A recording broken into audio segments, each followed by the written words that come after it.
Assalamualaikum and very good day. Thank you very much to our viewers for joining in us for Nano Kebangsaan 2021. And today's forum will be talking about nanotechnology initiatives under RMK 12. So today we've got four panelists from different areas, all experts in their areas.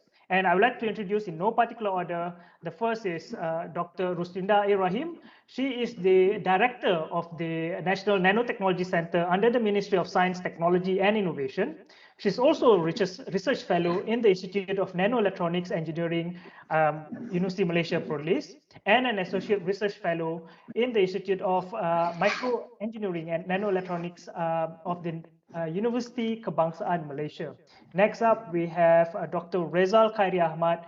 He is the Chief Executive Officer of Nano Malaysia Berhad and has been appointed since January 2013. He is also a board member of Nano Malaysia and Nano Commerce Sdn Berhad, the founding chairman of Nano Verify and Nano Commerce Sdn Berhad.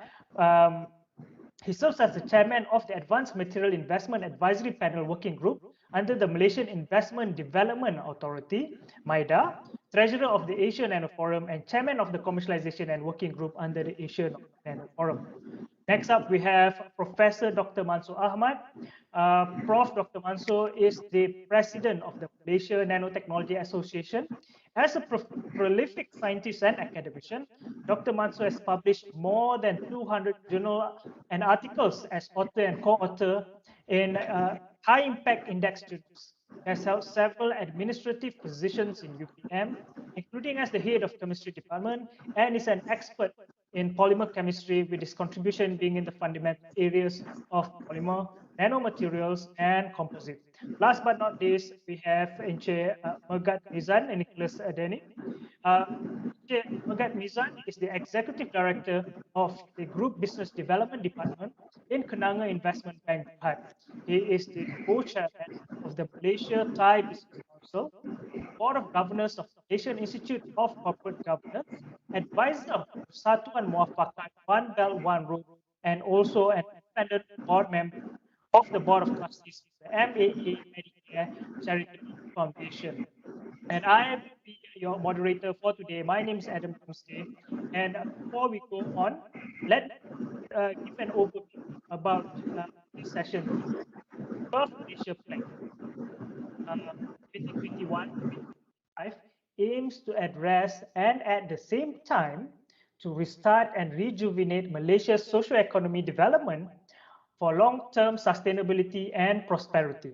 This plan, with the objective of a prosperous, inclusive, sustainable Malaysia, introduces a new transformative approach based on 3 themes, 4 catalytic policy enablers, and 14 game changers. In today's session, we'll be looking at nanotechnology initiatives under the 12th Malaysia Plan. So let's go on and get our panelists to introduce themselves and the organization that they are attached to. First up, Dr. Ruslinda, maybe you can tell the audience a little bit about yourself and the NNC. Thank you, Mr. Adam. Hello, everyone. I'm Ruslinda Ibrahim. I'm currently as a director at National Nanotechnology Center under Ministry of Science and Technology in Innovation.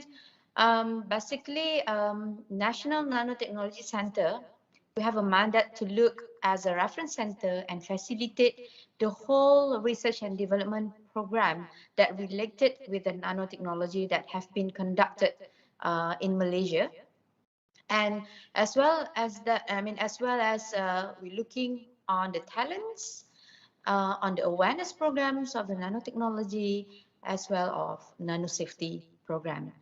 So basically, the function of the NNC, we need to reach out, we need to push all the R&D that have a potential for commercializations, bring forwards and give in to the industry partner, and that is where a Nano Malaysia Berhad will take their, the mandate for that purpose.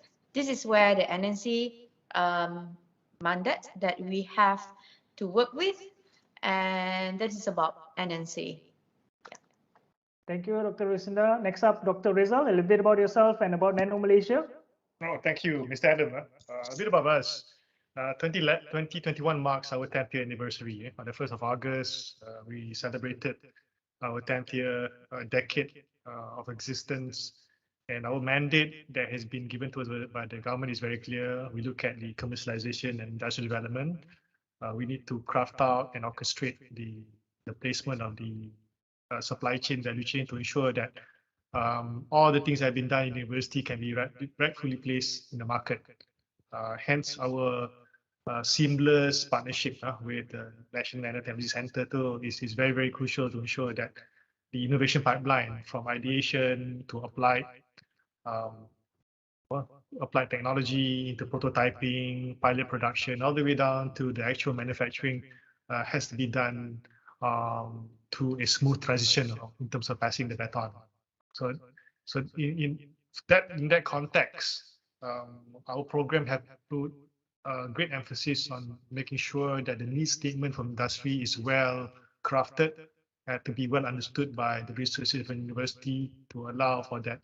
Initially, what started as a triple helix program, universities, agency involvement, and the private sector for their eventual off-taker. But now we have evolved into a bit more complex. We are adding additional component into what now we call it a quadruple helix. That the presence of the end users through association, NGOs, so that the deployment and nanotech is done responsibly, to ensure that the end user has some level of stakeholding in terms of developing nanotechnology for their eventual use in their lives, so on and so forth. Yeah. Thanks. Okay, thank you, Dr. Rizal. Next up, Prof. Manso, maybe a little bit about yourself and the association that you're leading right now.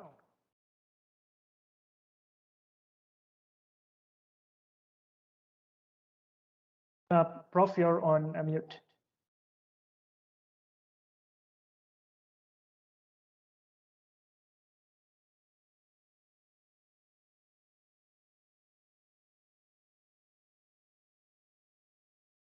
Presently, the president of Malaysian Nanotechnology Association, MNA for short name, and I've been the president since last year. And before this, I've been in UPM for the last 38 years, and my major area of expertise is polymer chemistry. But lately, the last 10 years, I've been into nano composite, nano materials, and nanoparticles. So for MNA, we are 10 years old.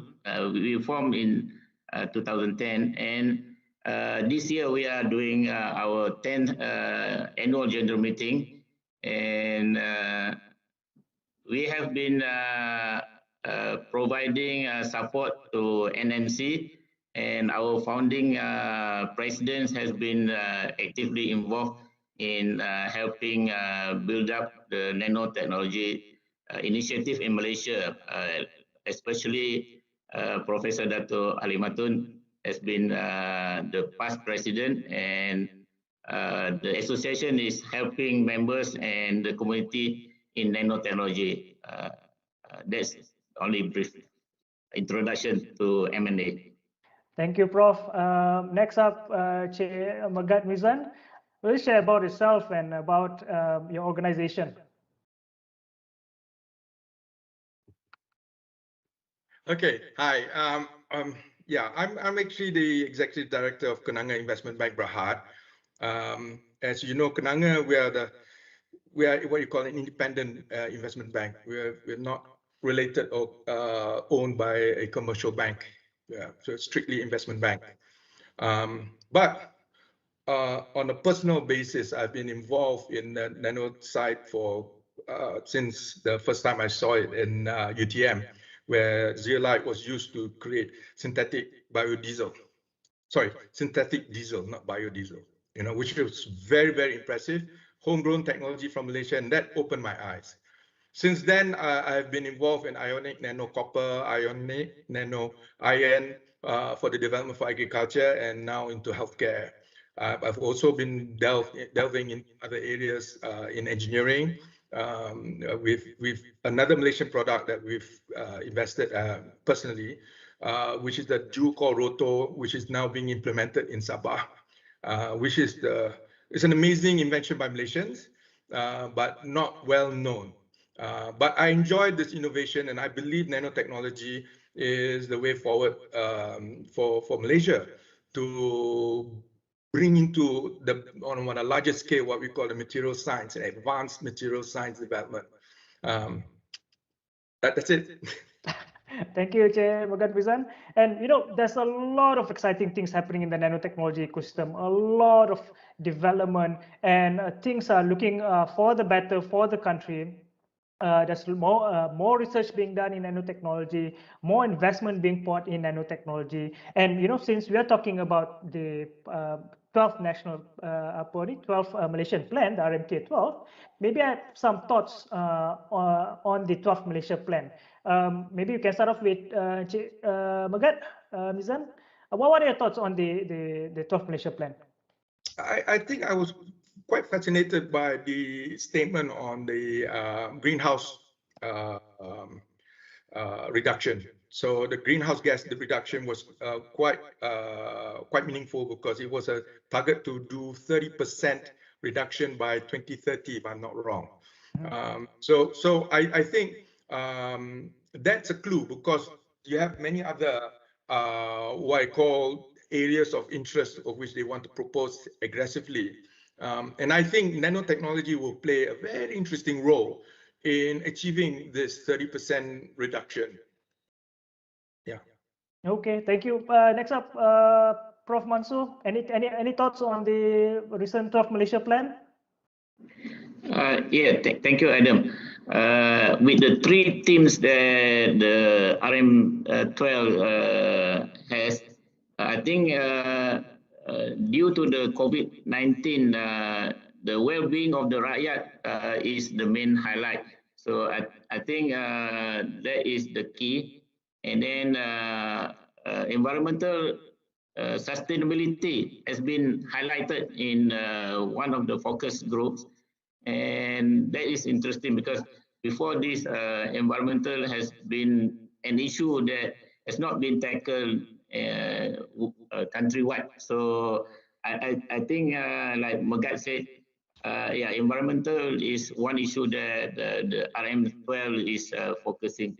So I'm happy to see that. And the other one is the RMU, which we will be discussing about this after this. Okay. Dr. Rizal, what are your thoughts? Yeah, interesting. The comments coming from Encik Megat Mizan and Prof. Mansur on that matter, especially on the environmental perspective. I think it's littered across the RMK12 documents. I think this time around we have stepped up and shift our gears up in terms of committing to achieve that carbon neutrality. And I think that's very, very interesting. Not only because there are two implications here. Number one, people might think that those who are into the so-called dirty business might lose jobs, but you have to look at it positively. We're talking about displacement, but creative disruption as well. We're creating a new ecosystem.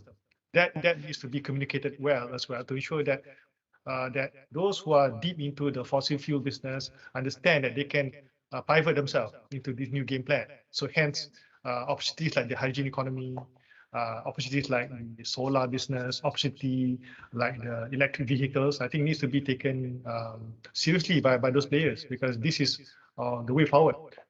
Market forces, global movement, mega trends, writings on the wall clearly state they're going this direction. So we have no choice but to migrate accordingly. So from the nanotech perspective, this is where we had to play our part. Mr. Megat Mizan mentioned about the zeolite technology. We are able to convert, some of those biomass, even palm oil into useful, biojet fuel, and some of those nanotechnology application in energy storage, hydrogen generation. This is an opportunity, and in fact, I think maybe Dr. Ruzina can also take it up from here. I think one of our key strategic sectors has always been energy environment, right? So it's definitely part and parcel of our game plan. Aligning well with the RMK12. Yeah. Dr. Lucinda, your thoughts on the RMK12? Okay, on my thought, I mean, on 12 Malaysian Plan, I'm so fascinating on the boosting digitalizations and advanced technology, because the advanced technology is cut across, whereby the nanotechnology comes in. As what Magat's saying on the zeolite, and Dr. Rizal also mentioning on some of the example that have been doing on the R&D. Well, the R&D that most people are working nowadays, I think we are at par, and we need to push forwards for experimental development, because I'm as academician looking at, we are always looking on the R&D, but not to finding a gap on commercialization is always a challenge for us. Yeah. So I believe that looking on this 12 Malaysian Plan, there is some strategy, there is an ecosystem that we need to create for not only for the academician, also with the industry, with the stakeholders, with other agency that come across and working together, so that we can boost up all the economy, and especially for our local, bringing up all the local technologies, that talent that we are focusing. That is my thought about that. Yeah, so totally agree with all our four panelists. There needs to be a more concentrated strategic effort to get everyone working together towards achieving the RMK12 goals. And this includes efforts in sustainability, efforts in research and development, efforts in commercializing local technologies and products, generating wealth and economy towards the country and the rakyat. Okay, for our viewers out there who's not familiar with the themes and policy enablers of the RMK12, so the three themes of the 12th plan are resetting the economy, that's the first one, strengthening security, well-being, and inclusivity, and the third one is advancing sustainability. So this encapsulates the, how should I say, the spirit of the 12th Malaysia Plan. And the four catalytic policy enablers of the 12th plan focuses on, number one, developing future talent, number two, accelerating technology adoption and innovation, number three, enhancing connectivity and transport infrastructure, and number four, strengthening the public service. Even if you can see the catalytic policy enablers, the second one, accelerating technology adoption and innovation, this plays a crucial role in the nanotechnology sphere, in the nanotechnology ecosystem in Malaysia. Okay, so my next question is for Dr. Ruslinda. Through the four catalytic policy enablers, how does MOSTI, the Ministry of Science, Technology and Innovation, through the National Nanotechnology Center, plan to address the policy enablers? Okay, thank you, Mr. Adam. Well, from my perspective under MOSTI, we did an engagement with all the stakeholders. There is a challenges that we need to tackle, we need to see and to foresee. For example, the ecosystem. On the nanotechnology perspective, we need to have a look on the ecosystem and the governance, and then what is the status of R&D currently? Because the R&D in nanotechnology has been starting from at early 2000s, so it has been 20 years, I would say. We quite established the R&D in Malaysia, and then what is our commercial rate currently? And looking at the talent, and what are the safety issues that we are concerned lately, and last but not least, the inculturations or promotion. So basically, as a NNC looking on the nanotechnology, we are focusing on those challenges. But again, in the previous 20 years, we have not identified what are the priority areas that we want to highlight. So this is where first we need to identify what are those priority areas that we need to focus. For example, in 12th Malaysia Plan, they're highlighting more on the sustainability, the green, the environment, I would say, the energy. I believe that focus that sector we need to highlight. We need to see, because Malaysia have a lot of resources that we can use, we can recycle and whatnot. And as my finding while having engagement with the stakeholder, we have an expertise doing those kind of like renewable energy, the biomass, project fuel. So it's about time we use that talent, we use the technology, we identify what is the gap, and that is where we have to tackle. I think this is where we can't work into silo, but we have to work in the team. I'm sure we have a plenty of talents that working on the similar thing, but let's merge them together, bringing up as a one consortium, so that we can overcome the issue in the very well manner, in a very wide variations of what we are facing on that problem. I can't reveal yet the policy on our nano policy, but it's a bit a teaser that we already allocated. I mean, we had identified what are the priority area, and we're looking how do we cooperate those researchers, collaborate with the partnership with the industry. And of course, we have a partner with Nano Malaysia Berhad will help us on the industry, on enhancing the economy. And also from my view under NNC, the facility of doing R&D. When looking at the 20 years that we have been currently working, there must be equipment that has been, we need to update, we need to upgrade, to improve. This is where we as NNC play the role. Okay, we need to identify what are the industrial needed for the testing, for the characterization, for their, to add on the value added of their products to be specific. And of course, the R&D, when in terms of nanotechnology, the equipment have to be advanced. It can be, more 20 years beyond that.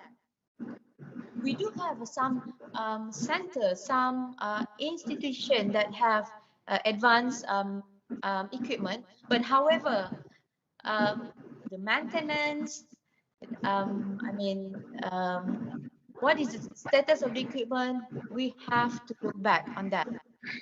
So that is my intent on looking at, how do we can tackle these challenges to overcome what we are facing currently. And I believe that by having this policy, having all the strategic with implementation that we already tabled it out and is going to be launched soon, I believe that we can overcome all those challenges that we have seen from, we gather the information from the stakeholder. That's all from me, Mr. Adam. Okay. Doctor, just for our viewers, is there a tentative date that this policy is going to be launched? Because everyone seems to be looking forward to this policy and everyone's excited to see what this policy holds for the ecosystem. Any tentative dates? Well, we're planning to launch next week, end of this month, probably. Yeah. Wow. So that's soon, and yes, congratulations on the policy. I know it has been a long journey for the ecosystem, players, stakeholders, especially NNC, and even before that, before NNC, NNC was used to be known as National Nanotechnology Directorate, and Nano Malaysia as well. Everyone's been working together towards coming out with a policy that would, give the ecosystem players the direction to, focus the resources towards, building our ecosystem. Yes. So all of us are looking forward to that. Well, if it's within a week, I can't wait to see the policy. I'm pretty sure it's something that has been, developed into something really good. Okay, yeah. So thank you very much on that. Next on, for Dr. Rezal, through the 12th Malaysia Plan, the government has approved the establishment of a one-stop center for commercialization and technology transfer, as well as the Nano Malaysia Energy Storage Technology Initiative Program, NESTI. Care to elaborate more on the NESTI program, Dr. Rezal? Oh, thank you, Mr. Adam.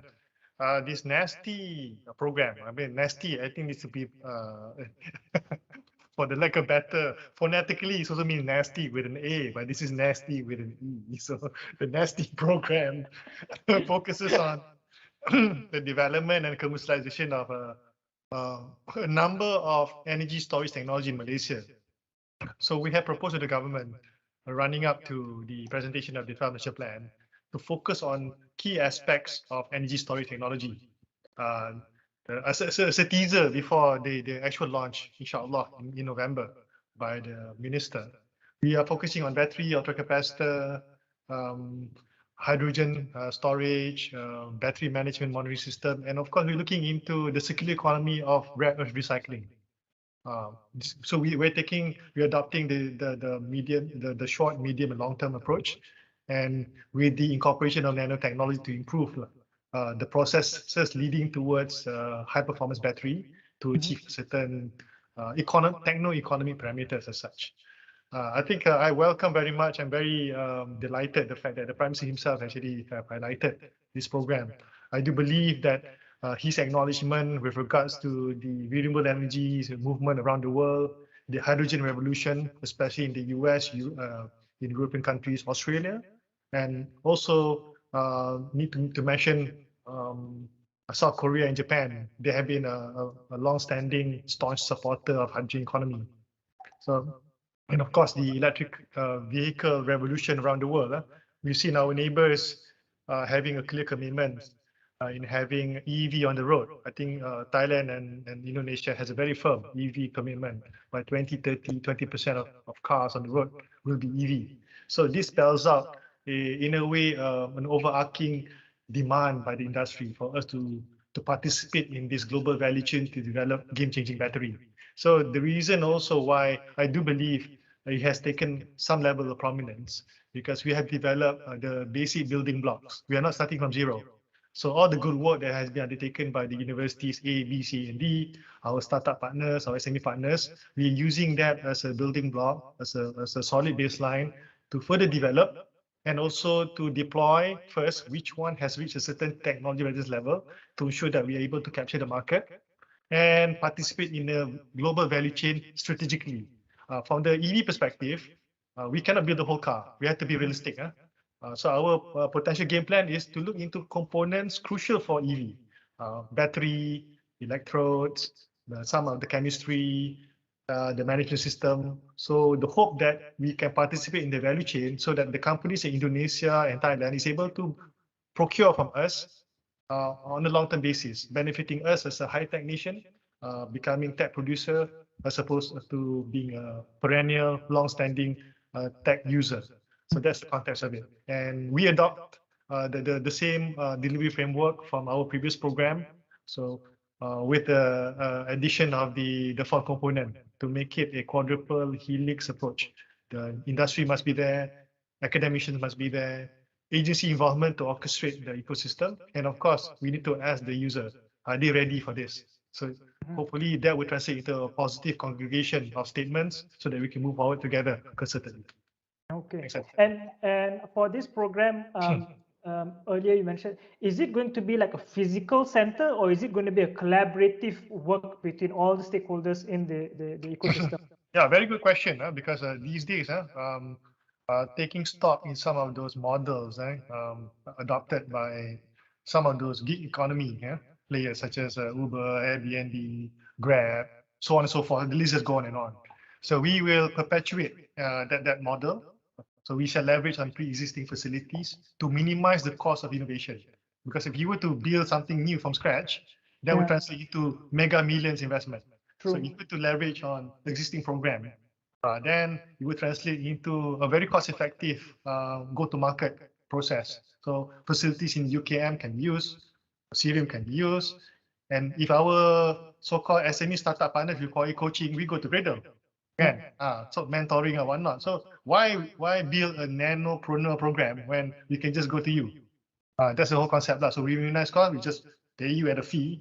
I'm sure Gradle will be happy. And everyone will be smiling because we are adding value to pre-existing programs. That's our approach. Yeah. Okay, fantastic. And then you mentioned that the technology is looking towards the EV sector. How about other energy storage like phone batteries and things like that? Because I'd love to have a single charge phone that lasts me for what, a month minimum. Yeah, I understand. But I think there is multiple spin-off lah under NESTI, National Energy Storage Technology Initiative.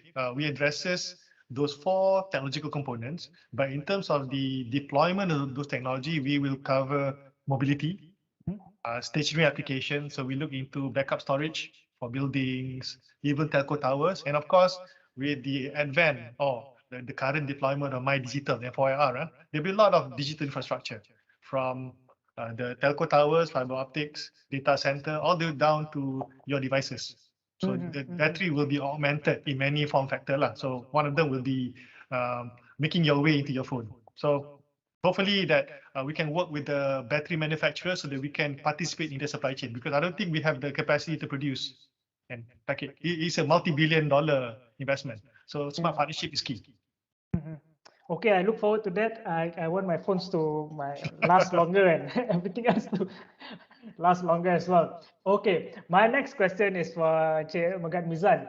Under the Game Changer 2, Game Changer 2, catalyzing strategic and high impact industries to boost economic growth, it looks at resetting the economy to address current and future economic challenges, and is centered around building resiliency and competitiveness by leveraging advanced technology adoption, digitalization, and niche capabilities. How do you think nanotechnology could play a more vital role towards supporting this game changers target? Cik Megat, you're on mute. Right. Yeah, that's originally I had a different thought on this, but I felt that a lot of the what I call commercialization of projects and opportunities for ramping up prototypes to a level of a global standard, and it always dawned upon me that on paper it looks so good, but reality we cannot translate it into something commercial.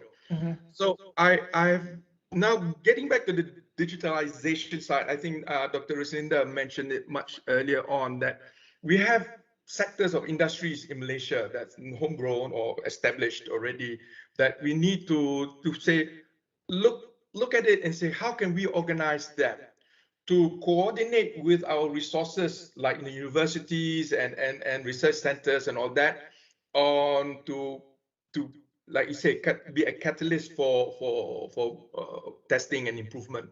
Now, I just want to draw upon you that a lot of time, a lot of this research is through trial and error. It's actually a very tedious iteration.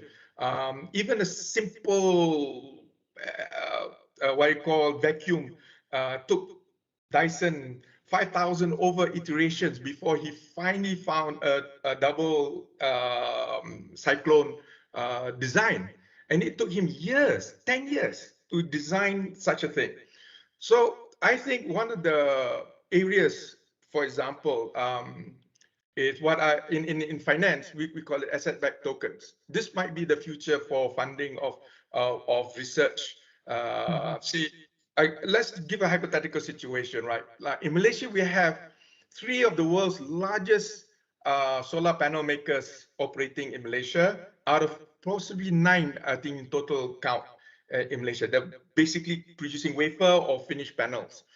And I believe this is a good opportunity where we can just say, listen, why don't you, all 9 of you form up the solar prototyping alliance with the various universities, come up with a platform where if there's any potential IP that comes out from it, you have a group of investors who buy into the tokens to say if there is any phenomenal output, right, that comes out from this research, that they have long-term benefits for it.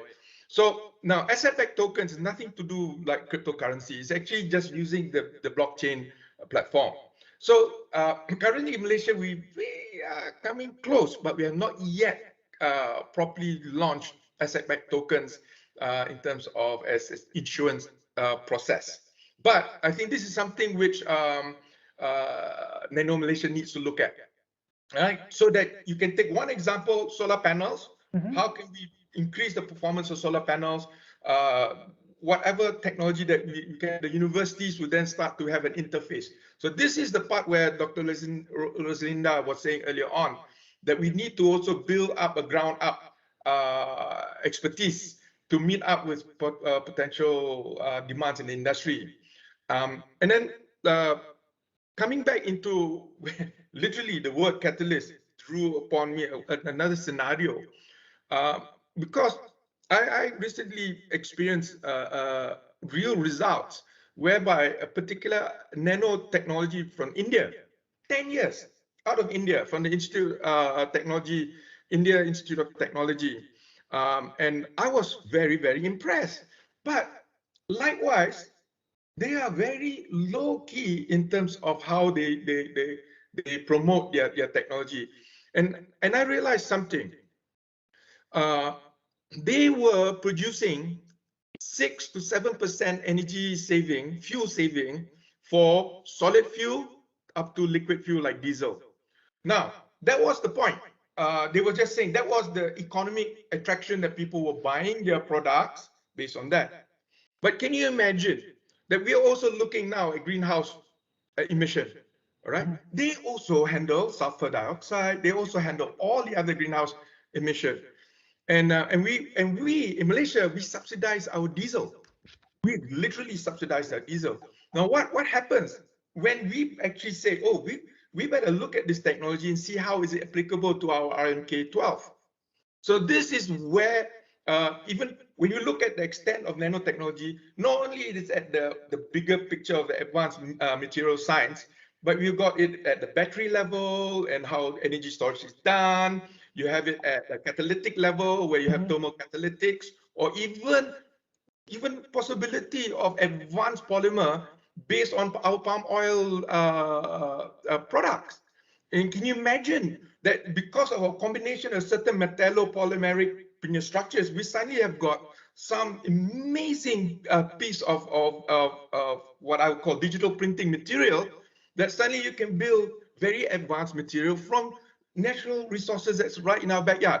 So there seems to be a lot of opportunity out there. And I think Dr. Rosalinda was saying correctly. We have a lot of research for the last 20 years. We've got a lot of good universities out there doing good work. Now what we have to do, we need to partner up the what we call the manufacturing, what we call the end market, and see how realistically can we start to move forward. Because why? I go back to the earlier issue. Prototyping is critical. If you want to do batteries, you need to test every single material that you need to find so that you meet the expectation. And this is not something that you can theoretically calculate. You have to actually literally do the prototype. So I think Dr. Rosalinda is on the right line. We need to have a focus on where we want to prototype and have a center of excellence. So whether it's prototyping for lithium batteries, whether it's prototyping for solar wafer panels, or whether it's a thermocatalytic for engine combustion or lubrication technology. So there are many, many potentials that we can see. And I'm quite excited actually when the RMK12 being so focused on conservation of environment. And I think this is something, Adam, I feel that we need to be aware. Yes. This is not just homegrown thing, but we can take technology to the world and adapt it to our needs. That's it. Okay, fantastic. And from what you've shared, there's a lot of areas that could be impacted with nanotechnology. And with the catalyst, with polymers, with energy and things like that, I can only think of one material that's cross-cutting, you see, and that's graphene. And Nano Malaysia has had the National Graphene Action Plan for the past few years. And I think this is something really good to explore the potential of graphene and maybe new 2D materials like this. There's like boron nitrate coming up and a few other things coming up. And I'm pretty sure that nanotechnology will have a really big impact in all these areas because it's so cross-cutting. Even there's nano gold in our cosmetics right now, if you were to look. And the good thing is, Nano Malaysia, through its subsidiary, Nano Verify, is doing all the certification for all these nanotechnology, nanomaterials out there, so that consumers would have more confidence in the nanotechnology products in the market. So this is really interesting. Yes, Cik Mizan. Yeah, I like the fact that you brought up Nano Verify. I think another area that is emerging very, very quickly in the nano industry is what you call nanotoxicity. Nano Verify will play a very important role to be to have a knowledge base on what is the global nanotoxicity indication, so that at least when they are looking at not just looking at it from a structural point of view of nano and qualifying as a nano product, but also spearheading issues which like you have a halal industry development, yes, where they're focusing on toiban and cleanliness also. So likewise, the you see, one thing about nanotechnology is that there is another area that will open up another what I call skill sets. And even though I use the word toxicity, it is actually very, very important for us to build up that knowledge base, right? So that we know how to actually advise. And when you get a Nano Verify certification, it also has checked its database on nanotoxicity issues, and these are what you call red herring warnings. That, you know, we suspect this because it's still heavy metal based nano components, whatever it is, and there are many issues that can arise. Not saying that it should not be used, but eyes open. That's the key. Yes, yes, totally agree. And I believe NNC is also looking looking at this area as well, nano safety and all, and it's part of the working group under the ISO and standards, right, worldwide? Yes. Yeah. Mr. Adam, if I may, I would like to add Mr. Megat Mizan was saying on the toxicology. Yes, for your information, we currently working on conducting an experimental or benchmark all the safety, the nano safety in the products that have in a Malaysian market. Okay, so this is a 3 years how do I say 3 years. I mean, the work has been starting 2020 and is going to be ended 2023, and then we're going to list out what are the safety issue. For example, toxicology, the physical chem, and then the ecotoxicology, the LCA. You know, it goes back to the environment and whatnot. So this is, we need to have this. We need to have as a nano system reference system, I would say, that we're going to publish it to the public so that public will aware the product that they have used, whether it is safe for the environment, is safe for the skin, for the cosmetic, and with the other products as well. So it has been ongoing, and we hope that by 2023, not 2023, the portal is going to be, we're going to publish, we expect it by next year. So probably it is a real-time data. It will be keep updating from time to time, so that to create an awareness for the consumer actually for this nano product.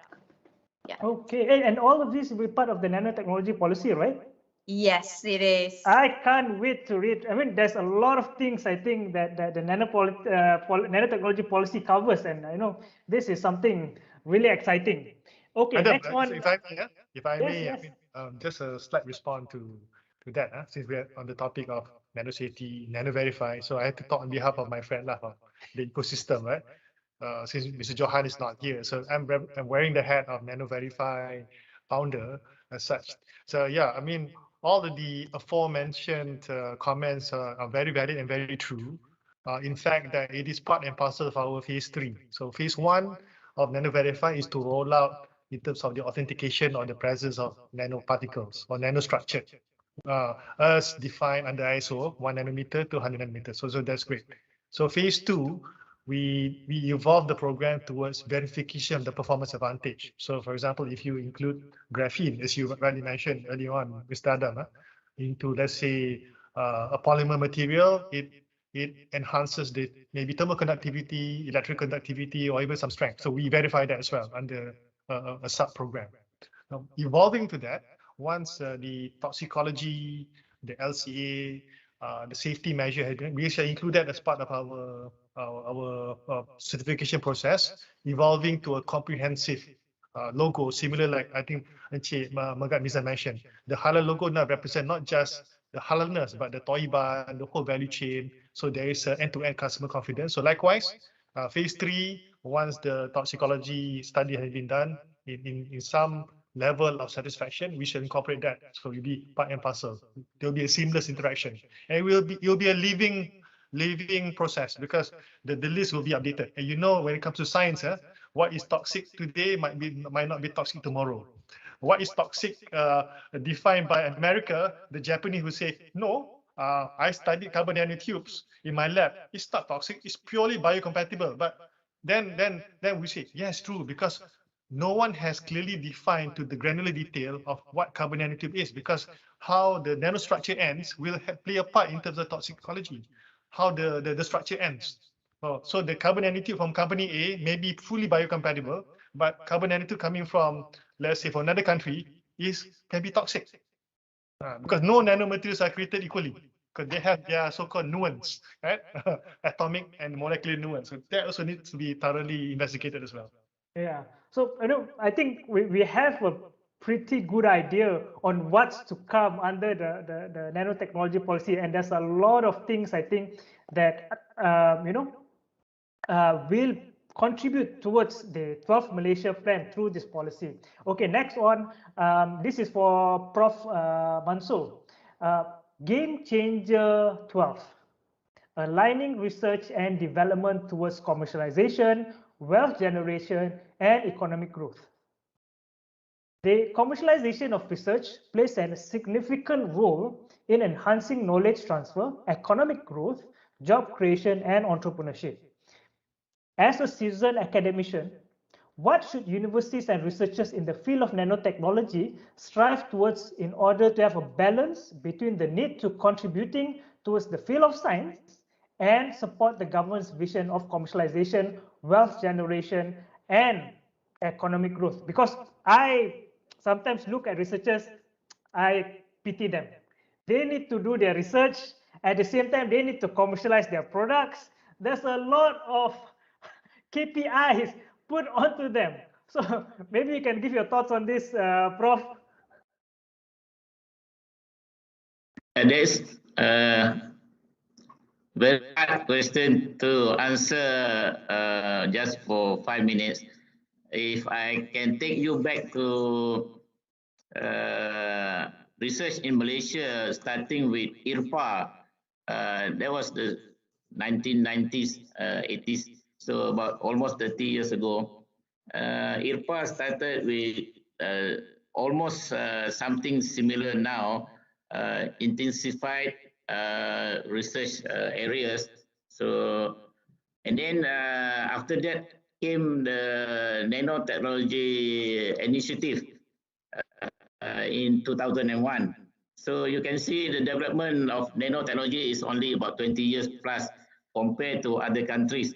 But to put researchers, as a developer or to commercialize the products, now the universities are doing their job, and like you said, KPI for academician researchers is piling up, and all the universities has established their own intellectual property centers and how to manage the research output and commercialize them. In UPM, I've been here for some time, and we have the center to manage the intellectual properties and try to commercialize.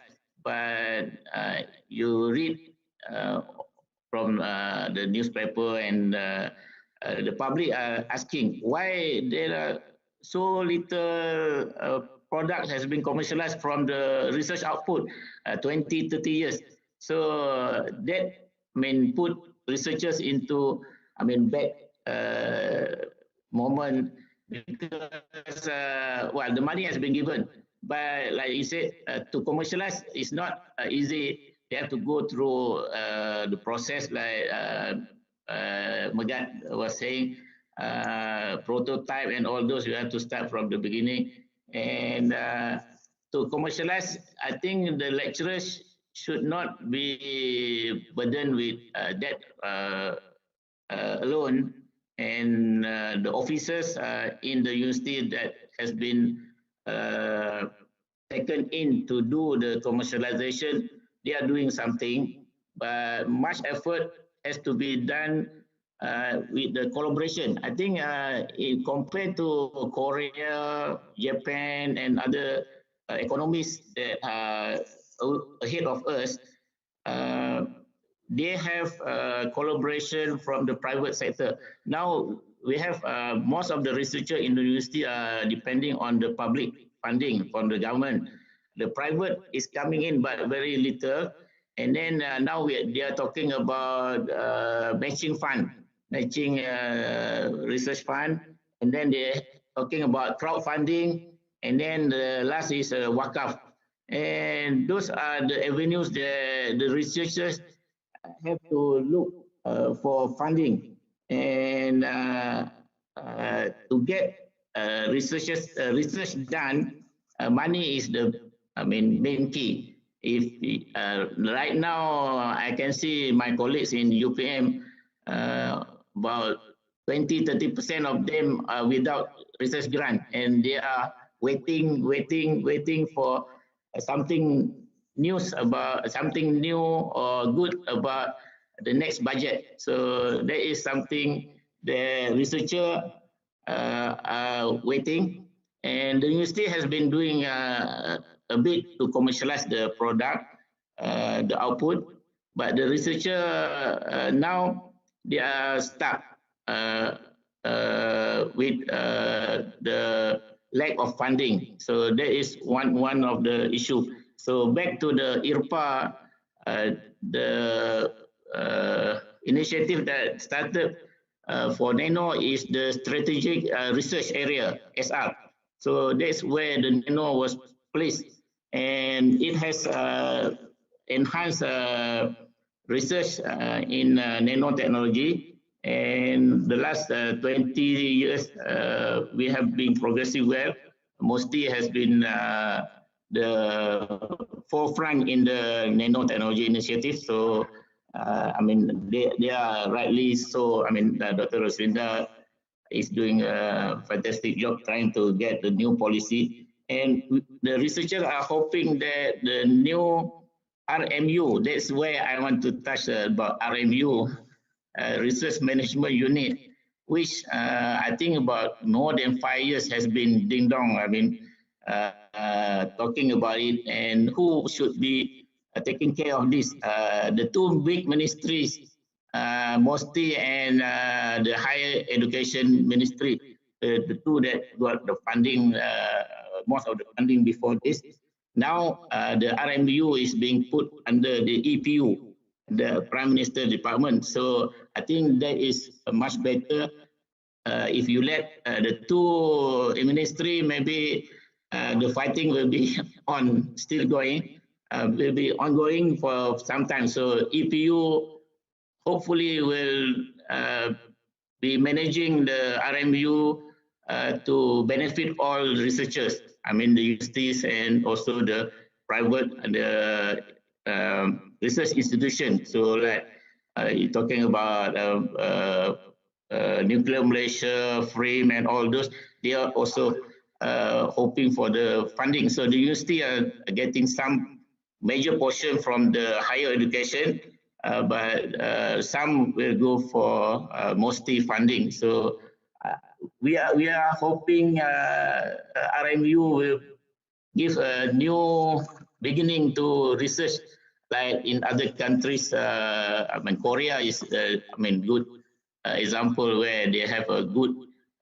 kids doing the research grant and coordinating research in science and technology. So KIS and KIAS, so I mean, they also moving here and there, but now I think Korea is way ahead of us, although we started almost the same time. So if you see the history of KIS, 1990s, and then I was still, I mean, not going like what we expect to be. So hopefully this new RMU will take us to the new direction and get the research going. So that's the hope of for researcher. Yes, yes, and you know, with the establishment of the RMU, RMA, we are hopefully looking more focus or emphasis given towards advanced research, including nanotechnology and things like that. And I'm really looking forward on the 29th when the Ministry of Finance announces the budget for 2022.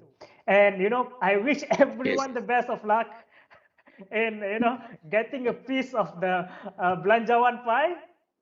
Yeah. And everyone's looking towards more, everyone in the ecosystem that is looking more towards more funding being directed into the research, especially in nanotechnology.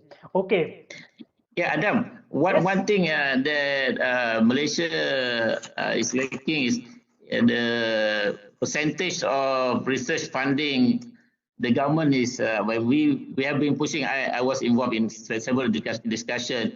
We want more than 2%. Now it's at 1.44% of GDP, which is very low compared to other countries up to, like Korea has been consistently up to 7% average for the last 10 years.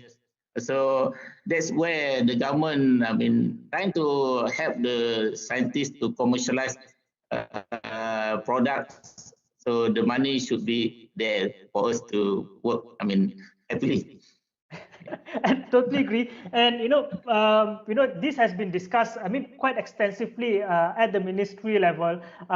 Is discussed under GERD, which is the government expenditure on research and development. So it has been discussed extensively, and hopefully on the 29th it can be translated into the real money. Yeah. So, okay, we're going to go for the last question. I want to know, because we are a country with limited resources. We talk about belanjawan, right? We are a country with limited resources. We are not cash rich. We are not, have the huge market, domestic market, and things like that. What are the lowest hanging fruits that will give the biggest impact for the country? What should be the focus for, especially in nanotechnology? What should we focus on? The lowest hanging fruit, biggest impact. Dr. Ruslinda? Wow, that is a very challenging question, Mr. Adam.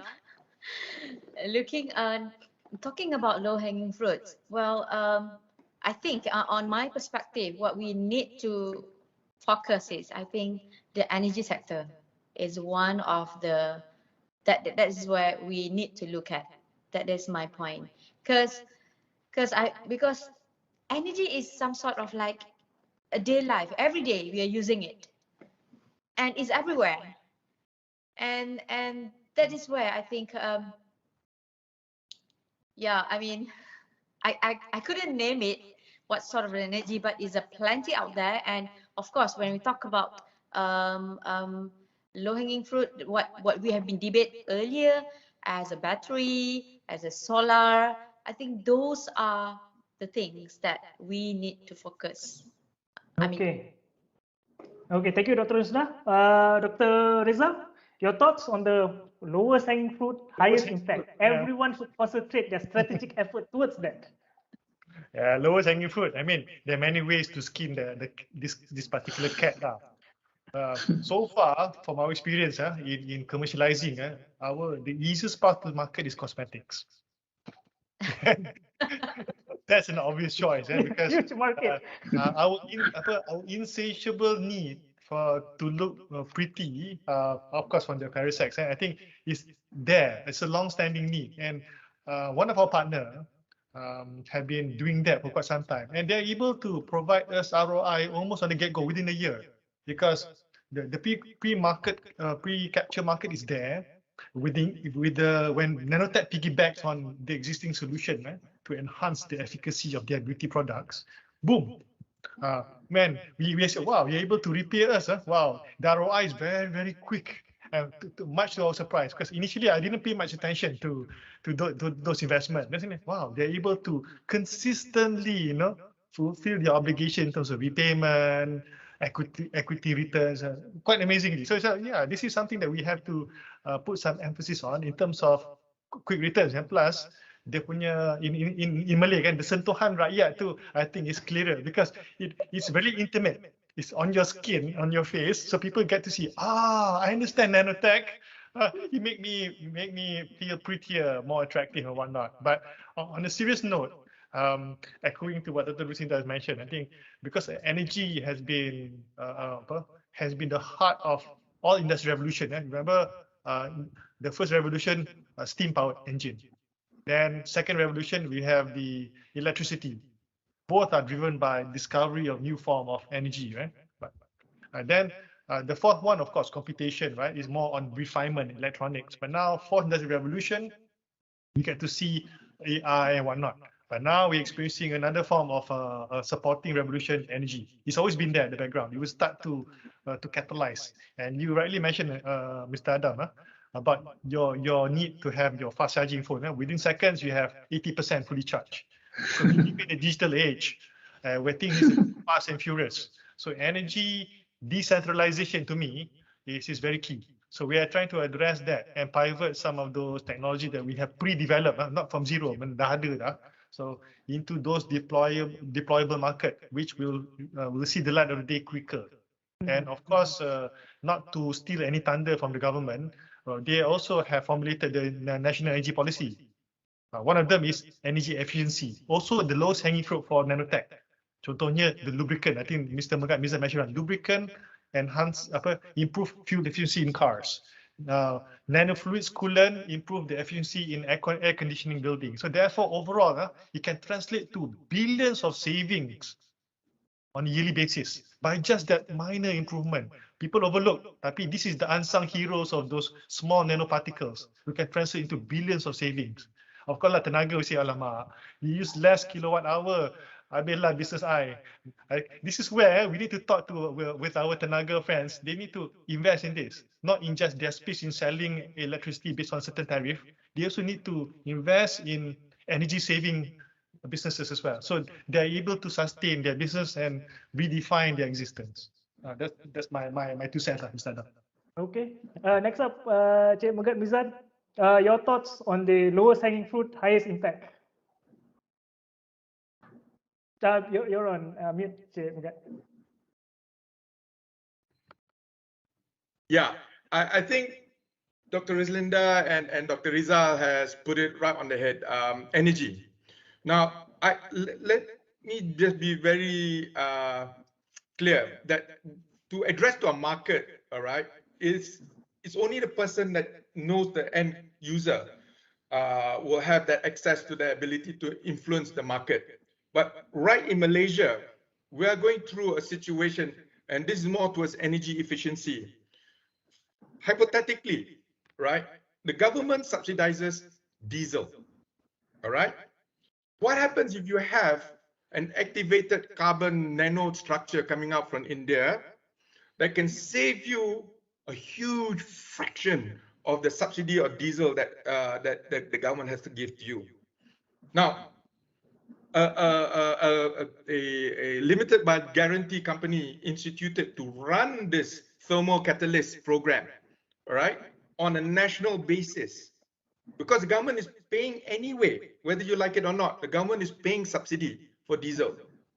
Not only diesel, the same activated carbon technology, all right, it also does it for solid fuel, right?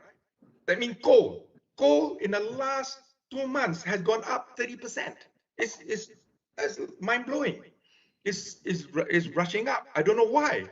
All right. And so Tenaga will be very interested, Dr. Rizal, on how to make their coal work better. So I think, and I think Prof. Mansoor, the activated carbon formula, both for solid and for liquid like diesel, is mind-blowing. It's just like, because if they can save just on efficiency on 6 to 7%, that means they'll use less fuel for the same amount of output, all right? And on top of that, you have your RMK12, where you're reducing greenhouse emission. You kill two birds with one stone. Why? Because the government has been spending money. Now, the additives. You tahu lah, nanotechnology, very small amount, trace amount. Bukan kita nak tak 1 for 1. It's always like 1 liter to 2,000 liter. Cerita dia macam tu, But what it does, it changes the chemistry of the ignition part. Basically, any spare carbon dioxide, monoxide will be converted to methane to enhance the combustion cycle. So this is why I feel the low-hanging fruit, and this could be a business for Cradle and both Nano Malaysia, right? To become the sole developer for the national solid fuel and liquid fuel thermal catalytic additives. This, within 6 months, you will save the government billions. You're saving the government billions. All right, so that's the low-hanging fruit. I can foresee within 6 months, at the petrol pump station, you have what you call thermal enhanced additives at the diesel pumps. All right, to create this so-called efficiency.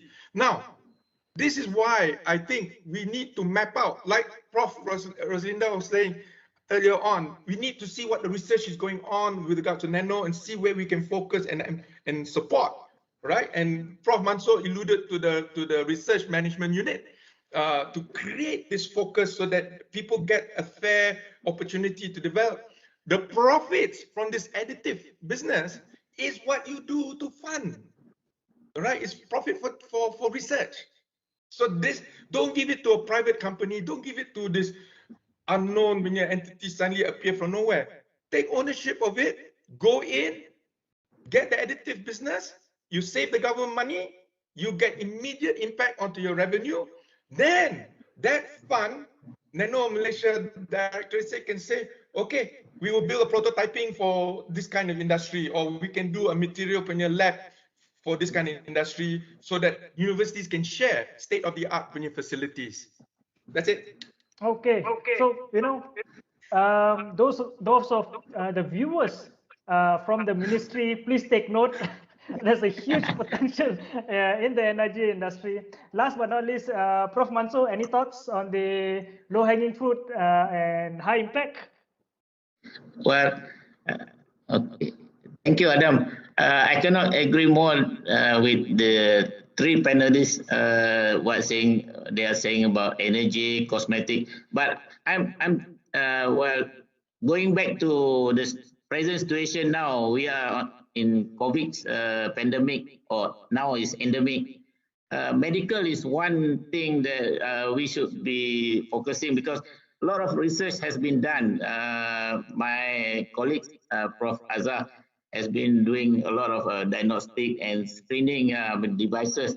So I can see now, the last 1 month, IMR is trying to get the vaccine for us. And then our, MOH, they have the good MRR, Institute of Medical Research, and also Public Health Institute. So those people can take research products from what we have now. If you screen from different university, you can have a different diagnostic screening, nano sensors, drug delivery, monitoring, and vaccine. So, this can save the government a lot of money. Now we are spending billions, and if we can gather all the researchers that have been doing medical related researches and get the head together to come up with what we need. The vaccine is the immediate one, diagnostics, monitoring. I mean, that will save the government a lot of money, because now hospital has been, I mean, lately we have seen, the patient 100%, more than 100% bed occupied. So you can see medical is one area that we have research output that has not been fully commercialized, and that can save the government a lot of money. Yes, yeah. Fantastic. Thank you, Prof. Okay, before we end our session, let's go for another round. Dr. Ruslinda, any last comments? One sentence only. Any last comments for our viewers out there? Okay, my comment would be just wait for nanopolitics to come. I mean, to be all of us. Okay, thank you, Dr. Ruslinda. Dr. Rizal? Yep. My final comment would be yes. Now is the nanotech era. I mean, welcome to the nanotech era. We finally see nanotech has been duly acknowledged to be the not only an unsung hero, but now the true hero of all existing tech. We are able to game change, revitalize existing programs, revitalize existing technologies, and yeah, we are here to stay for the long haul. So long live nanotech. Thank you, Dr. Rizal. Cik Megat Mizan, any last comments? Well, one thing for sure, I think we need to open our minds a little bit about competition and about taking opportunities and not fearing failure. So don't, I mean, like I said, if we don't do it, we don't know. So I think we should be brave, and we need to push ahead and just be stubborn about it. Okay, Prof. Mansoor? Well, 12th Malaysian Plan see us with a new hope, and for the researchers and also for the public. So hopefully with the three themes that we have, the sustainability is one. My friend has been asking me about sustainability. The president of Malaysian Nature Society has been bothering me, saying you have to say something about the environmental sustainability, because he is pushing it hard. And I think the new beginning, or the new hope for researchers and the public with the new RM12. Yes, thank you, Prof. Mansoor. You know, the 12th Malaysia Plan, I liken it to a recipe book for a very delicious, nutritious meal. However, we need to get it right so that we can deliver the plan and its impact to the rakyat and to the country. And it requires this three combination of things: the right cook, the right equipment, the right ingredients. The right cook is the ministries, agencies, universities, implementing partners. The right equipment are the industry and corporate players, entrepreneurs and innovators. And the right ingredients is the technology, and in this discussion, nanotechnology, the economic conditions, the political will, and stability. And that is how we can create the best impact from the 12th National Plan. With that, thank you very much to our audience for tuning in, and to the panelists for taking the time to share their insights and thoughts on today's topic, nanotechnology initiatives under RMK12. Stay tuned for more interesting topics and discussions throughout Nano Kebangsaan 2021. You can access the information on www.nanokeb.com. Once again, I thank you. Signing off, I'm Adam Ramsgate. Thank you.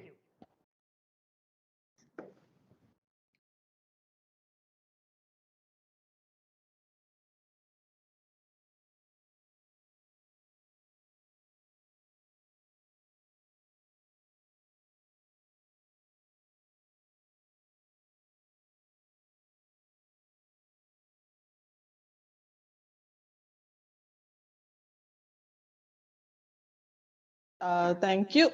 So very good morning to all. Today we are here to present about our proposal entitled SiC nanomaterial / TiO2 photocatalytic nanocomposite hollow fiber membrane for AT polymer wastewater treatment. And our proposed innovation is called FreedaFill. So before we start, let me introduce myself and my group mates. I'm Fong Pei Yip, the process engineer in this project, Ms. Rivati, the structural engineer, Mr. Eric Lim, the R&D engineer, Ms. Diana, the sales engineer, and last but not least, Ms. Aina as the design engineer. So why do we call our innovation as FreedaFill? As you can see that Frida actually is the combination of the first alphabet of our name. And the word fill is stand for filter or filtration. So it can be said that FreedaFill is the filter that came from the hard work from 5 of us. So now let's invite Aina to give some info about the background study. Thank you, Fung. Hi, good morning. Assalamualaikum. My name is Aina Bashira. So before we introduce you to our project, here is a bit of a background of our study, which mainly discusses on the issue of palm oil. Have you ever wondered the extent of the palm oil influencing the global market? Because when we talk about palm oil, you will see that there are various applications of it in the food industry as well as the non-food industry, and that this has then accelerated the development of palm oil industry, especially in major palm oil producing nations in Southeast Asia, like in Indonesia and Malaysia. So let's have a look on the statistics. Based on the graph on the left, globally, palm oil, the green one, is the major oil produced from the total oils and fats production. In 2020, it accounts for 31.4% or 74.02 million tons globally. Even our country, Malaysia, is the second largest contributor for palm oil, in which Malaysia is exporting 90% of our palm oil production. In 2020, Malaysia alone produces 19.1 million tons of palm oil. But then during the extraction process of the crude oil palm oil, it consumes a lot of water during the production, and thus this generates wastewater known as palm oil mill effluent, POME. So every year as the number of palm oil mills increases, then so do the effluent. Statistically, it is estimated that 5 to 7.5 tons of water are required to produce 1 ton of palm oil, in which more than half of it ending up as the effluent. In major oil palm producing nations, 3 billion pounds of it is produced annually. With that, POME is known to be a major source of water pollutant in Malaysia. It's there in every oil palm factory, and it's definitely a concern due to its abundance and also disposal problems. So this effluent actually requires treatment before discharge. And among others, there are a few United Nations Sustainable Development Goals that we can accomplish through this wastewater treatment. According to SDG 6, clean water and sanitation, wastewater management is very important for us to control water pollution. Then SDG 7, affordable and clean energy, will then be achieved as we reduce carbon footprint that occurs during this treatment process. And then this treatment is also about achieving SDG 14, life below water. And this can be done by taking care of the aquatic organisms, because when the effluent is discharged without treatment into the waterway, it will result in aquatic pollution. So next slide. What is actually the raw palm oil mill effluent? Actually, we can't precisely describe the composition for sure, because the quality of the raw effluent will depend on so many factors, like the treatment system, different batches, and also the factory system. But then generally, it is a non-toxic, thick brownish liquid, where the brown color is mainly due to the presence of a lignin in the composition, lignin and also a tannin. As you can see in the table, they also contain high value of COD and BOD, which far exceeds the discharge limit allowed by the government. Generally, we treat POME using the biodegradation method, and that this method is widely used mainly due to their low capital and operating costs, as well as their minimum technical requirement. The basic system of it is this unconventional open ponding system as displayed. However, up until that point, aerobic pond 6 to 9, the removal efficiency of the pollutants is still low, measured to be less than 50% removal. Even after the treatment, the color of the pre-treated waste, namely the aerobically treated POME, AT POME, remains brown. So this then prompts another issue, especially of public acceptance, because they still thought that this effluent is not safe due to the color, although the effluent had reached the discharge limit regulated by the government. Hence, our alternative here is to seek for further processing of the AT-POME before disposal. Accordingly, research of new technologies have attempted to treat this AT-POME effluent using the hybridization of photocatalysis involving the absorption of light leading to chemical reaction using either zinc oxide or titanium dioxide as the nano photocatalyst, as well as using either ceramic or polymer fiber membrane for filtration.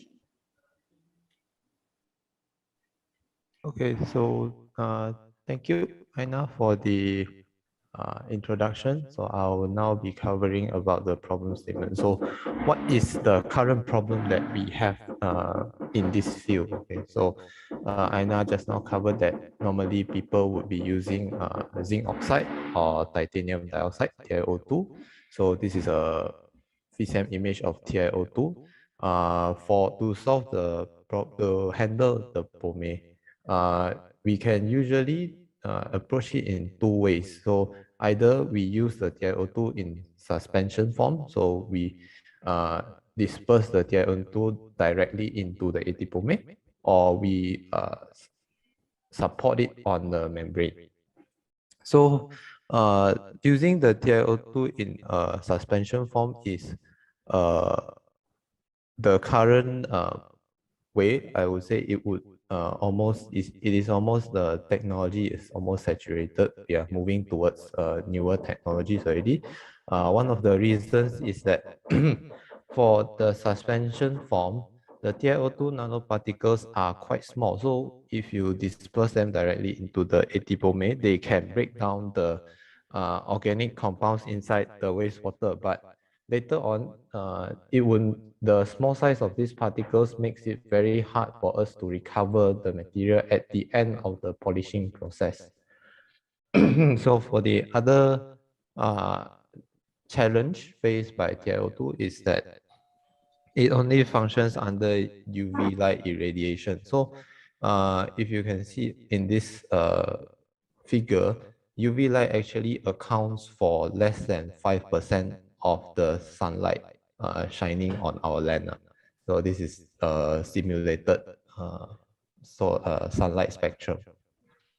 So to solve one of the issues, mainly the recovery issue, so researchers have tried to support the TiO2 nanoparticles on a PVDF membrane so that they don't have to actually recover the nanomaterial at the end of the process.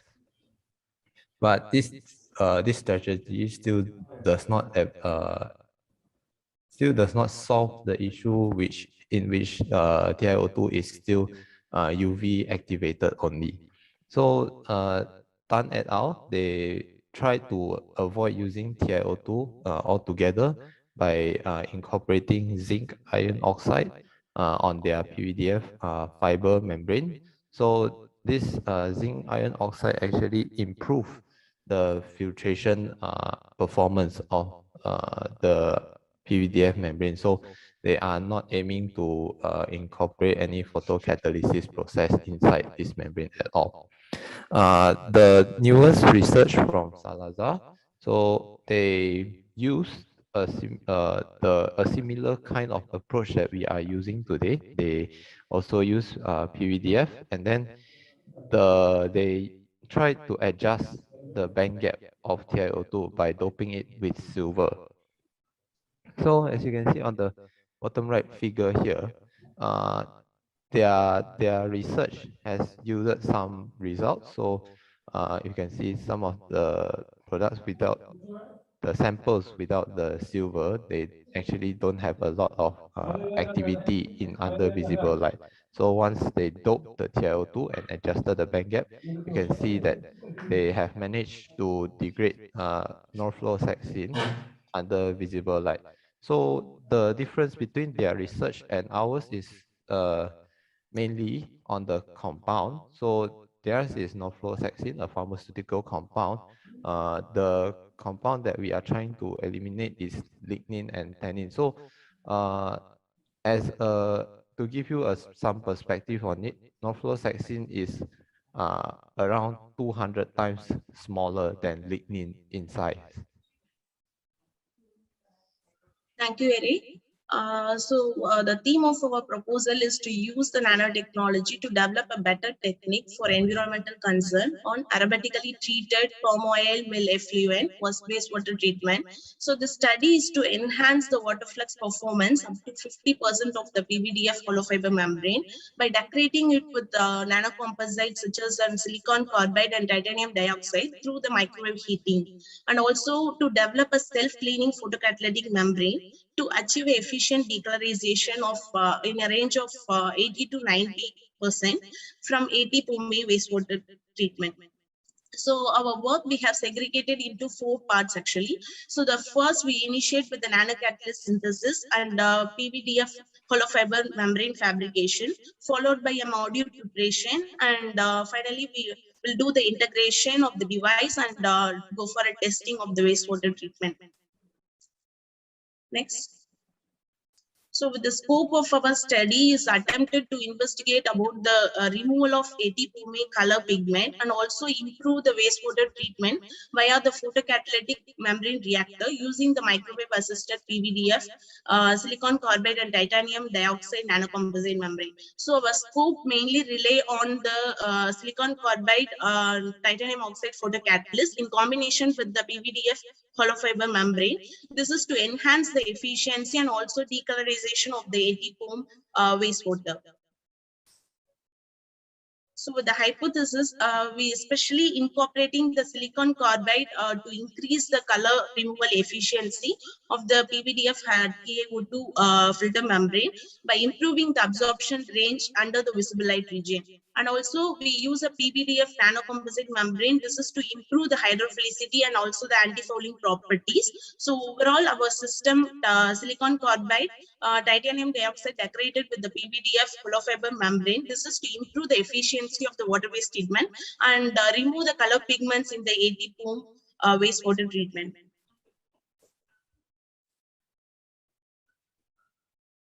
So thank you, Revati.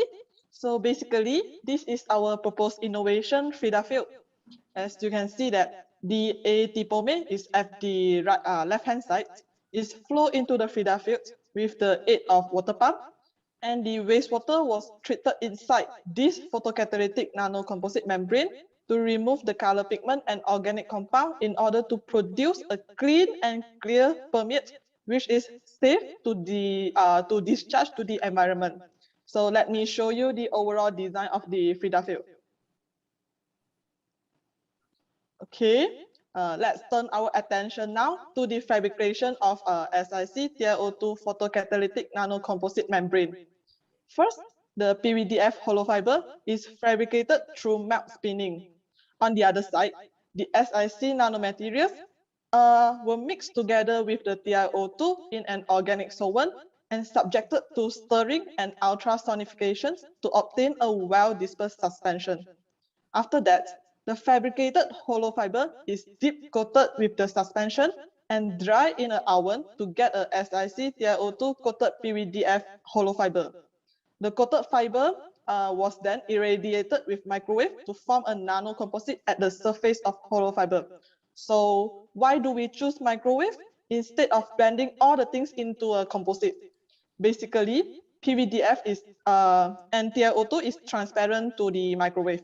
It does not absorb the microwave energy, but at the same time, SiC is an axillary microwave susceptor, which it can effectively absorb the microwave and melt the surface in contact with it, which enable both SiC and TiO2 embedded into the PVDF surface and form a thin layer of nanocomposite. The nanocomposite membrane was then characterized using FISM to observe the morphology, FTIR to determine the functional group, XRD to determine the phase and crystallinity, water contact angle measurement to determine the hydrophilicity, and last but not least, zeta potential to check the interaction between the particle and the materials. So next. Here is the general photocatalytic reaction for the nanocomposite catalyst. So when the composite absorbs the energy from the light source, it produces a positive hole and a negative electron. After that, the whole is react with H2O to form a hydroxyl, and the electron react with oxygen to form a superoxide. The hydroxyl and the superoxide is further react with the organic compound to form a CO2 and H2O. Okay, next. The overall mechanism of our Frida field is shown in the figure. As you can see in the animations, the AT-polymer is come from the left, but the large compound, such as solid and organic species, were blocked by the membrane. But with the aid of photocatalyst, the organic compound is undergo chemical reactions to form a degraded product, which is relatively small to diffuse through the membranes. At the end, only degraded product and H2O is permeated, and it is safe to discharge to the environment. Besides, with the breakdown of hydrocarbon of organic species, the membrane can be said that it has the self-cleaning properties instead of form a cake layer of organic species at the surface, and it is believed that this can eventually increase the water flux and the lifetime of Frida field. Okay, thank you, Fong. So I'll be explaining some of the expected outcome that we want to achieve in this research. So as you can see on the first table, there are researchers that have tried to approach the wastewater treatment of AT-POM in this fashion. So their results were good, but I think we can do better since we are trying to extend the range of the working performance of this material. So firstly, if we do the UVVs, then just now Fong gave a brief idea of what we can do to characterize the material. So one of it, we will try to characterize the nanomaterial. So normally, if you have pure TiO2 only, the broad spectrum reflectance is actually very high, meaning at this stage, the TiO2 can still absorb some of the irradiation. But once you reach the visible light region, it will totally not absorb it. So most of it will be reflected.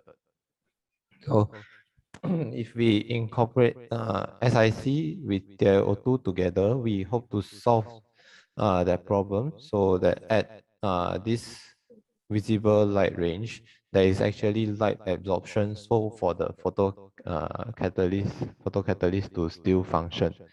So this is to increase the photosensitivity and the photocatalytic characteristics of our material.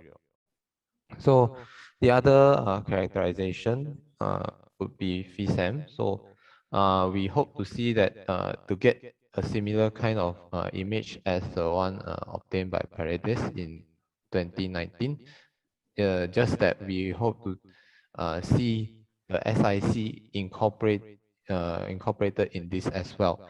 We also want it to be uniformly distributed, since we want to maximize the surface to the high surface area to volume ratio of the nanomaterials to improve the contact area between SiC, TiO2, and lignin and tannin also.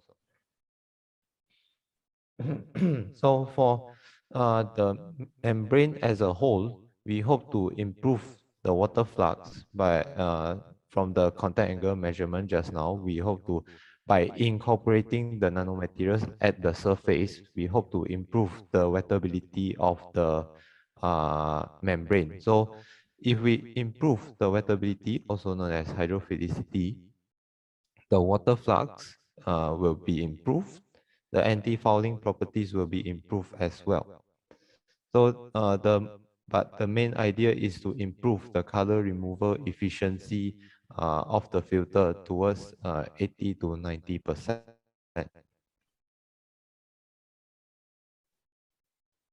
Okay, thank you, Eric, for the presentation. Okay, I am Diana, will be presenting for the next section. So for the benefit and advantages. So why should you have our products? Basically, we offer you several benefits. Okay, in terms of the materials and modification, we promise you a non-toxic material with the efficient modification to improve the efficiency of the membrane. Next, we offer you a low maintenance and after-sales service. Also, it is environmental friendly. Why? Because no harsh chemical is used during the process, and photocatalyst itself is a green technology. And in terms of the flexibility, I would say that it's based on the need and the volume of the effluent, either small or large. And then for the mobility, we offer in small size so that it can be portable and can be shifted easily. Okay, so next we will move to the commercial potential. Let's see what is marketing needs for the POME right now. So currently, we need an economical system to resolve the environmental issue of discharging defective POME effluent into the environment. Also, we need a reusable clean water that to be reused back in the palm oil production so that the cost can be cut down. Okay, so in current industry, actually, you can see here, this is the existing company that offer the wastewater treatment. So you can see it's Kubota MMV Malaysia. They are among the large company that supply the water treatment in Malaysia. However, they basically focus on the BOD. However, we currently trying to solve the issue of the brownish color of the effluent. And as they use the membrane filtration as their technology, you can see they face some problems such as the membrane blockage, and they need a large space. Also, sometimes require a pre-treatment and optimum condition before the treatment itself. Okay, so the need for the environmentally sustainable practice for the palm oil industry is significant. If you can see, as they explained now, so this is where our product, which is Predafil, can play a role in providing the added value in the palm oil industry. So you can see the figure. It shows how our product will be work as extension in the current palm oil treatment. Okay, so we will move to the marketing strategy. So basically, firstly, we will focus on the small scale to medium scale in the palm oil industry. So for the first strategy, we actually want to we will develop a website in order to increase the visibility and to disseminate the information easily to the customers. Also, we will come up with the collaboration and partnership with the industry and also joint research in order to do a pilot plan and also final testing. And next, we will offer a competitive pricing and we provide after-sale service. So for the competitors, we have a few, including the Kubota, Kureta, Pequix company. And for the potential market, we aim for the private and small plantation first before we go to the company like Sandabi, Salm Oil, and palm oil plantations. Okay, next. Next, can move to the next, Eric. Yeah, I'm already in the next. Okay, for the costing, for the financial part, we will make for the 3 time. We will be estimating for the 3-year time period. So for the first 3 years, as I said just now, we will just focus on the local and small to medium company. So here is the cost. If you can see for the fabrication cost, we need RM 200K for the initial investment in order to fabricate the membrane and the system. And then we also will offer the maintenance and after-sales service in order to obtain more profit. Here is the summary. Roughly, if the Predafil can last about 3 years with the 6 times of maintenance, we estimate that our gross profit would achieve up to 297K, and the return of investment will achieve up to 150% for the 3 years.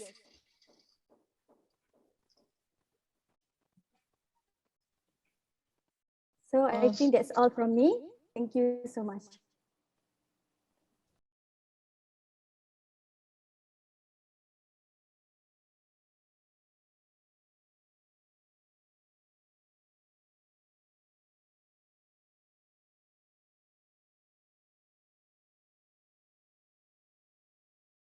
To the judge panel and also my fellow members. So we are from group 2 and this is our final presentation for the ONM 2021. So our title would be on Natural Nanotech Sensor, or in short, NanoSense. So as you can see on the, as you can,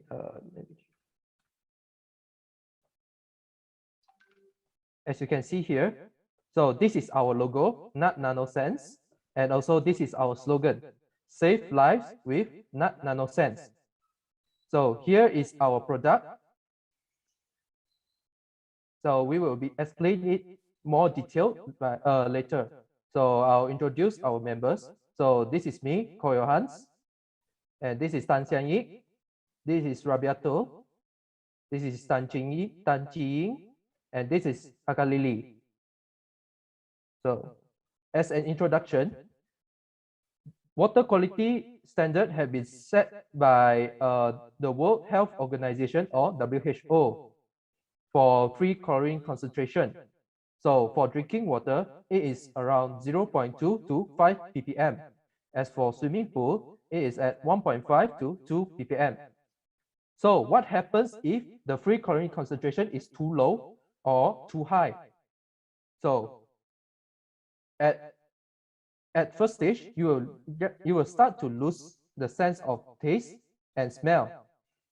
And at a dangerous state, you will even cause cancer and also nausea, constant nausea, and also headache. So what our product is proposing is, what if we can use natural resources to make a sensor to detect and also monitor the free chlorine concentration in treated water. So natural resources we are proposing would be onion waste and also lemon peel. So how are we going to do this? So we are proposing we make them into carbon quantum dots. So what are carbon quantum dots, or CQDs for short? So CQDs are nanocarbon materials extracted from natural resources, and they are usually smaller than 10 nanometers. So they could be prepared using any carbohydrates of carbon, hydrogen, and also oxygen ratio of 1 to 2 to 1. And they are normally non-toxic and user-friendly. So when applied to water monitoring, it is safe for us to, the water that we tested is safe for us to consume. So I'll pass it to Roberto for the problem statement. Okay, thank you, Johan.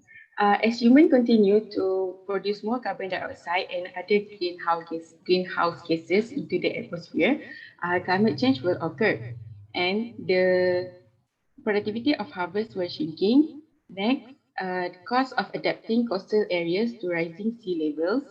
Besides that, it will lose of the capacity to work due to heat.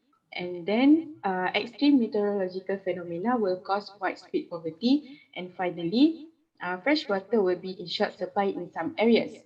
Despite the fact that Malaysia is a tropical country with sufficient rainfall throughout the year, so Malaysia will facing water shortage problem and also water quality challenges. As a result of these changes, less water will be available for agriculture, energy production, and cities ecosystem, especially for free chlorine water. Therefore, it is important to monitor the concentration of free chlorine in treated water. Next, several methods have been used to detect free chlorine in treated water, such as wheel test kit, color wheel test kit, and also digital colorimeter. However, these methods are lack of calibration and standardization, user error, and also expensive. So we come up with an idea by introducing our product, which is NanoSense, from paper-based sensor. by combining carbon content dot nanoparticle to type 1 Wattman filter paper. So our product is more cost effective, easy to handle, environmental and user friendly, portable, and also give immediately result. Next, we expect that the intensity of the fluorescence of our product will determine the concentration of the chlorine level between 0.2 until 5 ppm in treated water. And our objective firstly, to synthesize the paper-based sensor using carbon content dots from lemon and onion waste via microwave pyrolysis method. Secondly, to measure the free chlorine concentration levels, which the limit of detection is below 0.002 ppm in treated water. And finally, to commercialize the paper-based sensor to water-related industry for big and small scale, such as water treatment companies, water distributor companies, drinking water company, laboratory, and as well commercial residents. Next, I will pass to Tan Sandy. And for information, over the past few years, the paper-based sensor had actually caught a lot of attention among the researchers due to their simplicity and low in cost.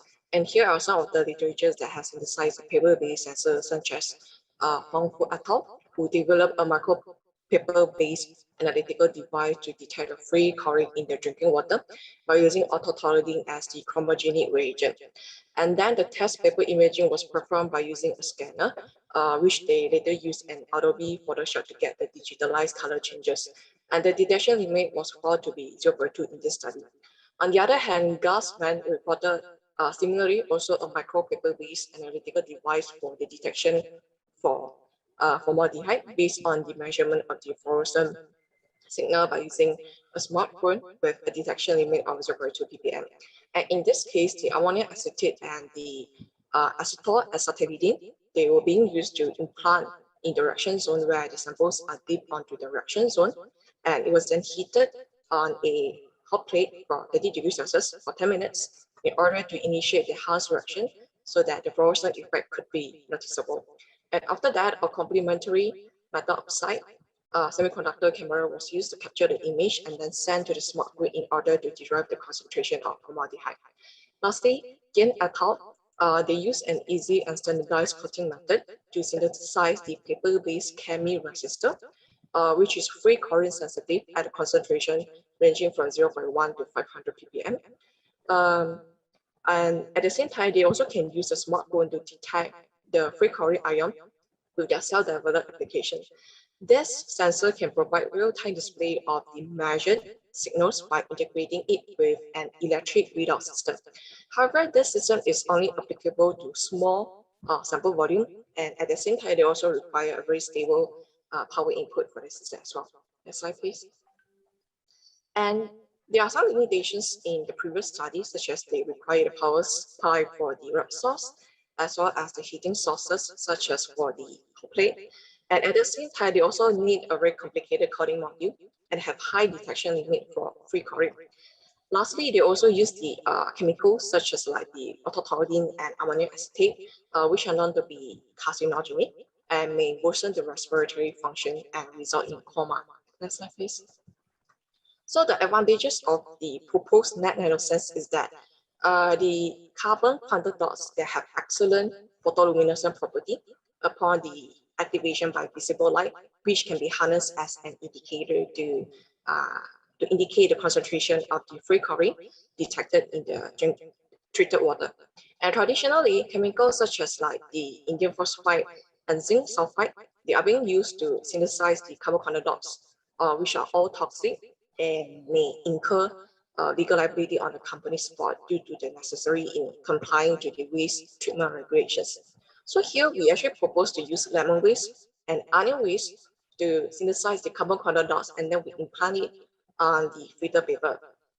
At the same time, this also helps us in complying with the green chemistry principles, which are to use less hazardous materials and to use the renewable feedstock or raw materials.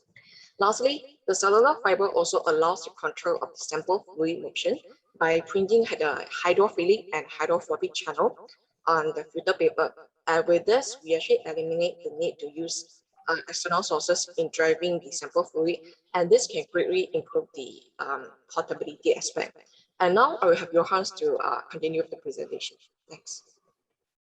So I will continue on the methodology part of the synthesis of our nanoscience. So as mentioned before, we will start by synthesizing our carbon quantum dots. So here we are using lemon and onion waste as shown here. So as a proposal, we are using 47.5 ml of lemon peel and also 2.5 ml of onion, and they will be mixed and placed into an autoclave. Then it will be placed into a microwave oven for microwave pyrolysis at 1000 watts for 3 minutes. Then the produced solution will be filtered by filter paper, 0.44 micron syringe filters, and also 0.22 micron syringe filters. This is to purify our sample. Then the carbon quantum dot sample will be sent for the paper center synthesis. So we will be using inkjet printing. So the sample will be used as the ink of the inkjet printer. Then the paper source will be the Whatman filter paper type 1. As you can see here, this is our proposed model of our paper sensor, our NanoSense. So for laboratory pre-evaluation of sensor, we will be doing TM microscopy to check the surface morphology of the indicator of our NanoSense, 3D measurements to find out what is the excitation peak and also the emission range. Then from there, we can use emission spectra to find out what is the emission peak and also finally find out what is the quantum yield of the carbon quantum dots on the NanoSense. Then fluorescence spectra will be made to find out what is the fluorescence peak of our indicator. And finally, it will be sent for colorimetric test. So the sensor will be, our NanoSense will be dipped into a water sample and then placed into a dark chamber with white LED lamp. So from there, we can just use a smartphone with installed color picker app, which is free in Google Play Store or Apple Store. So from there, we can find out what is the green intensity of our sensor, the indicator of our sensor. So this green intensity could be found from the RGB section of the color picker app. So now I'll show you, this is the picture, the screenshot picture of the color picker app. So on the left here is where we use our camera. This is the interface, and this is the interface where we use when we import our picture inside. So it is usable on both ways. So as you can see here, this is the RGB part, the RGB section of the color picker app. So we need to focus on the green intensity because our carbon quantum dots emits green light under visible light. So the fluorescence intensity could be taken from this green intensity. So this is the model graph that has been made from Lin et al. This graph shows the relationship between photoluminescence intensity and the concentration of free chlorine.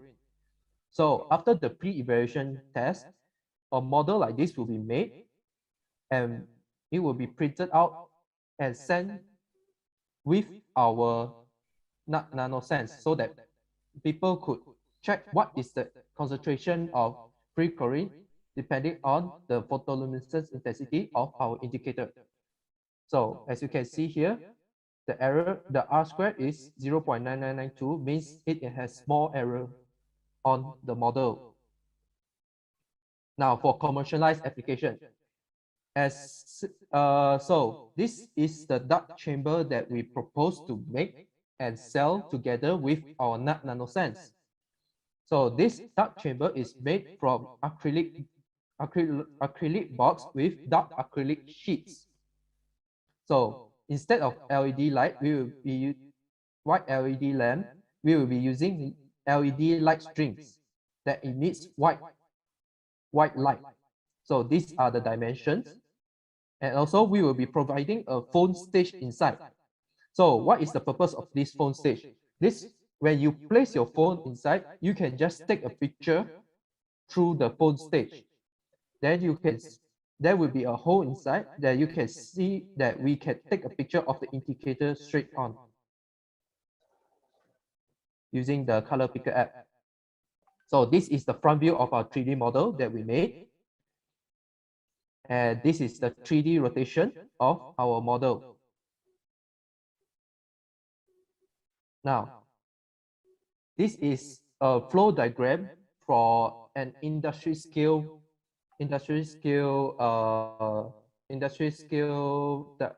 flow. So like the dark acrylic sheets that have been bought will be imported to the cutter, where the size of the dark acrylic sheets will be cut to the size that we want. Then it will be sent to the polisher to polish it, and then sent to the assembly at the bonding part. So this is where our box will be created, and then it will be sent for quality assurance to make sure the box is of high quality. Then it will be sent for packaging and export with our NanoSense. Speaking of our NanoSense, this is the industrial flow diagram of the production of our NanoSense. So the waste, which is the onion waste and the lemon peels, will be sent to the crusher. After crushing, it will be sent to the hydrator, where deionized water will be supplied to the hydrator. Then the produced solution will be sent to the pyrolysis reactor with a cold water supply around it to maintain the temperature of the reactor. Then there will be a temperature sensor which is connected to a computer. This is to help us monitor and maintain, control the temperature of the pyrolysis reactor. So the product produced from the pyrolysis reactor will be sent for inkjet printing at the inkjet printer. So Wattman grade 1, the Wattman filter paper will be used here and to produce our NanoSense. Then the NanoSense will be sent for quality assurance, like the dark chamber, and then will be sent to packaging and export with the dark chamber to our customers. So now I'll pass it to Lily for the next section. Thank you, Johan. So now we are going to see the properties of the carbon quantum dots. In order to confirm the carbon quantum dot is successfully synthesized from the natural resources, several characterization should be utilized, like FTIR, synthesizer, XRD, and TEM. From the FTIR analysis, the broad peak can be observed that promoted by the plentiful of the hydroxyl group, amino group, sulfides on the surface of the carbon quantum dot. To the significance for this project, the compound inside the onion is the important resources of the sulfur compound, as well as the amino that extracted from the lemon. So these two items can help to increase the fluorescent properties of the carbon quantum dots. As mentioned, normally carbon quantum dots own less than 10 nanometer. So we expect that the size would be in the range of 4 to 9. This has been studied by the Monti et al., who used lemon and onion in the study. So besides, the uniform morphology for the carbon quantum dot also can be confirmed by using the SRD and the TM. So from the SRD, it should be an amorphous, and while the TM, it shows a uniform porous morphology. So these characteristics could tell the enhancement of the sensor sensitivity and the selectivity. Okay, next. For the performance, we need to use the fluorescence spectrometer by using the 3D measurement model. So once we analyze the sample will excite and the emission peak will be produced. This emission considered as the safe range for the human body. And once we got the fluorescence peak, it will generate the result for the quantum yield.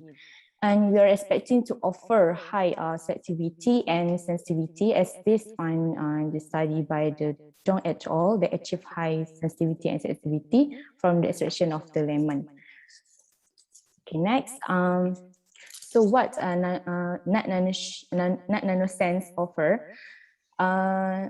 It's less fabrication complexity with the material is can be easily found, and then it's rapid, cost effective, and as well as has a unique single step for the fabrication. And then for the environmentally friendly, the carbon content that fabrication is a green and a waste material, and it definitely don't use any chemical. And then for the specificity, the system solely for the free chlorine detection. And then for the portability and user-friendly, it's on-site sensing, and it's provide or promote good mobility as well as enhance of the rapid and sensitive detection. And then for the low maintenance and the operating cost, it is a paper-based sensor. Is a single use, and then the dark chamber system is easy to clean and just need a simple battery replacement. So I'll pass to my teammate, Tan Chi Ying. Thank you, Lily. Okay. The first element that I would like to mention here is the key partner. The key partner in our project will be our supplier, where we will collect the lemon and onion waste from the cultivative farm, such as the fruitable fresh, and they cultivate the lemons. The other company are the manufacturer of lemon juice and fried onion. We could have a collaboration with them in a way that where we help them to manage their waste and they do not charge it for the natural waste. So it's like a win-win situation for us and for the manufacturers. Next, our targeted customer are the water treatment company, provincial water distributor, drinking water production, university, laboratories, and commercial residents. We believe that this user-friendly NanoSense can be easily used by everyone to detect the free chlorine level from small scale, such as residents use it to detect the free chlorine level in swimming pool or spa. And it also can be used to industrial scale, such as in water treatment companies. Next, we do provide return and exchange service to our customer.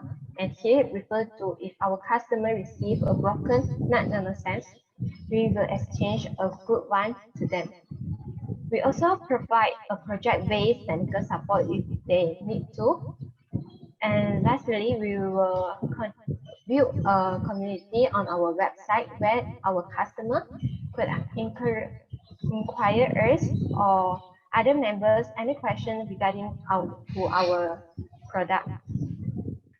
Following, we will promote, introduce, and sell our NanoSense through several methods. For instance, we will distribute our product to distributor, dealer, or we can also direct sales them to our customer.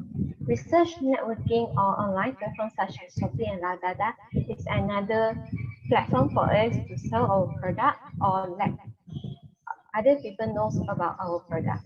And moving on to our cost structure of our project, first of all, we need a kickstart cost to start up our business, and then we will spend on R&D, manufacturing, IT, licensing, and also the marketing. And finally, to the revenue streams. Our NanoSense will gain the revenue by sales of product licensing, and also project revenue through the project-based technical support that we provide to the customer. In the market, there are several types of methods to test on the free chlorine level. Test strip is the most common and normal one in the industry. It is normally made by the polymer. Compared to our paper-based sensor, we have the advantage on the residual of the test, where paper is more easier to be decomposed if compared to polymer. Other than that, our NanoSense do not need any reagent to detect the chlorine level. And also, this method has a relatively narrow detection range, and their accuracy on the result is relatively low, and that is why we count out our product, NanoSense. We cover the detection range from 0.2 to 5 ppm with the detection limit below 0.002 ppm. We target to sell our product into two packages. First is the set of portable dark chamber and NanoSense at a selling price of 250 ringgit. And because of the dark chamber is reusable, the customer can also purchase our NanoSense only at 150 ringgit. With this revenue, we believe that we can have a rough return of interest at around 28 to 30%. Yet, the price that we propose here is still lower than the other detector. And that's all from me. I will pass the presentation to the next presenter. Thank you. So for the conclusion and contribution, we hope that carbon quantum dots are expected to be successfully synthesized from the lemon and onion waste. And then we believe to promote excellent sensitivity and selectivity. And then we consider to provide competition toward competitor with a low cost, eco and user friendly. And then for our contribution to a nation, it is economically with no waste and pollution. For the society, it can support the well-being individual and communities and allow the company to create an image of the sustainability. And for the environment, our product is a reclaimed and recycled material, which considered as chemical independent. So that's all from our group.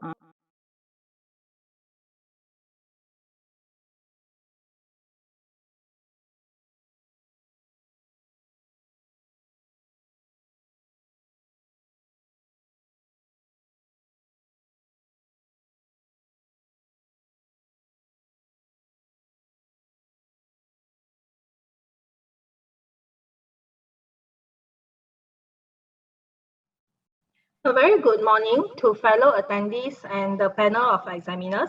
We are from Group 3 and my name is Sia Mei Kun. Our project will be on the production and modification of green plastic waste-derived flash graphene with improved physical and electrochemical properties. So what this basically means is that we will take plastic waste from Malaysia and we will convert it into usable graphene through a method called flash Joule heating method. So the green chemistry aspect of our project is on the green and renewable raw materials. In this case, it is plastic waste and also the environmentally benign products that we will produce. So moving on, I will pass to my group member, Lo Xueqi, to present on the problem statement as well as the objective of our project. Okay, thank you, May, and a very good morning to the honorable judges. I'm Suki, and I'm going to present you the first part of our project. In Asia, the percentage of plastic in solid waste generated in Malaysia is the second only after Philippines. Significantly, by 2018, Malaysia produces more than 0.94 million tons of mismanaged plastic waste per year. Things get worse when people illegally imported plastic waste from countries like US, UK, and France. On the other hand, graphene research and its application in industry has accelerated exponentially nowadays due to its high potential in various applications. However, the high price of graphene and its raw material limits its potential commercialization. Hence, we propose our first objective is to synthesize a more pristine graphene, which is flash graphene, from various plastic waste sources in Malaysia. In addition to reduce plastic waste, the production of flash graphene is essentially zero cost, which will be discussed later in the marketing section. Next.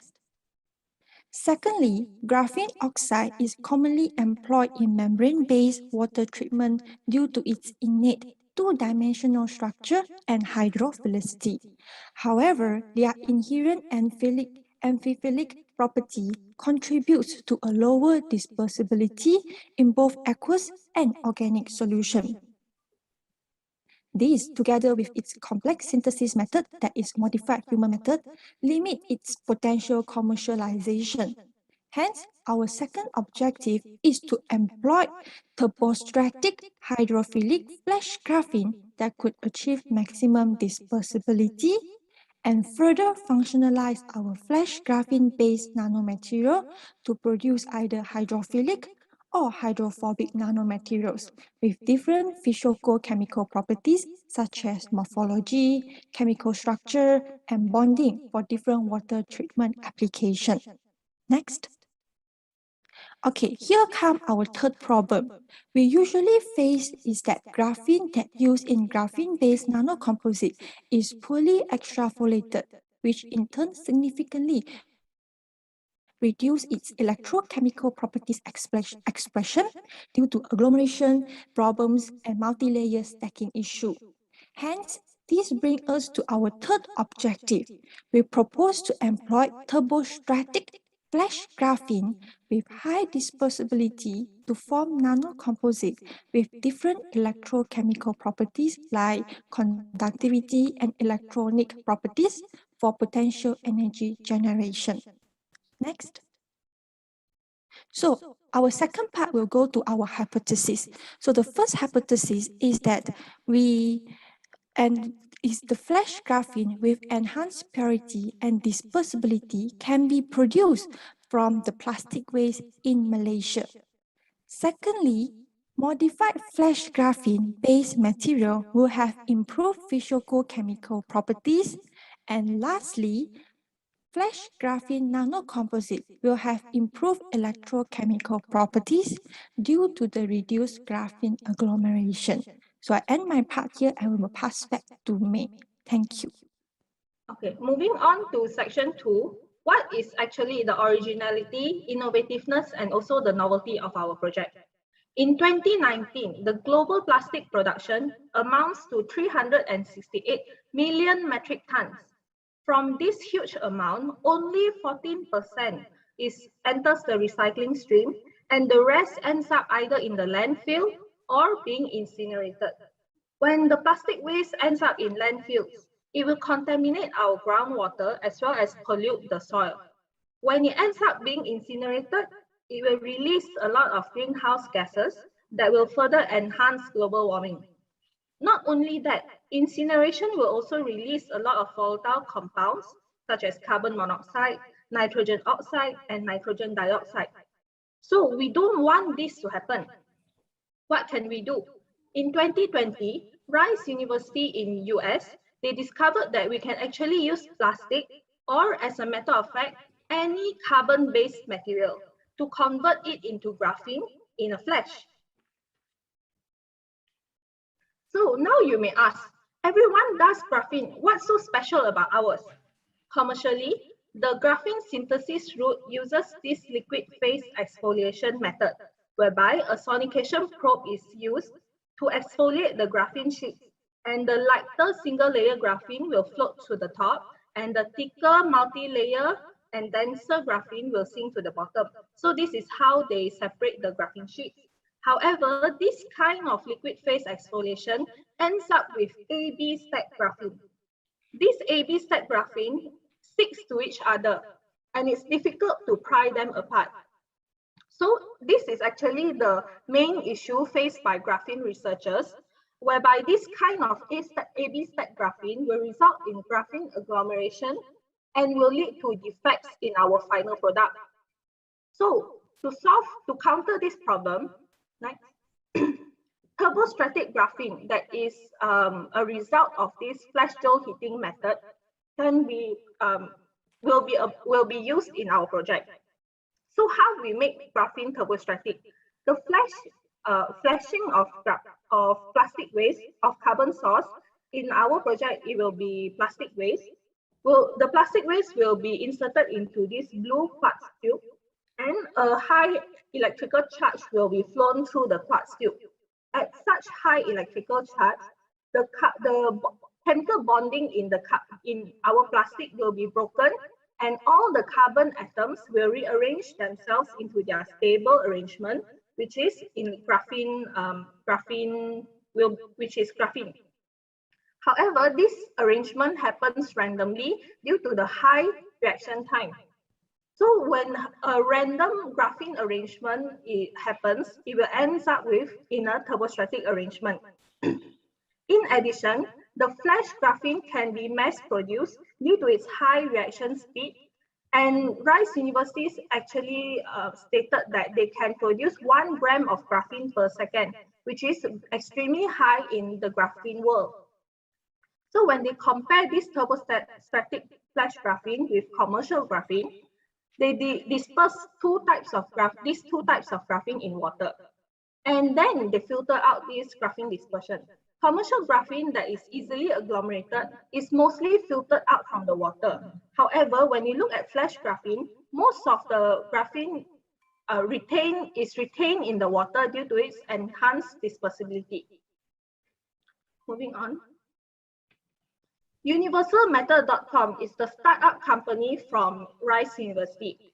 So what they do is currently they produce flash graphene with a different size and morphology, either in flakes morphology or particle morphology. However, they don't modify their flash graphene. So our plan in our project is to collaborate with Universal Method, and they will be the parent company of this collaboration. Since flash graphene is a relatively new discovery, they filed their patent in last year in 2020. So there is very limited research on any of its modification. Therefore, we believe that due to its turbostratic arrangement, many new improvements could be made to existing graphene-based materials. In our project, the plan is to modify flash graphene either chemically by functionalizing the flash graphene with desired chemical functional groups, and also we could structurally modify the flash graphene. The third route that we chose is to use flash graphene and produce nanocomposites that can be applied in energy generation industry and also research. So moving on is the methodology section that will be presented by my group member, Falain. Thank you, May. Okay, here I will explain the methodology that will be used to achieve our main objective. First of all, to achieve objective 1, the plastic waste will collect and crush into the grain size between 1 to 2 millimeter. Next, the plastic waste will place between 2 copper electrodes in the quartz tube. Then they hit with a short electric pulse that instantaneously hit the material about 3000 centigrade within a few seconds. Then it will form the flash graphene. This method known as a flash joule heating method. The flash graphene will collect and the properties of the flash graphene will analyze using FTIR, Raman, PSAM, XPS, AFM, and TEM. Next, objective 2 is to determine the physical-chemical properties of modified flash graphene for water treatment application. To achieve this objective, our flash graphene will modify into 2 forms of modification. The first modification that we do is to functionalize our flash graphene with an amine group by attaching EDA and or PEA species onto our flash graphene. This functionalization method will enable us to produce positively charged graphene material for water treatment application. This functionalized flash graphene then will analyze using FTIR, EDX, TEM, XPS, and CA. Next, the second modification that we do is to change this 2D graphene to 3D flash graphene by using self-assemble method using hydrothermal process by adding polyoxypropylene diamine. The 3D graphene properties produced will analyze using FTIR, XRD, PSAM, and XPS. This 3D graphene will improve the single layer graphene to filter gas and water molecules in water filtration.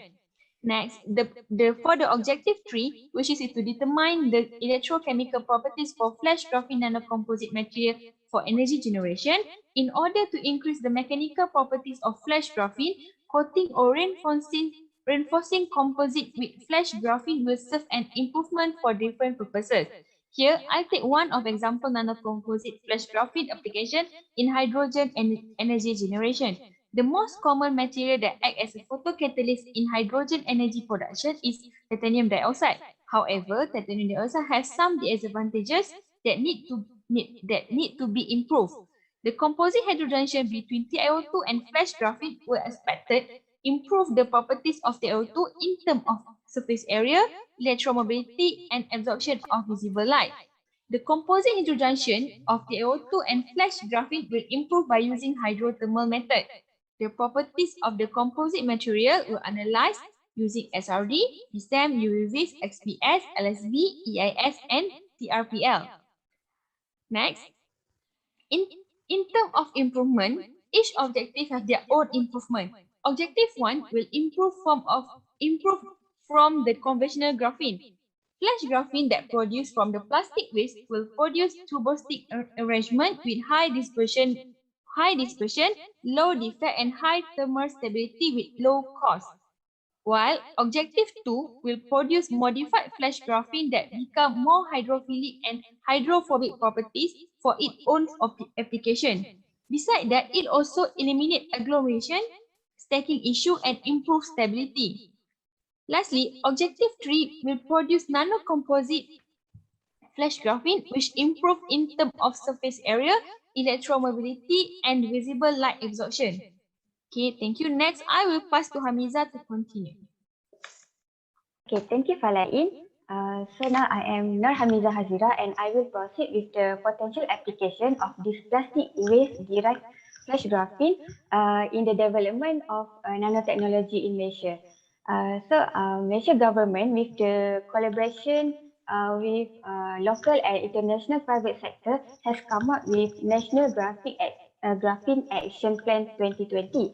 So the objective of this NGAP is to identify the commercially viable opportunity for Malaysia with the potential to add value to the existing application and industry. So since the discovery of graphene in 2004, Malaysia has started the first graphene-based technology in nanofluid and conductive ink application in 2014. For the next 5 years further, Malaysia take the opportunity to use graphene as the additive in rubber and plastic industry. And in addition, graphene-based material also been studied as the anode material for lithium-ion battery. Moving forward, in 2020 and above, the focus has shifted to the application of graphene as the protective coating and also for the composite material. So as been explained by Falain, flash graphene, modified flash graphene, and nano flash graphene has an improved properties that can be employed in various applications.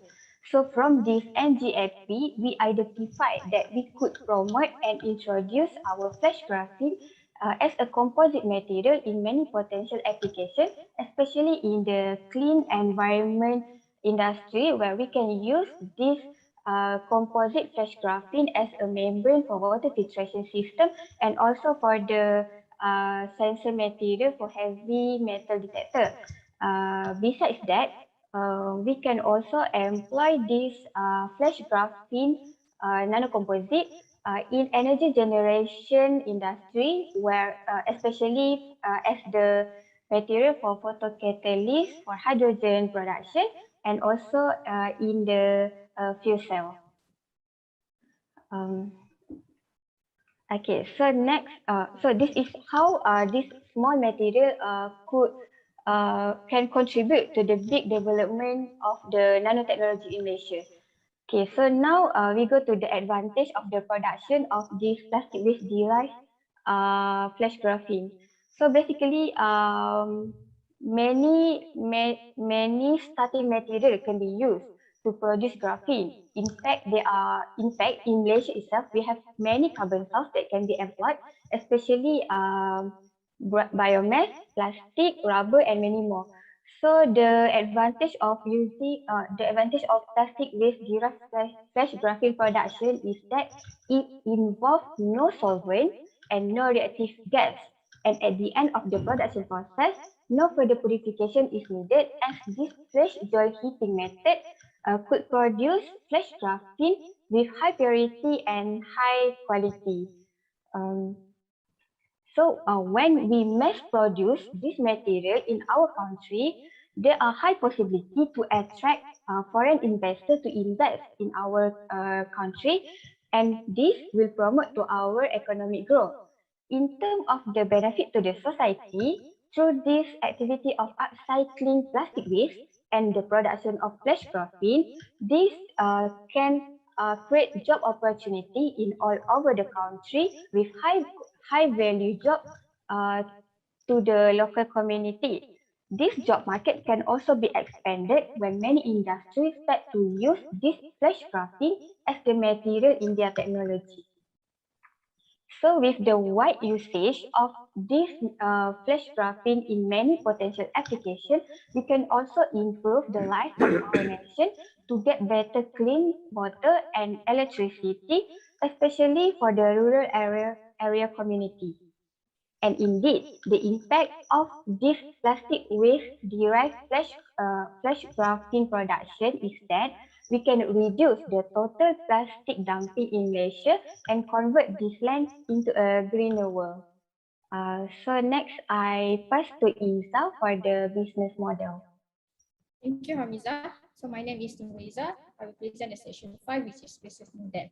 As mentioned previously, we have 3 different products, which is the first one is flash graphene, the second one is functionalized flash graphene, and the third one is nano composite flash graphene. So these 3 materials can be used in various application industry. So for the first subsection of business model, which is customer segment, we will approach the related company, for example, solar cell company, membrane company, water treatment plant, and research institution. Move on to the next one, which is value proposition. We provide a green flash graphene with a low cost and high quality. So the next one, which is channel, is the method where we connect with the customer, for example, through supplier. Customer can visit our website, and another one is through research networking. So move on to the next one, which is customer relationship. So this is the part where marketing strategy is very important. So for the first one, we need to approach our potential customer and give them our sample for them to use and use in their research. For example, we can approach research university and research institute. Then we need to keep contact with them in order to get their feedback to improve our product. And the second one, the third one, which is we need to grow our customer by approaching the customer mentioned here. So all these 4 contribute to the revenue stream where our product is the main revenue. Besides, we can provide the technical consultation. So in order to achieve this revenue, we need to have the key resources, which is the first one is laboratory facilities. The second one, manufacturing facilities. The third one, human resource. And the last one is financial. It leads to the key activities, which is the first one is R&D. The second one is manufacturing. The third one is marketing, and the fourth one is licensing. So in order to get support for the key activities, we need to have the key partners, which is we differentiate in 3 categories, which is the first one is we collaborate with the universities method where we use their patent. Besides, we can collaborate with Nano Malaysia. So the second key partner where they will supply us the plastic waste, which is local municipal council and waste management company. For example, CWM Group Sdn Bhd and Vision Waste Disposal Sdn Bhd. Our last key partner, which is university, where we can send our sample for the characterization. Besides, we can get the material supply for nano composite functional flash graphene development later. So the left side of the business model contributes the cost structure, which is capital investment, infrastructure, operating cost, marketing cost, and the licensing cost. Move on to the next one, which is technology readiness level, where our project start at TR3, which is experimental proof of concept. So by end of 2021, we will submit the proposal to the universal method. So we expect to sign the MOU by March 2022, where it starts with technology exchange, set up the factory, and approach the potential customer. By April 2022, we will start the production of material. At the same time, we move to the TRL4, which is technology validate in lab. By June 2022 to August 2022, We'll move to the TRL 5 and 6, which is technology demonstrate in relevant environment. Then we will move to the TRL 7 from August 2022 to October 2022, which is system prototype demonstration in the operational environment. Then we need to final product qualified, which is TRL 8 from October 2022 to December 2022. So the TRL 9 will be January 2023, where our product will commercialize, which is the first one is flash graphene, the second one is functionalized flash graphene, and the third one is nano composite. So from the time being, we will add some few R&D department, for example, solar cell, membrane, and water treatment. So move on to the next one, which is budget estimation. For capital expenditure, we'll estimate around 10 million, while for the operating expenditure, we estimate around 500K.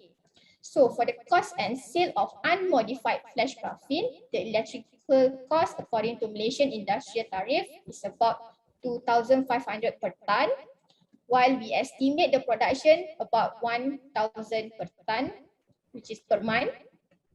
So the estimate sale per month, which is around 100 million, where our selling price for the flash graphene is 100,000K. So by comparison, our price with the current market, for example, Jiangsu XF Nanomaterial Technology and Co., they sell their pure graphene about 1.6 million per ton, while Loya Advanced Materials sell their product about 73 million per ton. As you can see here, our product just 6 to 7% from the current market. So I will pass to my colleague, which is Ochi. Okay, thank you, Iza. So now we will go to our last section. We have targeted a few countries to sell our product with some reason behind. Firstly, we have targeted United States and China top water filtration companies and manufacturer. For instance, the 3M company, which deals in water infrastructure like protective water pipes. They have operation in North Africa, Asia Pacific, Africa, and Middle East, and even Europe. Africa is one of the countries having serious water crisis problem. Meanwhile, China water shortage has become a significant challenge in 2020. The available amount of water in China reaches only a quarter of the global average. Hence, we target the top water filtration China companies such as Media, which has the world's largest production and it's have the #1 brand of water and air filtration. Moreover, in China, China Solar Company has delivered more than 40 gigawatt solar modules all around the world, such as Philippines, Malaysia, Singapore, Germany, and many more in 2018, making the company one of the global leading producer of PV module and smart energy solution. Hence, since this country possesses extensive consumer market, it is worthwhile investment and it brings benefits to human lives too. Thank you. So as for the conclusion, it can be concluded that flash graphene is still in its infant stage of the graphene family. And next, plastic waste in Malaysia can be converted into multi-purpose flash graphene, and further modification of turbostratic flash graphene could be superior to the existing graphene modified materials. And there are definitive government support for graphene commercialization, which is through the National Graphene Action Plan. And lastly, there are wide export market for the flash graphene-based material. And that's all from our group. We would like to open the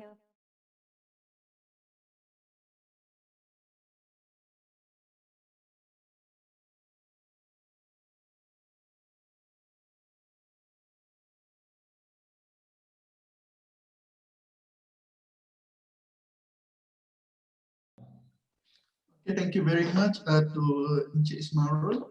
And then I also would like to say thank you to all the judges and also to the panel for attending our presentation. So our group name is XYZ Sendirian Berhad, and my name is Kenny Gani, together with my fellow colleague Nashifa, Akila, Dania, and also Aina.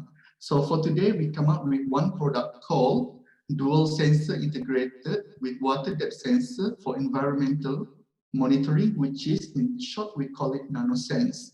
So what NanoSense is trying to do, we will cover it later in our presentation. So this is the end product of what we want trying to achieve. So this is one of the sensors that will be integrated in NanoSense.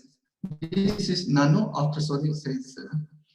And for today's theme, which is nanotechnology for environment, our company come up with a motto: it's green, it's clean, it's never seen. That's nanotechnology.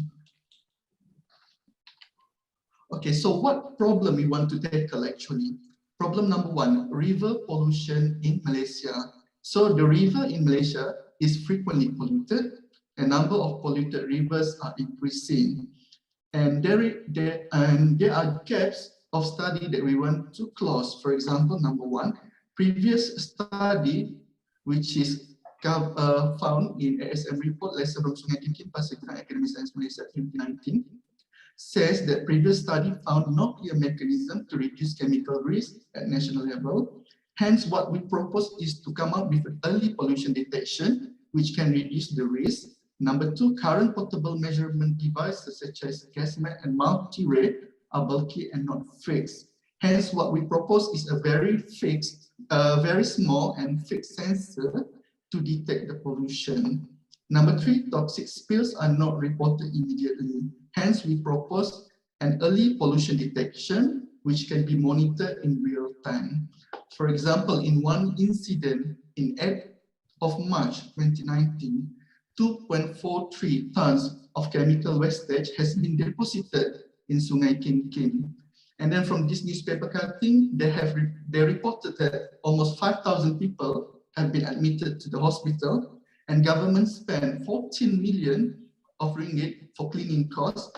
And from the report from Academic Science Malaysia, they said that the chemical wastage are benzene, methyl mercaptan, acrolein, and acrylonitrile. And it doesn't end there. From this old newspaper cutting, you can see that the river pollution happened again and again. So the keyword is it happens frequently. Can we move to the next slide? So problem number two that we want to tackle is flood is a major problem in Malaysia. There are two types of flood. Number two, major flood, which happens when the river overtop. Number two, flash flood, which occur in big cities due to the heavy rainfall and also maybe bad drainage system. The gaps that we want to close, for example, currently early flood detection system, which has been made by Jabatan Pengeruan in Saliran, only installed at main river, and there is no sensor located at flash flood prone areas such as in the city. Hence, what we propose is to come out a nano sensor that could be placed at a building wall, basement parking, traffic light, or also street light. Number two, current flood sensor is huge and also bulky. So we try to come out with a fixed and small sensor that can be easily installed in the city. Number three, flash flood warning only comes when people reported it to the authority or they report it to the Facebook and Twitter. So if we come up with these devices, at least we can give an early flash flood detection to the local authorities such as PBT. For example, in 31st January of 2021, one incident of very huge and massive flood occurred in Johor.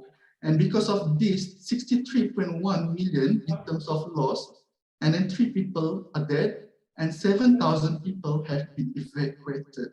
And again, this flash flood or flood does not end there. It happens again and again. And hence, the keyword is it happens frequently.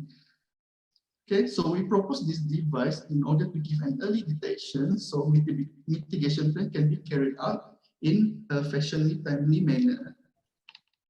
Okay, next. Okay, this is the theme, goal, and the objective that we want to tackle. As I mentioned previously, the theme is nanotechnology for environment. The goal is to develop an early detection system for river pollutions and also flood towards sustainable living.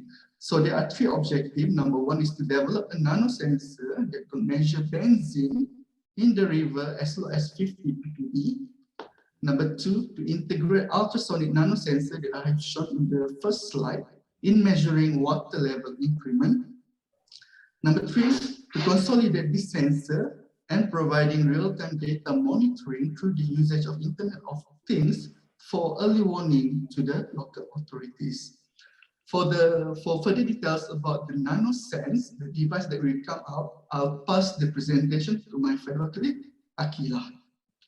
Thank you, Kenny. So this is the rough overview that we have on regarding our device NanoSense. So what NanoSense aim to achieve is detection of benzene pollutant in air and also water, and that's why we have the gas sensor to detect benzene in the air, which will be placed in the sensor box. For the second nanosensor, it will be placed in the water to detect benzene in the river. This sensor, which will be powered by solar panel, it will be placed at the river bank next to the river. Our target location will be rivers in a high industrial area. In addition to these two nanosensors, we also added another sensor to detect the river water level using an ultrasonic wave sensor. So this water depth level sensor, which will be placed together with gas sensor in the sensor box. So in summary, we have three sensors. It's an integrated sensor system, which the data that collected from these three sensors will be processed and then will be sent to the local authorities and also to the public in real time. Next slide, please. So this is the flowchart diagram of NanoSense monitoring system. In summary, the processor will collect all the data from the three sensors, and it will read all the sensors data. And we use three-tier indicator system to determine the severity of the situation: dangerous, cautious, and safe. So the detection level for benzene in air and water, as well as for the river water level, have been categorized in these three indicators and is also summarized in this table you can see in the slide here. So basically, the system will send alert to local authority and public user at every minute if the situation has reached a dangerous level. For cautious level, the system will only send alert every 5 minutes.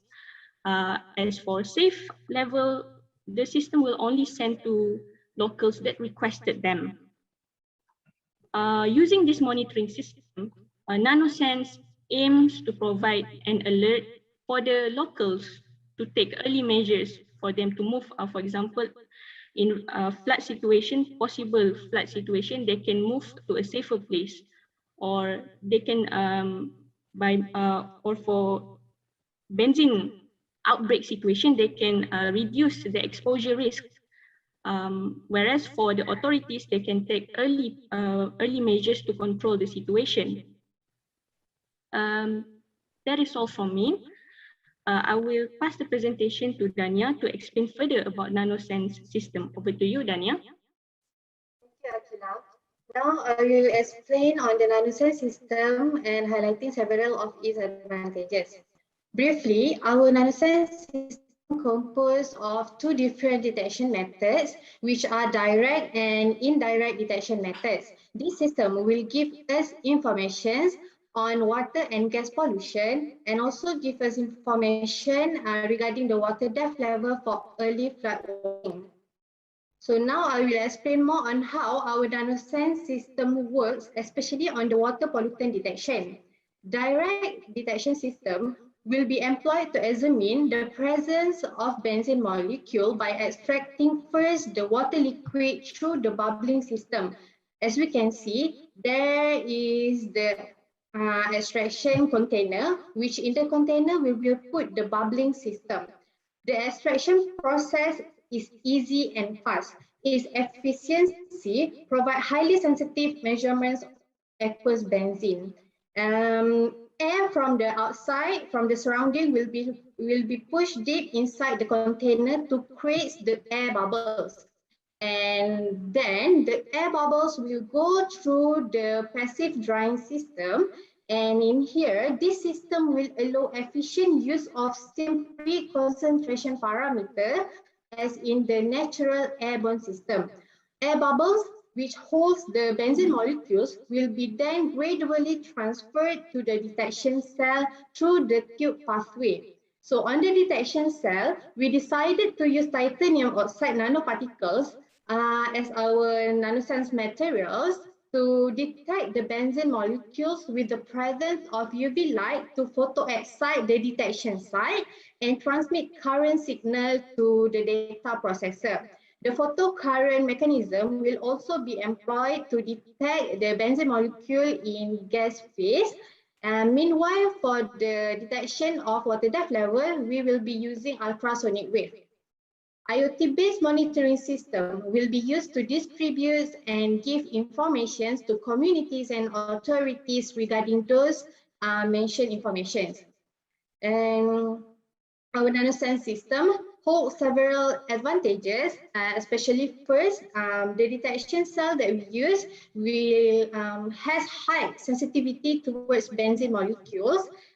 And secondly, we can give early detection of pollution and early flood warning to communities and authorities.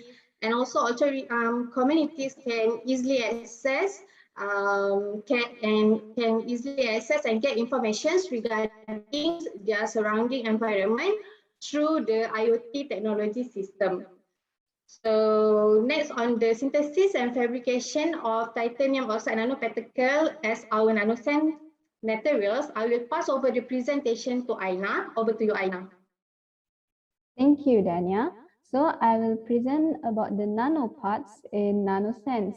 So these nanomaterials are used in both direct sensing of gas benzene in air and also in direct sensing of benzene in water sources. So the nanomaterials that we would like to use is gallium nitride nanowire coupled with titanium dioxide nanocluster. Why we use these nanomaterials? Gallium nitride is actually a very promising material because it possesses excellent electrical properties. Due to its wide band gap, it leads to high electrical properties, high carrier density, and also low on resistance. On the other hand, titanium dioxide is also a very well-known material for its photocatalytic oxidation mechanism and also in detecting molecules such as benzene. So by integrating these materials, titanium dioxide will provide active sites through its oxygen vacant site, and also the direct measurement of the changes in photocurrent induced by UV excitation will be aided by gallium nitride nanowire. So for the fabrication of this nanoscience, the first one is the post-growth device fabrication by fabricating gallium nitride nanowire onto sapphire substrate and titanium electrode, followed by plasma-enhanced chemical vapor deposition for the oxide deposition. This technique is preferable than conventional CVD because it utilizes lower temperature compared to CVD. The third one is photolithography, is the etching on the oxide surface using reactive ion etching, and also top contact metallization, and the surface of the gallium nitride nanowire is etched for the deposition of titanium dioxide nanocluster by radiofrequency magnetron sputtering. Move on to the adsorption mechanism, we see that the titanium dioxide nanocluster is deposited onto the surface of gallium nitride nanowire, and onto the cluster surface there is oxygen vacancy that will trap the benzene molecules. So upon the UV excitation, electron hole pair will be generated in both gallium nitride and also titanium dioxide because of their wide band gap. And these electrons will diffuse onto the surface of the materials because of band bending. So upon UV excitation, the detection of benzene trapped onto the oxygen vacant site will be measured by the changes in photocurrent. And below is the proposed mechanism upon the interaction of benzene and titanium dioxide, where it forms a weak complex that will dissociate into benzene cation and also titanium dioxide anion. So this titanium dioxide will also release electron for the measurement of current. So next. In terms of market potential of NanoSense, as we integrate these sensors with IoT, we also align with the National Policy of Industry Revolution 4.0. As we can see, the Policy of Industry 4WRD, where it aims to enhance the usage of IR 4.0 in manufacturing and other sectors, and to increase productivity up to 30% in all sectors by 2030.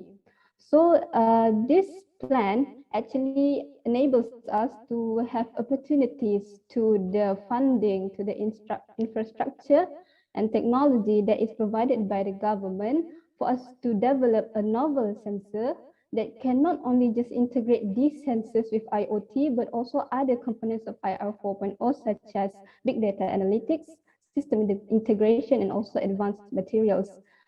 So we also can contribute back to the national policy. The next one is the public awareness on the environmental issues in Malaysia, where we can see in the survey the public concerns regarding air and water pollution as well as flooding actually occupies a large percentage. So these are among the major concerns of Malaysians.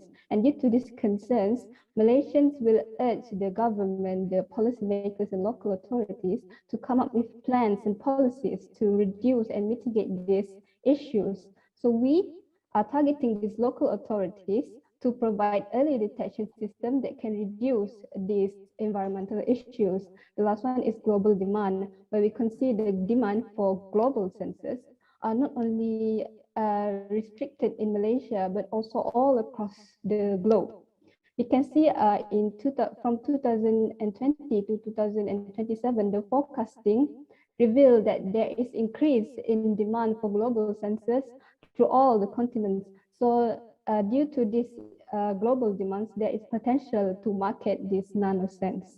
Next, for the impact and other marketing strategies, I will pass to my colleague Shifa. All right, thank you, Aina. I will next present on the impact of innovation. So basically, this innovation has few impact and contributions. So firstly, this system is useful for early monitoring of benzene and flood. Besides, it can be used for early detection and warning, and it allows locals to evacuate the affected area as soon as possible. The early detection system could warn the authorities to close water treatment plant before the benzene reach the affected. And then besides, these can help improve time for mitigation actions. The integration of multi-sensors in a single system enable miniaturization of environmental monitoring systems. So we aim to share our NanoSense product through a few mediums. For example, pitching to government and companies, liaise with government agencies, industry network, and also industry network.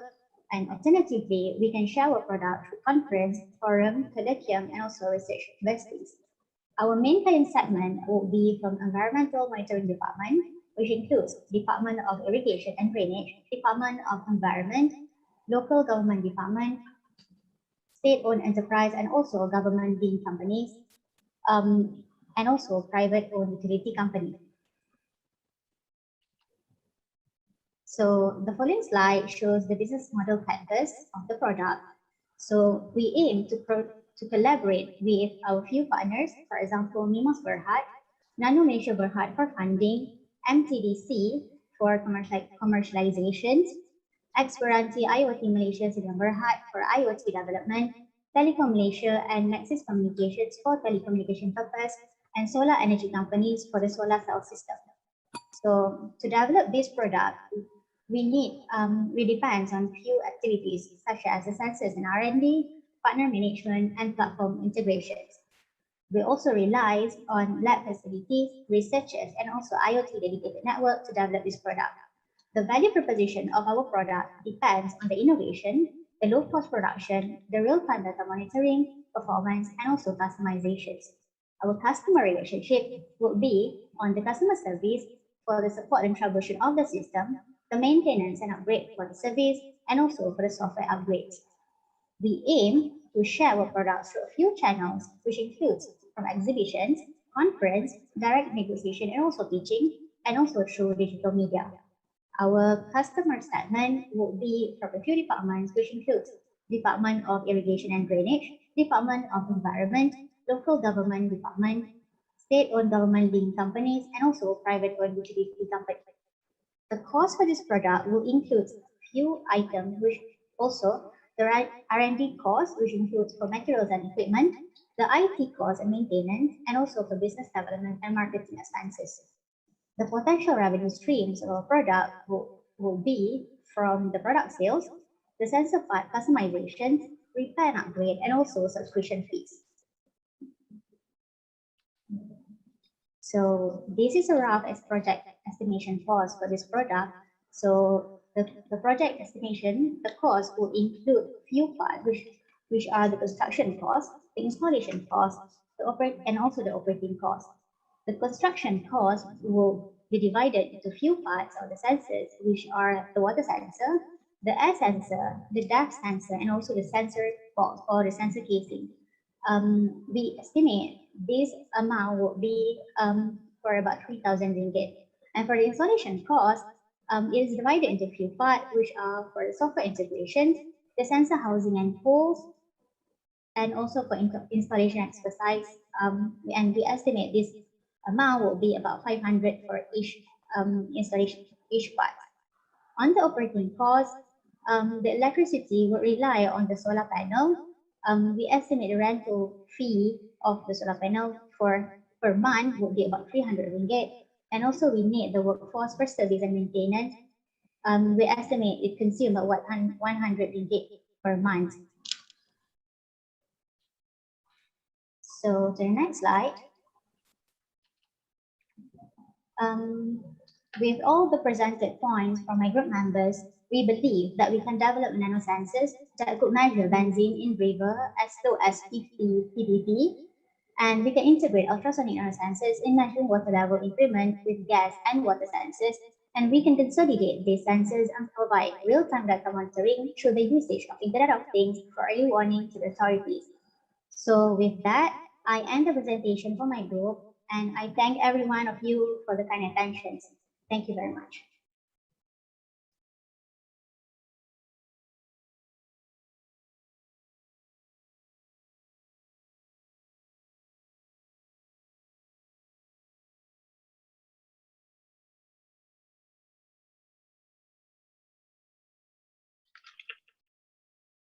Yes, Assalamualaikum and very good afternoon, everyone. Today, our group Zanora will be presenting about our project, which is the NanoZiot.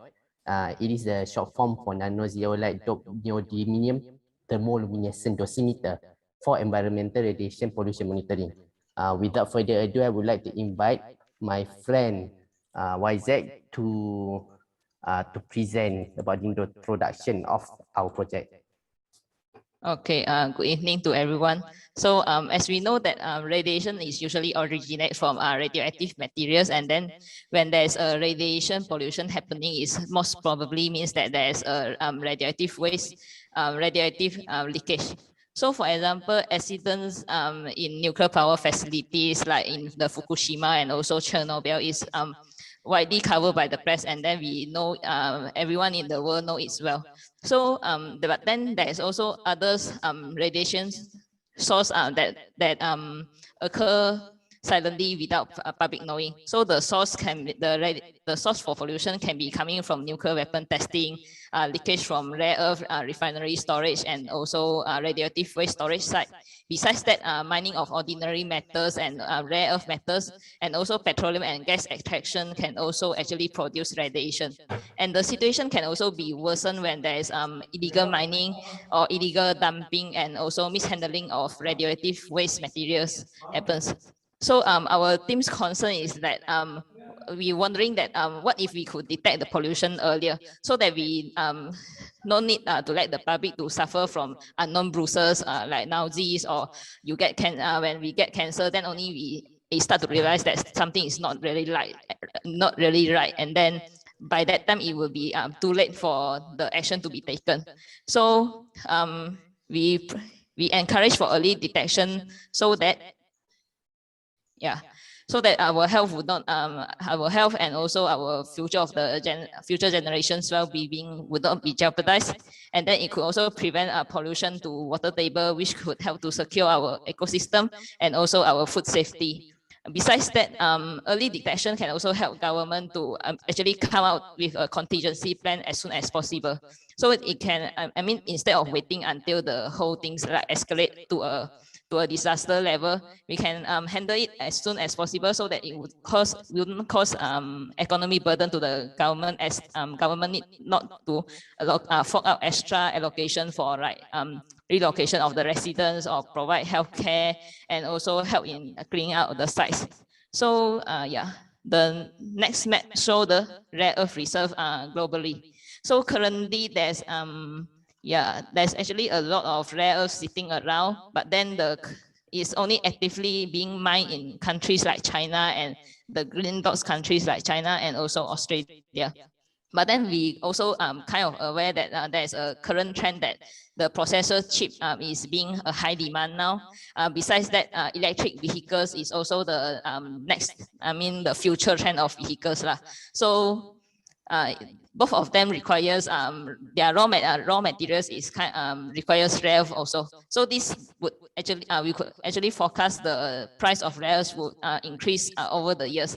And then this might, cause some developing countries might actually tap into the rare earth reserves that they have and actually start mining, so that they can generate a fortune for their own country, despite of the radiation pollution, the potential radiation pollution. So back in our own country, Malaysia, in 1982, we are actually mining rare earth in Perak, and then it's also caused a radiation pollution disaster there. And the residents of Bukit Merah are still suffering from the side effect, and the cleaning up is still happening until today. But then, and now currently we have a rare earth refinery plant in Pahang, and then Kedah would also express interest that they would like to actually start mining rare earth because it's a revenue for their state government. And then Malaysian own expert also kind of give warning to public that other ordinary metals mining would also poses radiation risk to the public. And then since mining, this kind of thing is unstoppable, as it also generates revenue to the country. So our team suggests that we could actually equip the mining facilities, the government, or even the public with a way to detect the pollution as soon as possible. And so that the solution we come up with is we equip them with a dosimeter. So this leads to, so we are now currently looking into a radiation dosimeter.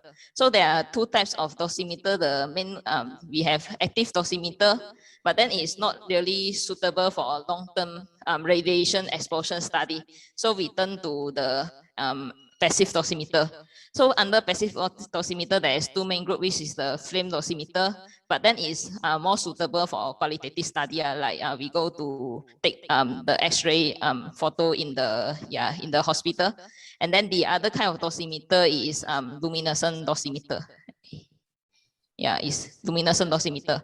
So we have optical stimulated. Sorry, we have an optical stimulated dosimeter, but then the equipment itself is expensive. So our only choice left is thermoluminescent dosimeter. And the conventional materials used in companies like Fisher, Thermo Fishers, is content of lithium fluoride dot with magnesium and titanium. But then this kind of compound is kind of suffering from fading. And then the lithium fluoride itself is also expensive. But then it's kind of like contradict with our team's mission, where we want to get this thing as cheaper as possible, so that public and also the capitalists would actually take interest to use it in a larger scale, and also secure our health. So we introduced our product, which is called as NanoJoy, and then it's a thermoluminescent dosimeter, which is clay-based joylite dot with neodymium. And then why we use it? Why we use this kind of material? Because it's cheap and also sensitive to low dose radiation, and we can use it anytime, and it's also preferably to use it before mining operations started, and then it's suitable to be used in any geography and also climate. And whereas how we can use it is kind of like very simple. You can just place it at any point of your interest.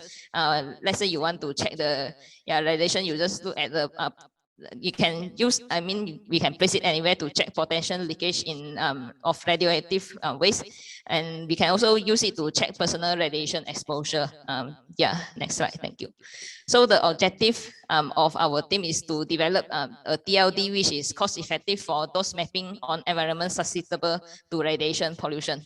And our hypothesis is that the clay-based nanojoylite doped with neodymium will produce TLD which is sensitive to low-dose gamma radiation. So next, I will pass to my colleague Nabihan to explain about our products. Thank you. All right, thank you, Isaac. So, Assalamualaikum. My name is Nabihan. So now I will explain the activity 1, code SLA1, synthesis and characterization of nanozeolite. So basically, I will explain how neodymium doped nanozeolite. Okay, nanozeolite is crystal aluminum silicate. The commercialized the nanozeolite is very expensive, so we decide to synthesis the nanozeolite by using a low-cost raw material, which is in this study we use a kaolinite. Okay, the main content in kaolinite is silica and alumina, which is similar with a nanozeolite. So we can avoid using the expensive and toxic chemical containing alumina and silica, such as sodium silicate and sodium aluminate. So, interestingly, the price of the kaolinite is very cheap compared to the chemical, and the best part is the kaolinite is non-toxic to the environment. So, in order to transform the kaolinite to the nanozeolite, we're using a hydrothermal treatment. Hydrothermal treatment is selected method due to it's easy to control the solution and also low energy consumption. So during the treatment, we calcine the kaolinite at 700 degrees Celsius and then introduce the sodium hydroxide as activating agent to produce the nanozeolite. So basically, the nanozeolite is a base for the TLD device. The advantage of the nanozeolite is it has a high surface area, which allow that neodymium uniformly dispersed in zeolite. As I mentioned before, nanozeolite has alumina and silica. The properties of the alumina is it's sensitive to detect the low dose radiation and also high reproduce. While for the silica, it demonstrates the high thermoluminescent response. Okay, after we obtain the nanozeolite, we will dope with a neodymium.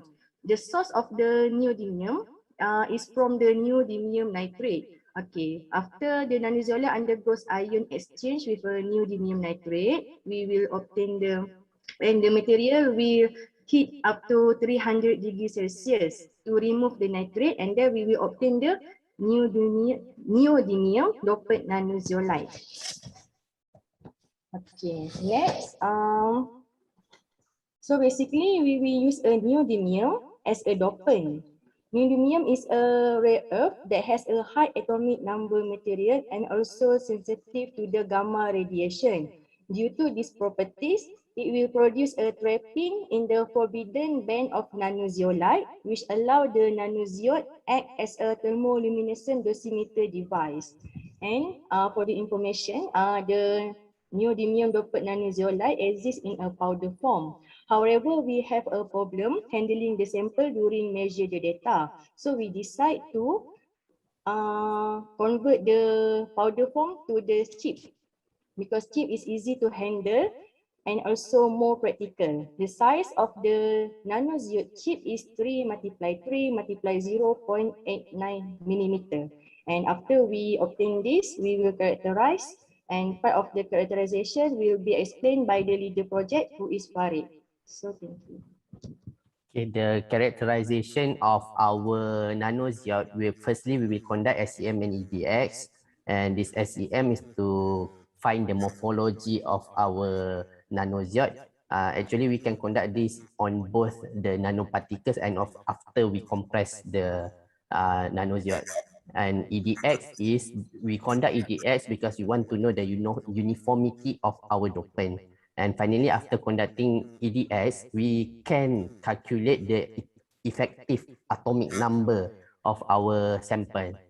Next, what we will conduct is XRD. This one is for chemical composition analysis because we want to know the composition of our materials. And next characterization that we want to conduct is spectral analysis because we want to know the type of radiation that our sample can absorb and what it will emit when it illuminates. Okay. For activity 2, which is the dosimetric characteristics, basically what we do is we will prepare the samples for irradiation. Firstly, what we are going to do is anneal the sample to remove any trapped signal, and then we are going to place the samples inside a plastic container. Our nanozeolite we will place inside the plastic container, and then we will irradiate it using gamma ray. And the source of our that we will irradiate our sample is cobalt 60, and using this machine Teratron because this machine is available at Agency Nuclear Malaysia. After irradiation, what we are going to do is read the sample using Harshaw TLD reader 3500. This is also available at Agency Nuclear Malaysia. And then what we want to measure is first the linearity. The linearity is important because later on we want to know the dose that our sample absorb. So what we are going to do is irradiate the samples at different kind of doses. And then we will create a linear regression curve so we can estimate whatever dose that our sample absorb from the responses. And next is fading. Basically what fading means is that we want to know whether our sample the signal inside our sample will fade, will reduce after irradiation if we don't read. So basically after we irradiate, we wait for 1 day and then 1 week and then 1 month and then or maybe up until 1 year to know whether the signal will be reduced or not. And next is energy dependence. This is important because the environment, in the environment, for example, if we mine the ore, rare earth ore, or the source of radiation comes from either thorium or uranium, and they possess different types of gamma energies. So we need to test our samples whether it will produce different signals to different types of gamma energies. And lastly, it is reproducibility. So basically what we do is we irradiate our samples to the same dose, the same sample to the same dose multiple times and see whether we give the same response or not. Okay, next is a lab scale dose mapping.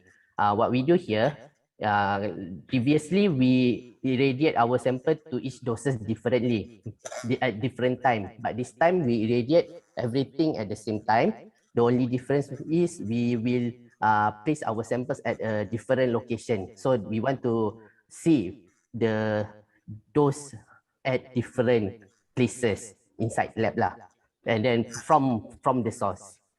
And finally is for real life application.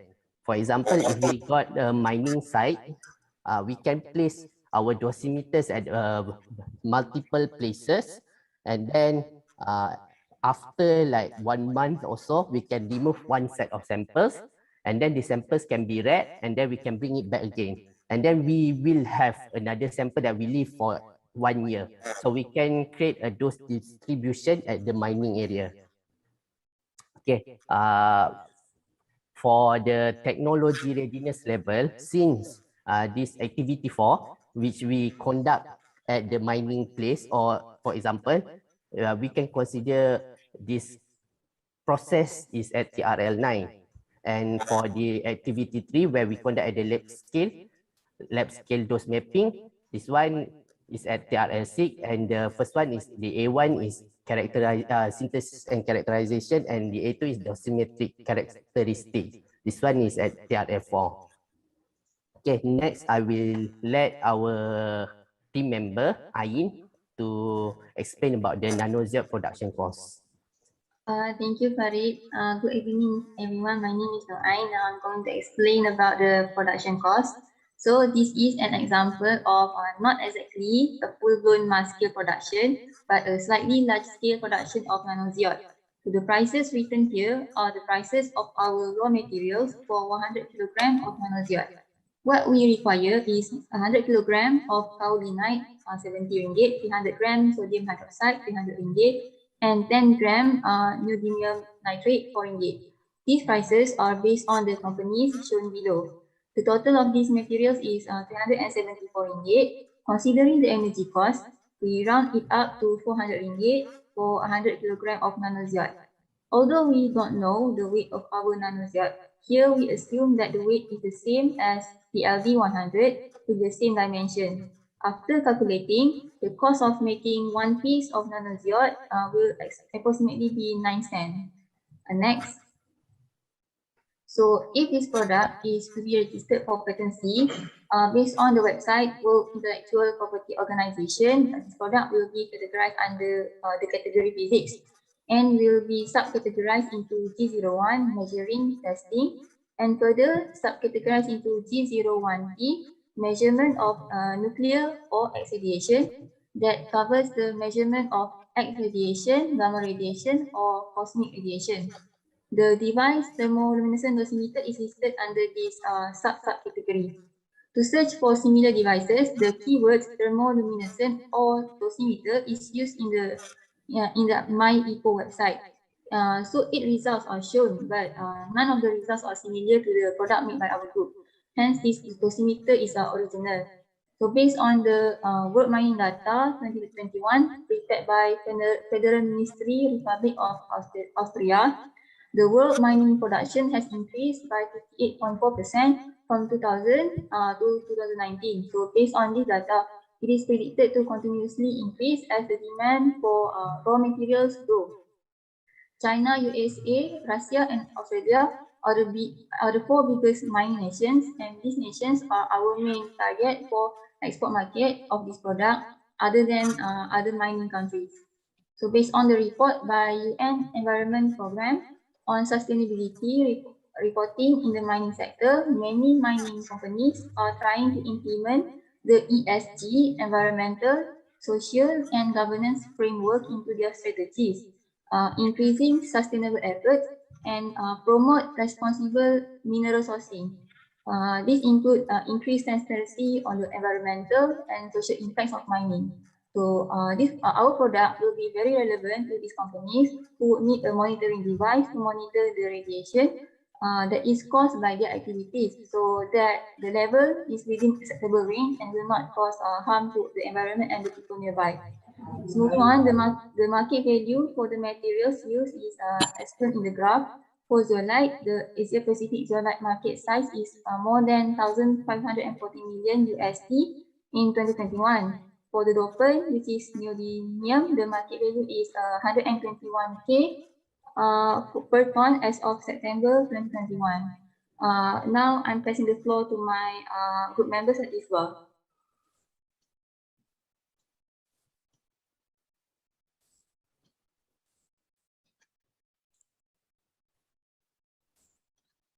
Well, thank you, Ain. Just a minute, folks. Here we are. Right. Now, ladies and gentlemen, shall we talk about business now? My colleagues mentioned earlier that we will be utilizing it for several important things, such as localized detection, timely detection in both atmosphere and water as well, to ensure water and food security. In order to actually do that, we need to find out which customers can we actually attract once we have this complete prototype, even the functioning material ready. Let's just say the most important key player would be the government organizations involved in nuclear studies, because they are the ones who would be managing all these radiation regulations and whatnot, right? The second biggest player would be actually companies, the rare earth mining industries, as they would need to adhere to strict regulatory processes set by the said government agencies earlier. And the third one is a little unique, as we have intended for this product to be used by the layman, the common person who can use this without high expertise, right? Which brings me to the next problem of why we actually did this study in the first place. The current available commercial ones is static active dosimeters, which has limited range. You can't make an actual grid network with those things, and it's expensive and high maintenance, and you require trained personnel. I don't think the common van would be able to do so and interpret it that easily, and hence our solution. Our material is profitable, and it's based on a simple thing, the production model. And this, we would use materials imported from others for cheaply, but it will be made in Malaysia, I assure you. And we will also utilize the startup taxations Malaysia has, as Malaysia is a business-friendly nation. So now, ladies and gentlemen, I have to remind you, even though we said product quite a lot of times, we are not selling a product per se. We are selling safety and health, right? And to the companies, we're actually selling regulatory adherence to said safety measures. And the community benefits in several ways. First, they have a more democratic process in which they are involved in the policy making process when they are exposed to these things.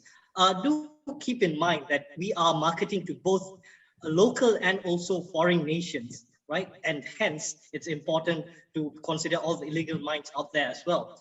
And this data set made by the community network will be extremely crucial to the government, right? And this passive monitoring system is sensitive and accurate, so they would be able to protect themselves from any harms. Now, we won't be able to do this alone. So in foreign nations, we will be collaborating with testing centers so that they can send these products once they have left it for 1 week, a month, or a year, according to their needs and familiarity, actually. And these cubes or chips, as my friend said, will be put in a containers, and the containers, of course, will be sourced out to our partners. Right, and the distribution chain is mainly reliant upon the business to business and business to consumer, as according to our customer segmentation, right? Now, and we do so through online retailing and direct distribution. And the pricing of our Nano Zeo is only 5 ringgit a piece, even though it costs, say, 10 cents.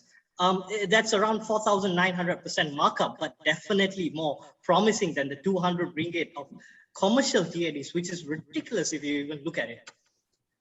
So the market data clearly states that we have a huge market here.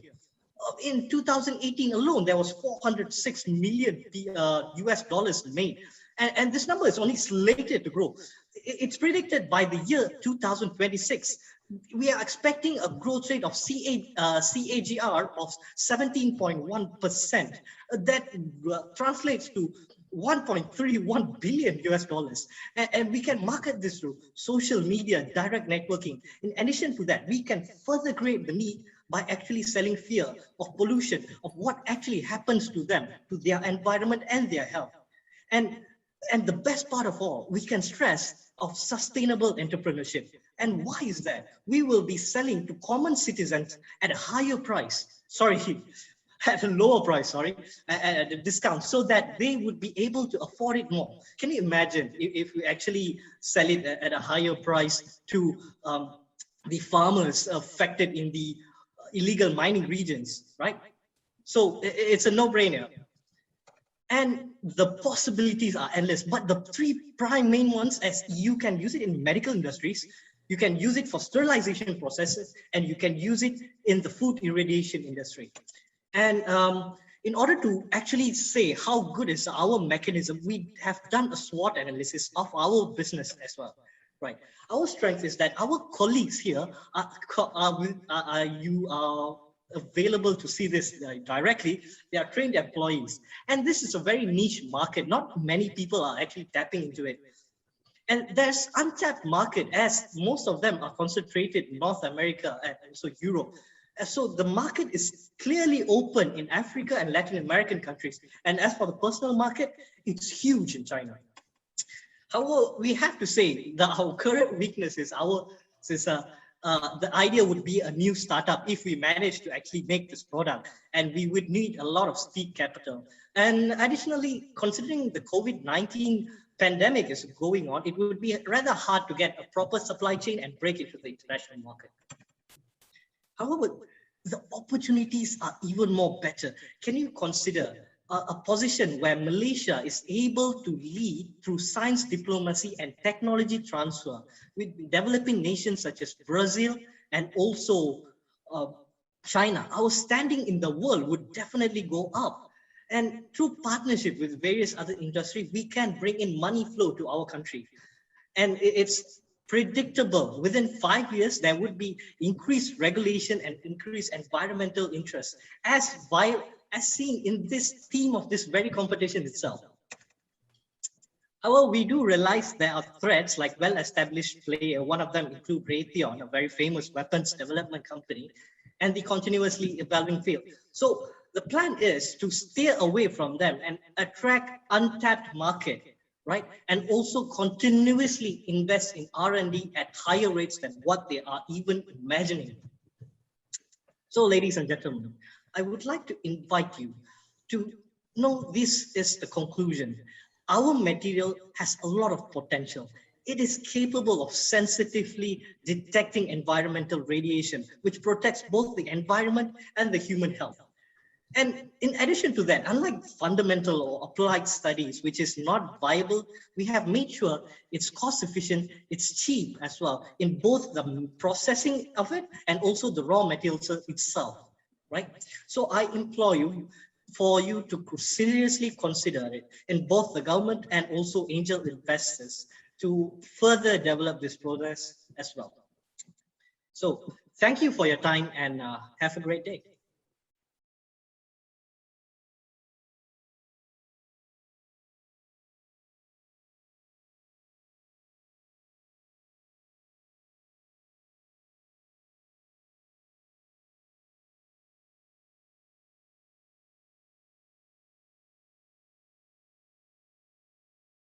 Now, nano-geopolymer concrete, from waste to green wealth. You see here, there are two concrete blocks, two visibly similar appearance material with comparable strength of 52 megapascal and 65 megapascal. One emits 1 ton of carbon dioxide with every 1 ton production of concrete, and the other one only emits 10% of carbon dioxide. And the year of invention of both these concretes are actually different. One in the 1892 and the other in 1970. How so? How is these two different concretes does not have the same carbon emission? To show you that the newly created concrete on the right side has a real life application, this is the airport of Brisbane West Camp in Australia. The material that is used to construct the pavement of this airport is actually by using the concrete on the right side just now. And this concrete is still intact from 2014 up until this moment. So, before I reveal you the secret, let's take a look into the concrete problem of our concrete industry first. Concrete is the critical material in construction sector, which contributes to around 11% of the global carbon dioxide emission. Well, this is not really surprising actually, because the #1 most used man-made material in the world is indeed concrete. So to cater for the building development, production of ordinary Portland cement, which is the current cement that we are using right now, actually has to be increased annually to to cater for the development. And of course, by increasing the production, we are directly increasing the emission of carbon dioxide as well. Now, let's come back to these two concrete blocks. On the left side, we have OPC, which is ordinary Portland cement. And on the right side is our secret, geopolymer concrete, which we will label it from now on as GPC. To face the reality, we can never stop the development of buildings. But what we can do is actually to replace the current concrete with a more environmental friendly construction material. So how do we do this? How can we compare these two different concrete? The production of raw material for OPC requires tedious process starting from quarrying up to the grinding process. On the other hand, GPC utilizes agricultural waste material called rice husk ash, RHA, and palm oil fuel ash, POFA. Both RHA and POFA are the byproduct of rice milling and oil palm milling. They often disposed improperly by plantation owners, and fortunately, these disposed RHA and POFA are already in the ready form for GPC production. In other words, the cement that undergoes tedious process to be produced is actually equivalent to the waste material that we have currently. So this gives huge advantage to GPC to be produced with way lower carbon dioxide emission. However, here comes the limitation. Before we talk about the limitation, let's talk about how geopolymer is synthesized first. Geopolymer requires the combination of aluminum silicate source, which means the material has silica and also alumina. Both these contents are available in our POFA and RHA. So these two has to be mixed with alkaline solution to be produced into a geopolymer cement. For geopolymer to be used as a strong concrete, it must have an SI and AL ratio of 2, as shown in the figure on the right. However, in reality, the POFA and RHA that we have actually has way off silica and alumina ratio. It is around 8 for POFA and 9 for RHA. But for us as a scientist or researcher, we must come up with a new product that is able to utilize our raw material instead of importing a raw material that is already stable or idealized in SI/AL ratio, because that is how we can actually improve our nanotechnology in Malaysia. So this is the rough idea. To cater for the lack of alumina, we're going to introduce a nanoparticle called zeolite. This zeolite nanoparticle will behave as a strength enhancer for our GPC. And by adding this zeolite nanoparticle, we can now coin our geopolymer as a nano GPC. And in addition to that, among other factors that control the resultant strength of GPC, aside from SI and AL ratio, are actually the amorphous content of silica and alumina, and 2, the water content of POFA, RHA, and the one that we use in the production of alkaline solution. So the amorphous content and the crystalline content of the aluminum silicate material behave in this way. Only the amorphous content of the POFA or RHA can be dissolved during the mixture with potassium silicate. This means that the crystalline part is actually not involved in the reaction. Therefore, this crystalline part will behave as an additional filler, similar to how sands and aggregates are added to our common concrete. And for number 2, the amount of liquid added. In comparison to common OPC, during the production of geopolymer, water is not involved in the reaction. Water is only used for workability during mixing. Therefore, after the structure has solidified, water will be evaporated, leaving numerous pores within. So that's where we have to come up with a good or optimum recipe to ensure that the number of pores or the size of pores is good to tailor the strength that we want. And of course, when it comes to additional pore content in the concrete, this would give us a cooling effect.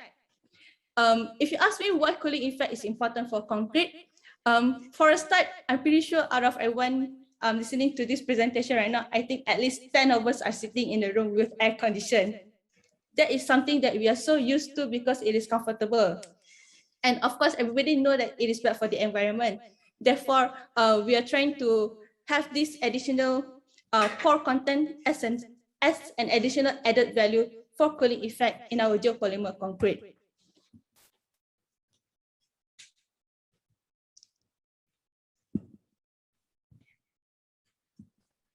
I pass this to the next person, Atika. Okay, so zeolite is widely used in agriculture sector as it has high water retention properties. So it is often used in soil for slow water release. So zeolite can serve the same purpose in geopolymer as to how it is used in soil, which is to retain water. So zeolite has pores with pore range 1 to 10 angstrom. Similar to RHA and POFA, zeolite also has amorphous and crystalline content. So undissolved crystalline will maintain the pore, so water retention maintained. So this pore structure can change the weakness into an added value to water retention properties. So water retention functions to retain water in geopolymer block also contributes it to cooling effect. Next slide.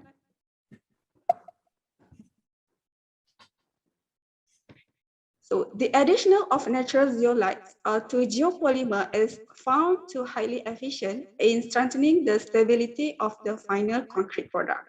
So this is the schematic geometry of nanoparticles in polymeric matrix.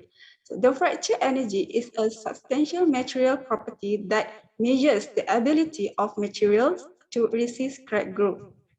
So the reinforcement of the epoxy polymers by nanosized fillers improve significantly their toughness. So nanoparticle zeolite is chosen compared to microparticle zeolite as it provides high surface area as illustrated in the yellow cube picture below. So the nanoparticles are much stiffer than the epoxy matrix and are not allowed to fracture. Compared with other additives, nanoparticles have many advantages such as good absorbability, strong coordination bonds, and easy dispersal in alkaline solutions. So by adding nanoparticles to a polymeric matrix results in major improvement in the properties of the created composite. Next slide. So the current method for producing geopolymer is using high shear mixture. This is because the aluminosilicate materials must be vigorous shear mixing with alkaline solution for dissolution. So for each processing industry and easy marketability, we have to come out with an easier way of mixing. So the best benchmark is actually the current concrete way of mixing. Normally, concrete can be mixed manually by workers. For geopolymers to achieve the same way of easy processing, we have to add a material that promotes the dispersion of the aluminosilicate materials. Thankfully, we can make use the negative charge of the zeolite nanoparticles in order to promote good dispersion. The high surface of nanozeolite can increase the chance collision with aluminium hydroxide particles. So the presence negatively charged of zeolite and negatively charged aluminium hydroxide will cause them to repel each other and promote dispersion of each of the particles. Hence, promote better dissolutions. Solid alkaline pellet was used as a replacement for alkaline for easy processing in lab.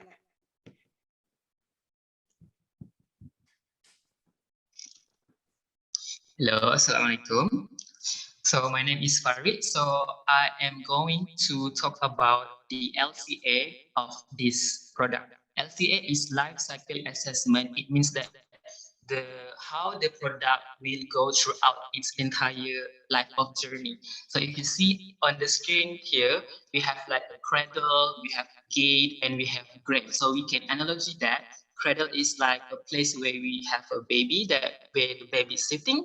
Gate is gate, and grave is when we die, that we have a grave. So it's same with this nano GPC. So why we need to use into this LCA is because you want to see whether this whole process of the life of the nano GPC will give waste or any output that can create harmful or anything to the environment. So we need to do this analysis. And this is the expected LCA that we can came from this nano GPC. So this is five of the process is the usual LCA process that we also involves. The raw material extraction is where we get our raw materials of the production of the nano GPC, which is from the RHA and the POFA. We don't need to have a lot of grinding because they are already exist in a very small particle. So we can just mix it with another raw materials to produce our nano GPC. Meanwhile, for the zeolite and the alkaline to be the medium for the production, we can look at that in the materials manufacture. So here that we can mix them all together in this stage, and then we can go through the manufacturing of this into one nano GPC, means that we are mixing all these raw materials before we send it to the consumer at the use stage. That's why here we have a gate. It's like we are giving someone something through a gate. And then lastly, when we are no longer using this material in the building construction, for example, when a building is being crashed down, we will have a concrete of that. So instead of it just lying that on there, we can actually reuse this again and back to our first cradles stage, which is we can use it again as aggregates, and also we can recycle it again into the manufacturing of our new nano GPC. So this is the expected LCA of this whole production of nano GPC. And compared to the OPC, because OPC is using an extensive energy production, in our product, we only using raw material that is already have been naturally grinded. So we don't need to use extensive energy, time, and we can save the cost. Maybe we need to consider just in the production stage here because we need to consider the packaging and the transportation. But for the other stage, we can eliminate the emission of the carbon footprint. Next slide. Okay, so this is the overall flow chart on how we can produce our nano GPC. So if you look at this chart, we have using this RSM or response surface methodology, which is a very futuristic tool to use to produce any product without using any tedious experimental or any synthesis step. Because in this step, we can actually include what are the raw materials that we want to use. So in this case, we are going to vary the mass of each of the raw materials, which is the POFA, RHA, the zeolite itself, and also the potassium silicate. And after we have included all of these variables inside our statistical package, this statistical package will try to find the regression and the analysis of variance. Because we are talking about statistics, we need to ensure that our ANOVA result is good enough for us before we can say that this model is good or not. So when our model of statistics is good, then we can proceed to synthesis from the experiment set that we have, and we can proceed to the characterization of our nano GPC.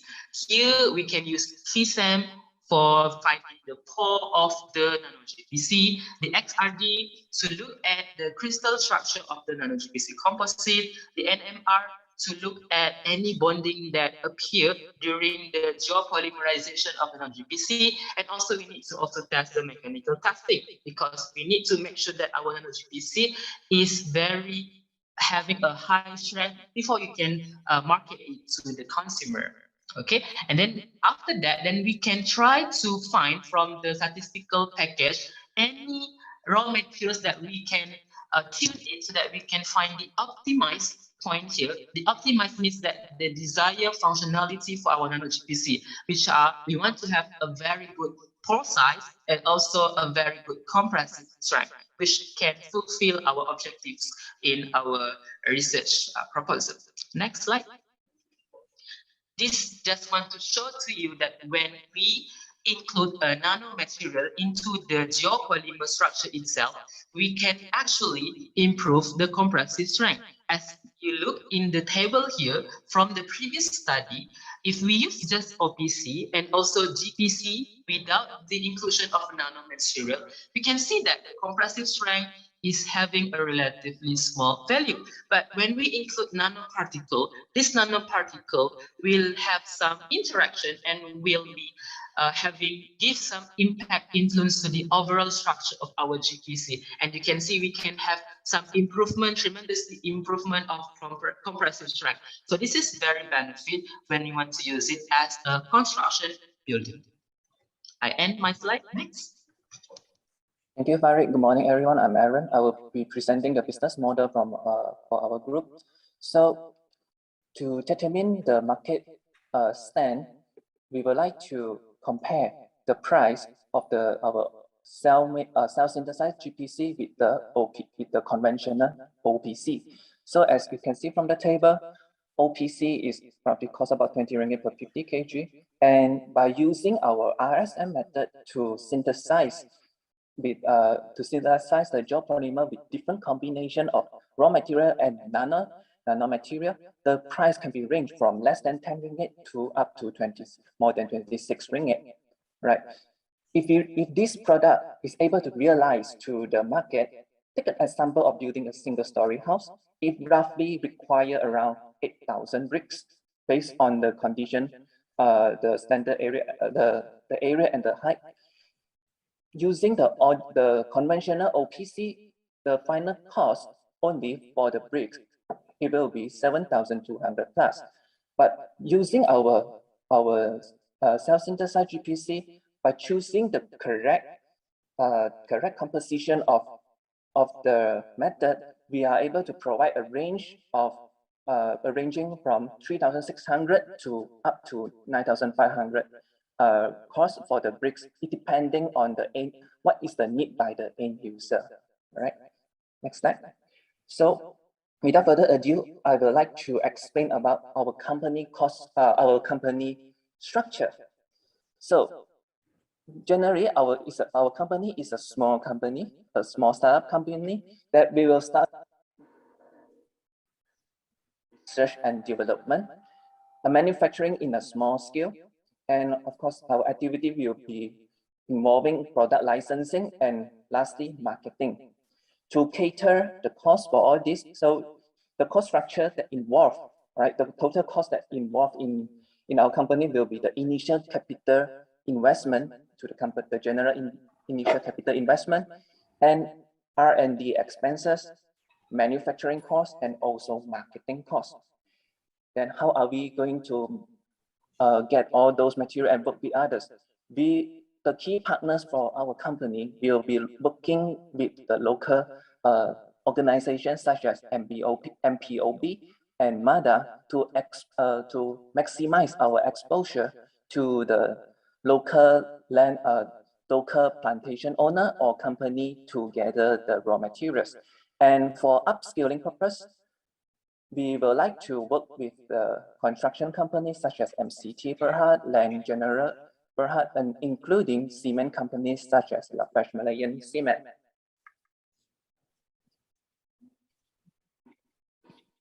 So that we provide a appropriate solution to our customer that will be through research networking, our connection to a supplier, and of course we can market our products to the website.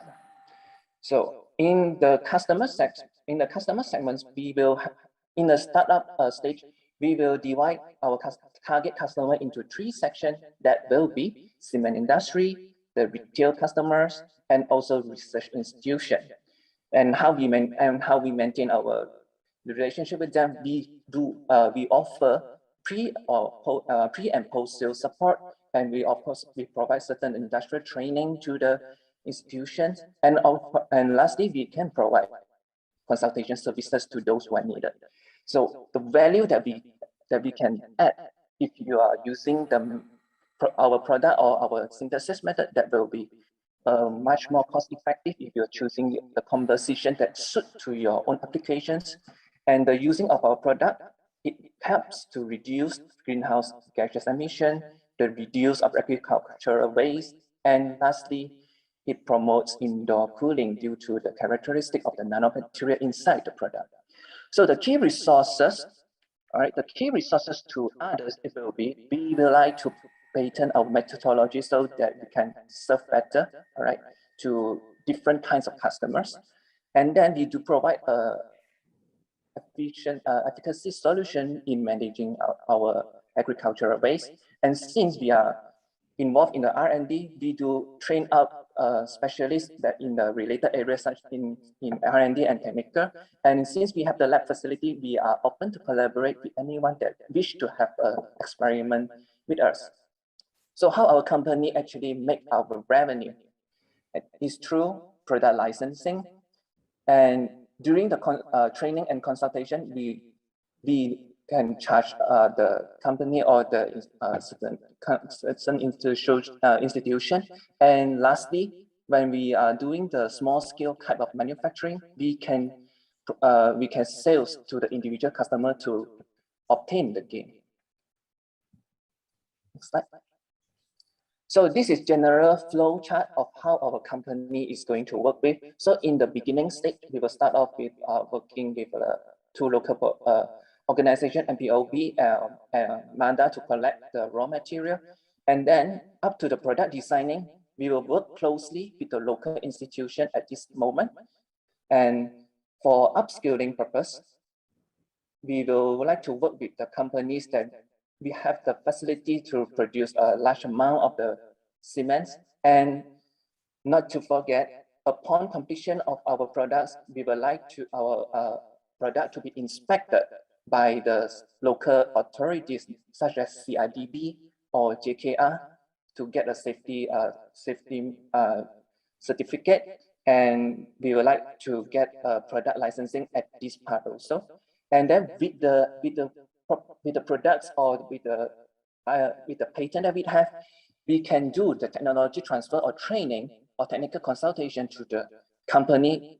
This is only 3 companies I listed here, but actually we do open to all the companies, right, in Malaysia to work with.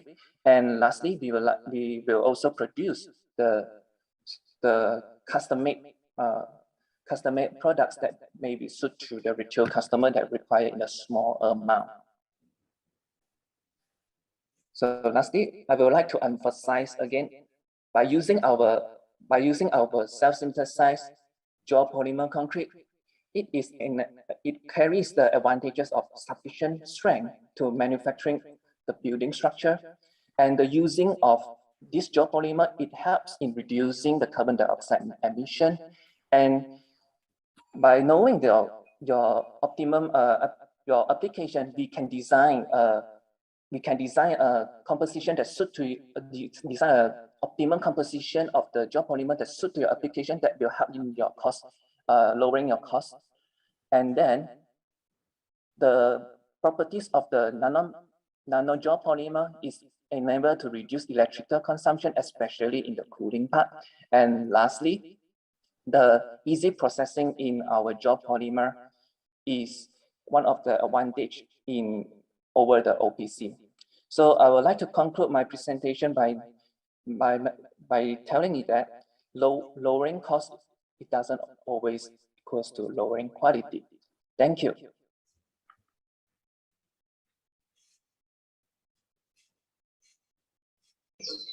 Assalamualaikum and good morning. My name is Nur Fatiha and I'll be presenting about the project output or our expected results for this project. Okay, so since our main issue is about solving the environmental problem, our project has provided the benefits or the positive impact for environment. Okay, firstly, since our project will use POFA and RHA as the starting material, so we can provide proper waste management for agricultural waste. So instead of being carelessly thrown because they were considered unuseful, we can take it and turn it into new valuable products such as this cement. And secondly, based on the geopolymer research cited before, GPC production from starting materials toward the final product will release up to 90% lesser amount of carbon dioxide compared to OPC. So our product has the potential to be regarded as green product. Okay, next, our product is for national previous slide, for national benefit. Our product has great advantages to offer because since the nano-zeolite incorporated geopolymer is not a common technology, so we are welcome to be further grow and develop. As mentioned before, one of our key activities is focusing in R&D. So we can greatly enhance the nanotechnology in Malaysia through this project. Next is by conducting this project also, we can progress Malaysia as international policies compliance country, especially regarding environmental act. Since Malaysia has made our commitment in 2002 and 2015 for Kyoto Protocol, Paris Agreement, and Sustainable Development Growth, SDG, by this project, we can adhere to the policies through focusing on managing the solid waste and reducing the carbon dioxide emission. And for the social point of view, our product is regarded as public-friendly technology. So apart from being low cost, it also has the self-cooling effect due to the presence of nanopores. So we can reduce the usage of air conditioner and reduce the electricity consumption. And next, by this product also, we can provide better quality of life.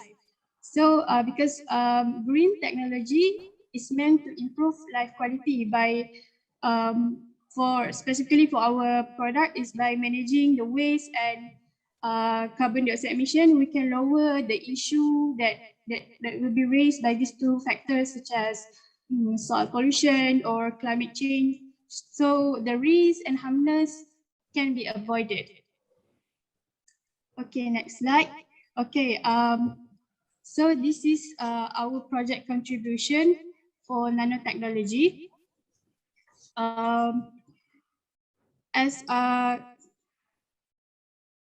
this project can improve our nanotechnology by increase local expertise.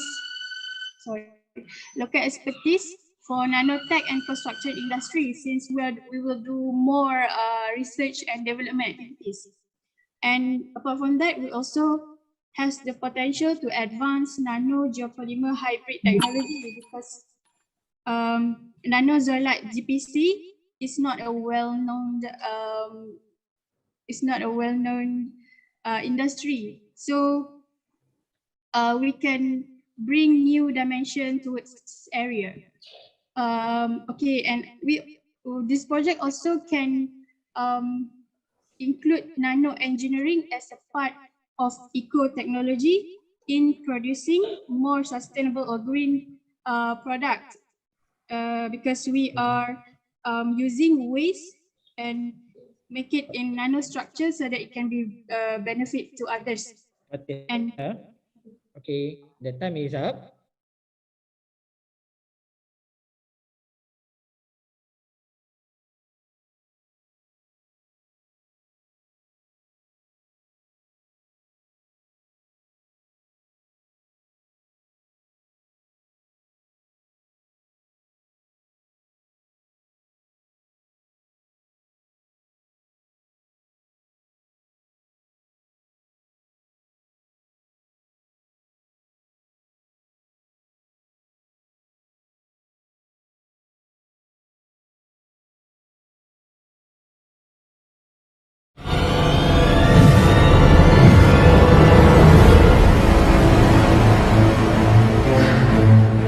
Aku coronavirus.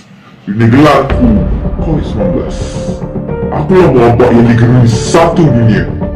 Hanya dengan percikan air ke dalam rongga badan, aku terus berpuasa. Kasihan, aku akan serang sel sehat badan manusia hingga demam, batuk, semu, sirik-birik, suka bernafas dan banyak lagi. Kita ingin menegaskan bahawa rakyat perlu memberi maklumat dengan jujur dan tepat sekiranya mempunyai sejarah kontak rapat dengan kes positif COVID-19 atau sejarah perjalanan keluar negara. Kecemasan! Kenapa, Prof? Nampaknya situasi semakin teruk. Manusia semakin ramai terkorban. Saya tak sanggup lihat kehilangan ibu-ibu hamil, warga emas dan anak muda. Kita perlukan kepakaran dan kuasa minda luar biasa kamu, Anjuran Nano. Saya faham. Anjuran Nano, saya dah hantar dokumen dan bukti-bukti tentang coronavirus. Bertindak segera. Baiklah, Prof.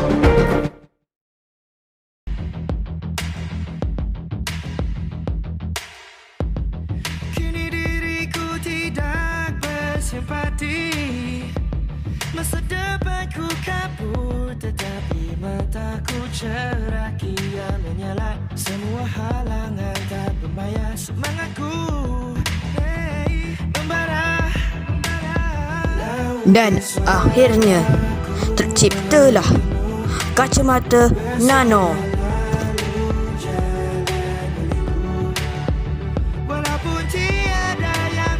Masa tutup, mana COVID itu berada?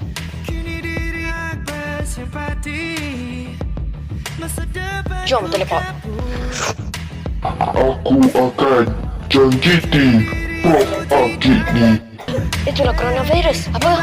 Dia nak jangkiti Prof Akid. Jangan harap. Serang! Ya!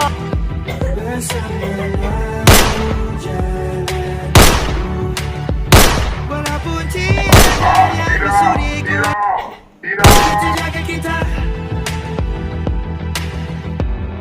Mereka tiada untuk kita, cuma kita berjasa untuk kita. Mereka tak tahu rasa hati kita. Sama-sama kita jaga kita.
Dah 3 bulan ayah kau pergi tinggalkan kita.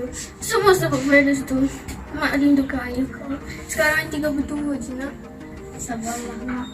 Adik pun rindukan ayah.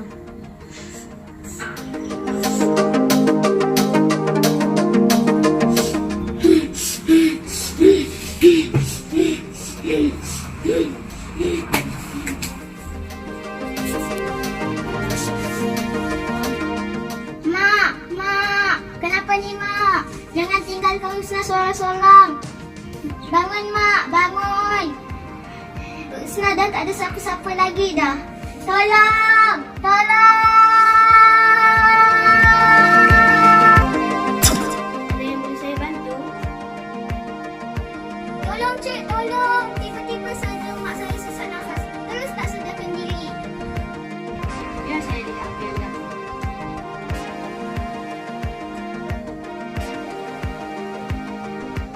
Kacamata elektron ini diubah saja pada mikroskop elektron. Pancaran elektrovoltan tinggi dari vektor pada chip ditumpukan oleh kantar magnet pada spesimen. Ia kemudiannya dibesarkan melalui siri kantar magnet sehingga ia menghentam sensor sensitif cahaya.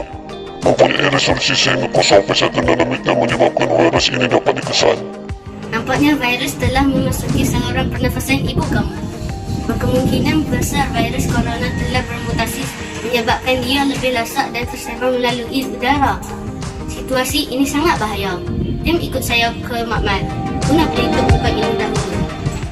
Pelitup muka ini mempunyai 3 lapisan fabrik, iaitu material penyerap kotan, bahan spanbon polipropilin yang mempunyai pelapisan yang tinggi, dan material polyester.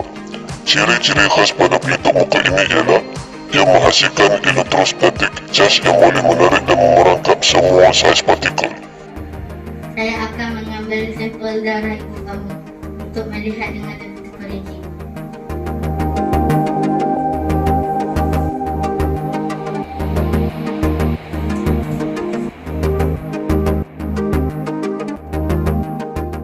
Ya, akhirnya saya dah berjaya menemui penawar kepada si virus ini. Memperkenalkan vaksin pendekar. Mari kita cuba. Ini ialah penyelidikan tentang disinfektan cahaya. Terdapat satu jalur UV dalam populasi iaitu UVC yang boleh membunuh bakteria dan virus tetapi ia tidak berbahaya kepada sel manusia. Radiasi pada dos yang rendah ini mampu tersebar pada kawasan 50 km bergantung kepada faktor angin. Bukan sahaja virus yang tersebar di udara, malahan apabila disedut melalui sistem pernafasan, ia juga bertindak menghapuskan virus corona. Ia berjaya mengaktifkan virus tersebut melebihi 95%. Mak buat apa ni mak? Mak dah sihat ke? Alhamdulillah, mak dah sihat dah. Terima kasih Adik Mira.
Pihak berkuasa masih menyiasat punca penularan penyakit misteri yang telah menyebabkan ramai penduduk di Bandaraya Elesta dimasukkan ke unit rawatan rapi sejak 4 bulan yang lalu.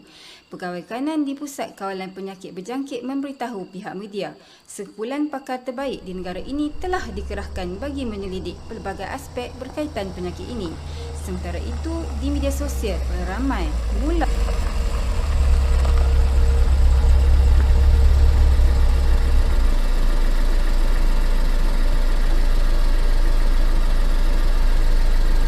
mengaitkan penyakit misteri tersebut dengan kejadian kemunculan meteor yang mungkin membawa bahan cemat asing yang memendaratkan manusia. Turut berkongsi pandangan sama adalah beberapa orang saintis yang berpendapat faktor itu tidak boleh diketepikan memandangkan meteor tersebut dikesan mengandungi komponen-komponen organik yang mencurigakan. Assalamualaikum. Perkembangan Waalaikumsalam Riz. Jemput naik. Datuk Bandar tetap akan meneruskan sambutan kemerdekaan. Pakcik telah sediakan formulasi yang kamu minta. Terima kasih Pakcik. Virus yang menjangkiti pesakit-pesakit sama seperti yang saya temui pada serpihan meteor di seluruh bandaraya. Kerana ini mampu memakan virus-virus itu. Saya ada satu permintaan. Boleh saya gunakan salah satu roket spesial untuk membawa nano ini? Kamu pasti roket lama tu? Roket yang kamu ada sekarang jauh lebih canggih. Ya, saya tahu. Saya rindu nak menggunakannya sejak pakcik. Baik, kamu boleh ambilnya di bengkel. Kamu hanya perlukan satu sahaja. Satu dos nanonite ini cukup untuk penggunaan seluruh bandaraya Alestar. Terima kasih pakcik. Pakcik, bila-bila masa pakcik telah bersedia, kembalilah kepada kami. Kami merindui diri pakcik yang dulu. Encik Tagi.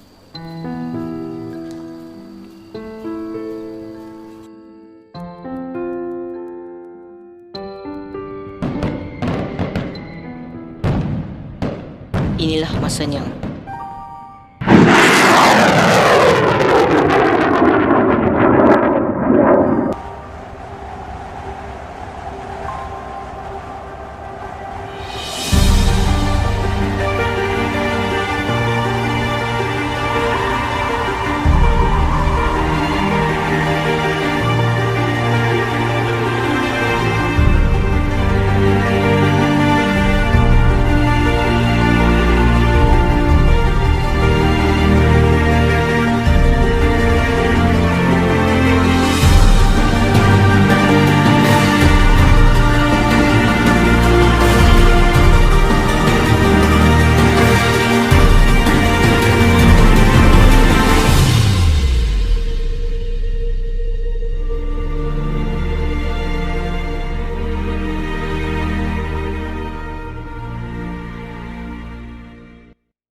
Ayah, kenapa ayah pergi terlalu cepat sangat?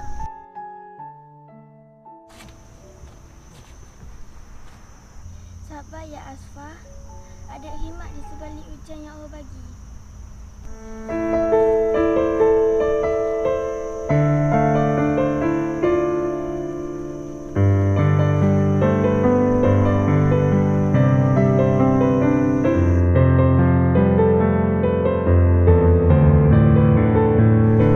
Ayah, siapa yang ramai dengan Azufah selepas ini? Ini semua sebab baris itu. Sayang ayah.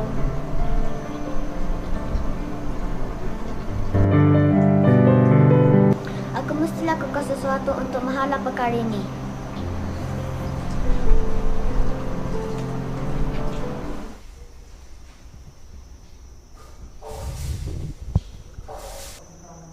Prof, semua data sudah masukkan.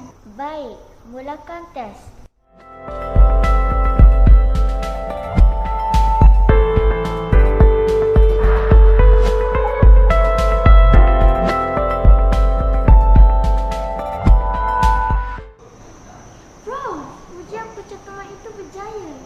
Alhamdulillah.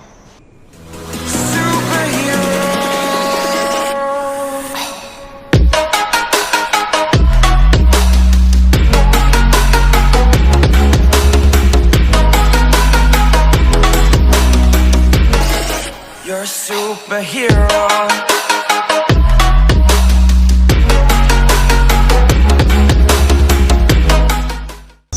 Aku akan cuba merasakan berkesanan di tempat awam pula.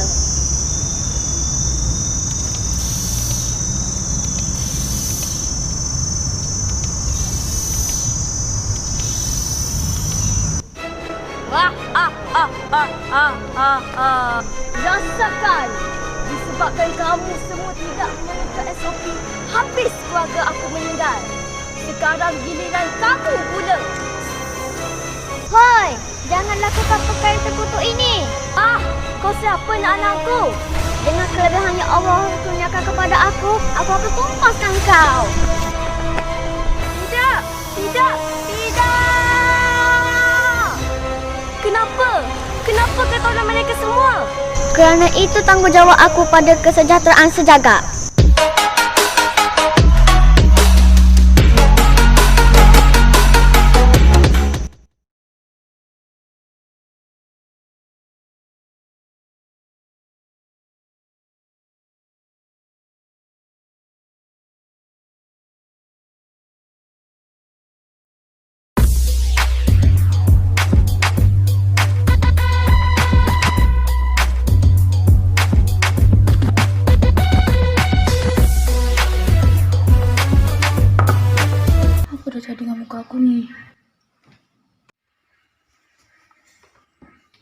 salah kau. Tengoklah apa dah jadi dengan muka aku ni. Manalah aku tahu. Produk ni famous dekat TikTok. Yang promote bukan kaleng-kaleng. Dah tu bergaduh. Aku dah cakap suruh cek dulu kandungan produk tu. Jangan gaduh pakai. Dah tu. Kau tidur lah dulu.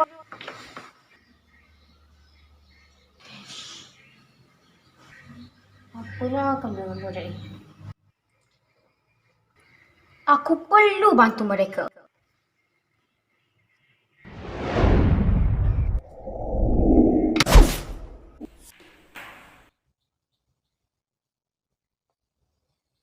Raksa, hidrokuinan, plambam dan merkuri. Kesemua bahan-bahan ini diletakkan secara berlebihan yang mengakibatkan pembekakan di wajah. Kulit akan menggelupas dan menjadi semakin nipis. Kadang-kadang kulit akan terbakar dan boleh menjadikan kesannya berkekalan. Teknologi nano penyelesaiannya. Teknologi nano diperkaya dengan omega besi serta I yang bertindak 5 kali lebih cerah daripada biasa. Nanopeptida bagai kolagen yang mampu mengurangkan garis halus dan menjadikan kulit lebih segar. Dan vitamin C serta E yang mengangkut aromapologi ke dasar kulit bagi penyerapan yang lebih efektif. Aku berjaya juga hasilkan produk ni. Jom kita jumpa mereka. Ya.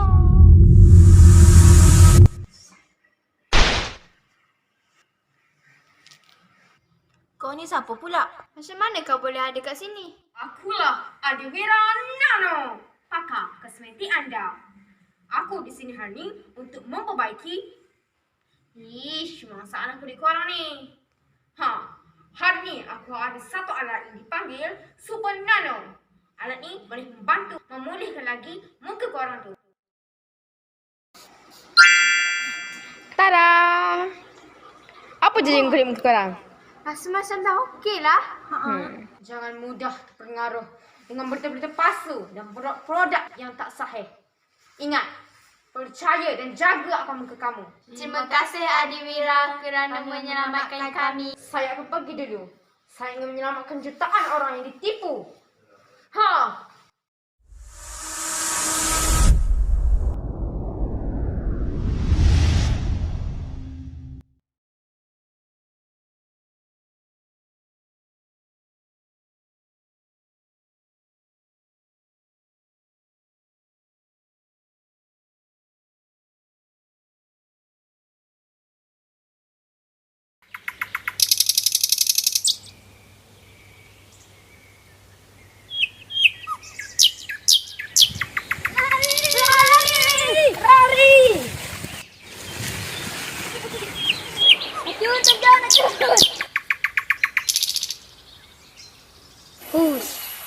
Rasa haus pula. Rasa nak tercabut jantung. Nah, minum air. Nah. Tak ada makanan-makanan. Ada.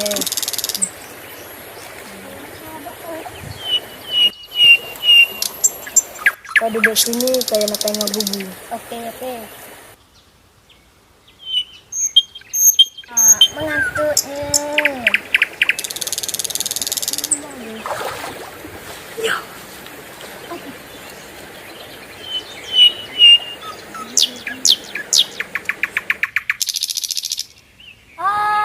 Acun.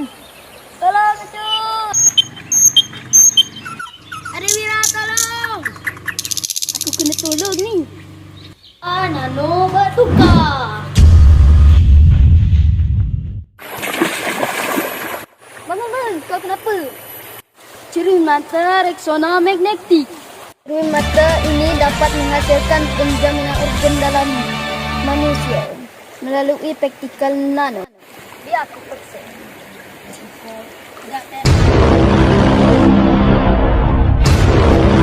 Hanya racun, kamu makan apa tadi?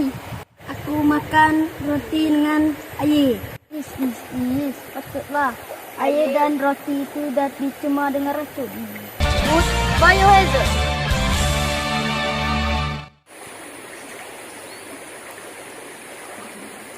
Ini boleh menjerapkan bahan kimia di dalam badan kau. Siapa yang jahat sangat ni? Hati yang rakyat.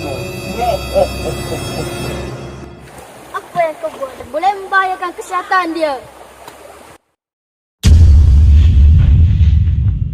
Asyik dua tanah. Semua akan mati. Tekom batu kapur Nano.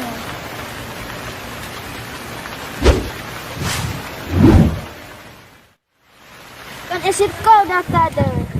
Semua dah biasa. Air sungai pun dah jernih. Kau tak hebat mana pun racun dah.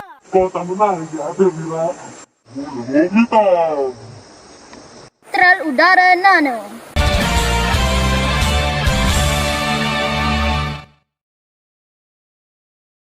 Kau memang hebat. Aku minta maaf. Sakit. Kau mati.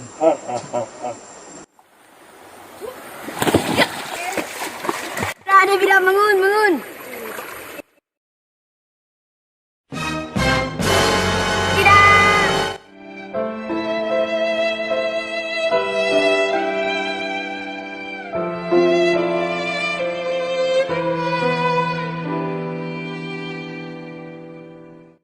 Kesiannya Apai. Kawan dia jahat. Atau pernah jumpa adik Wira? Tak pernah, cu. Patutlah adik Wira tu.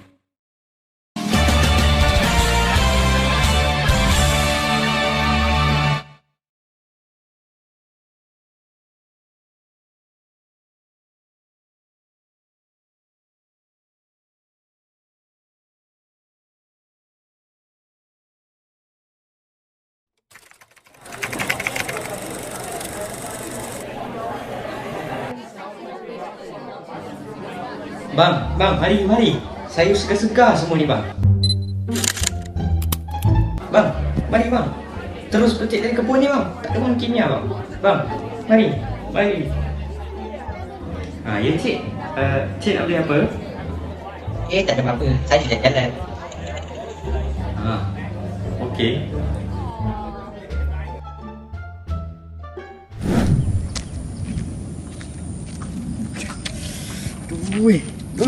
Aduh, sakitnya.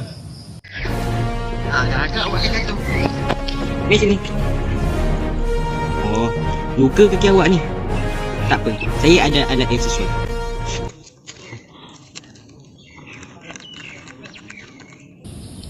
Encik ni siapa ya? Oh, lupa saya nak kenalkan diri saya. Saya Dr. Nano. Ini pula Nano buat saya. Awak mesti Afnan kan? Macam mana encik tahu nama saya? Encik ni pengintip ataupun alien? Bukan. Saya adalah seorang saintis dari masa hadapan. Saya bertugas dalam menginovasikan barang-barang harian yang awak guna itu kepada yang lebih canggih. Bidang saya lebih tertumpu ke arah sains bahan dan mencipta bahan yang lebih baik untuk kegunaan. Oleh itu, saya memilih bidang nanoteknologi sebagai ceburan saya. Apa macam? Betul tu. Contohnya seperti saya, Nanobot. Robot ciptaan Dr. Nano yang paling comel dan canggih.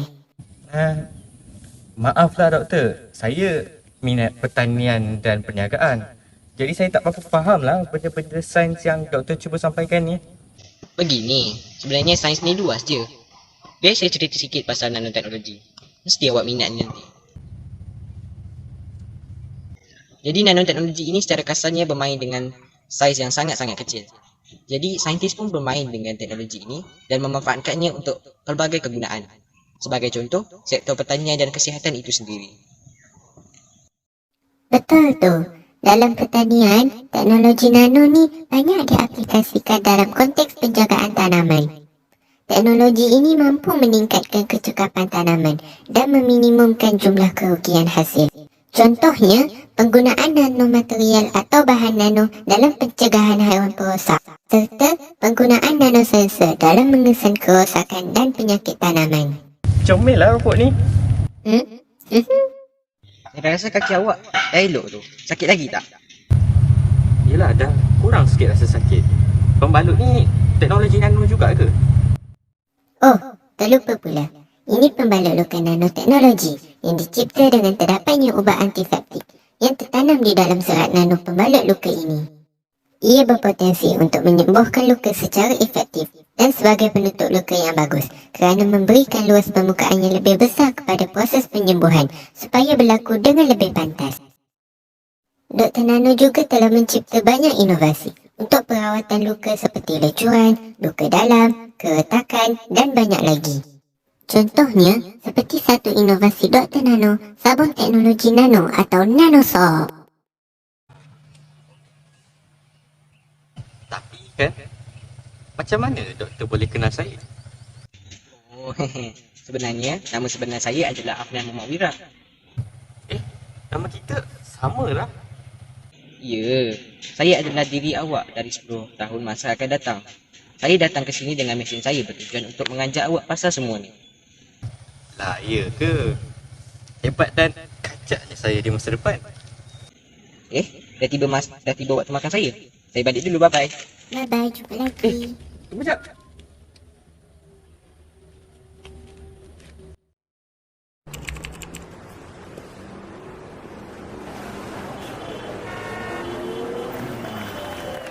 Afnan Muhammad Wira telah dilibatkan sebagai pemenang anugerah inovasi sejak dengan mencipta robot bengkel pertama yang menggunakan teknologi nano. Tahniah, Afnan. Hai, baru sedar. Rupanya kata-kata Dr. Nano betul.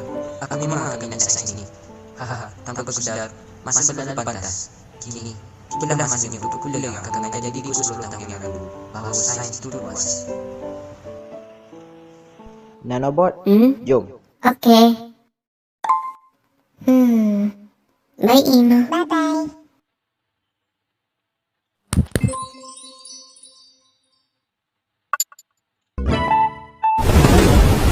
Wow. Bang, mari. Saya sudah segar semua ni, bang. Bang, mari bang. Ya, cik. Cik nak beli apa? Tak ada apa-apa. Saya jalan-jalan.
Ayah!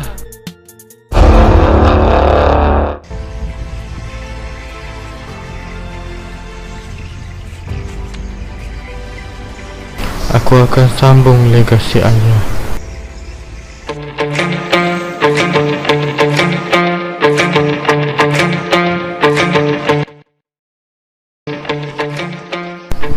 Cermin mata biosensor. Biosensor optik yang menggunakan nanoplasmonic and silicon photonic teknologi dapat mengesan kehadiran RNA virus dalam udara dan udara.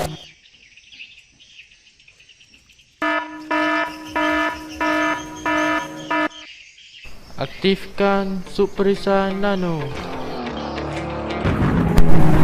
Sub perisai nano dihasilkan melalui nano engineering. Lari, selamatkan diri.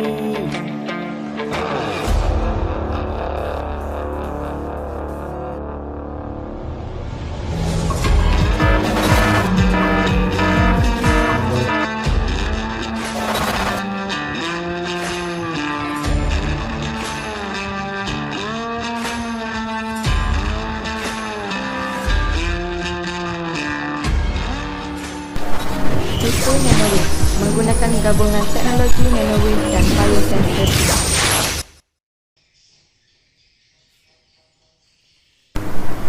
Nano blaster melindungi nanobubbles, membawa cecair oksigen supersaturate ke tisu bagi mengatasi masalah hipoksia akibat masalah peparu.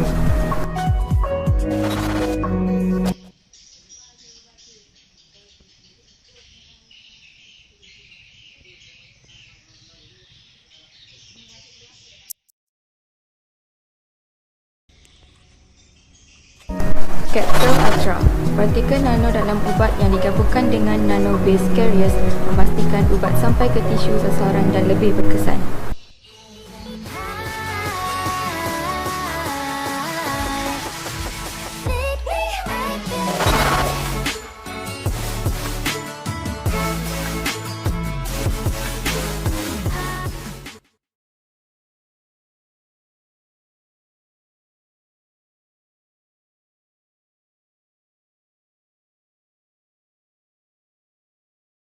Kes COVID-19 di Malaysia semakin meningkat dan mencatatkan jumlah kes harian tertinggi. Kes semakin hari semakin naik. Berarti nak habis apa dah? Sekejap nak charger. Ada kotak? Kotak apa ni? Cincin? Cincin apa ni?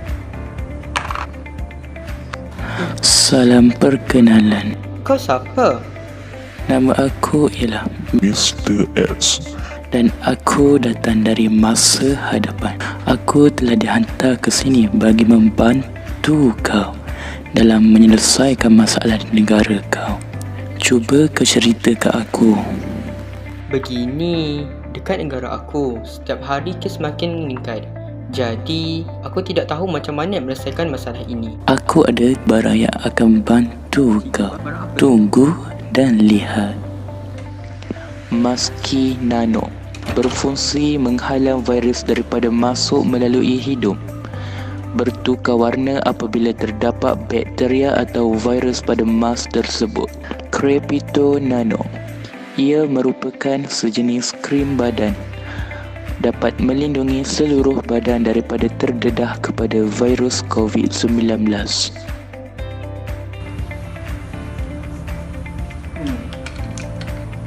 Dah sedap.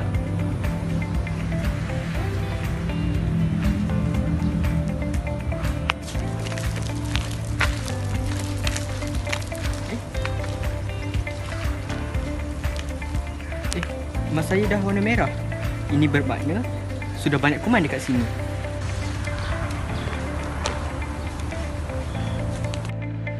Masa ada bertukar warna hitam, kena buang ni. Mr. X cakap kalau virus dah banyak melekat dekat mask ini, ia akan bertukar menjadi warna biru kepada warna hitam. Jam saya pun dah bertukar warna hijau.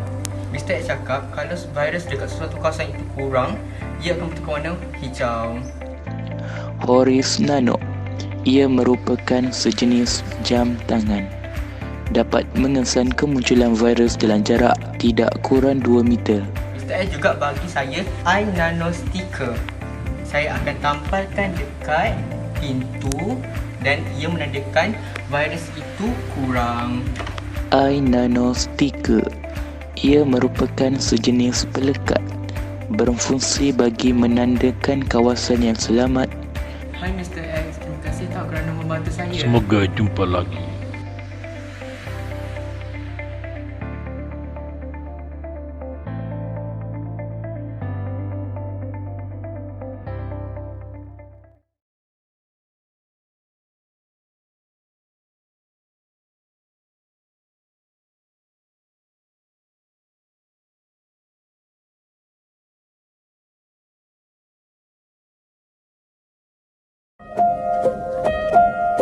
Malaysia merupakan sebuah negara yang aman dan makmur. Tetapi disebabkan virus Andromeda, sebanyak 2.5 juta nyawa hampir terkorban.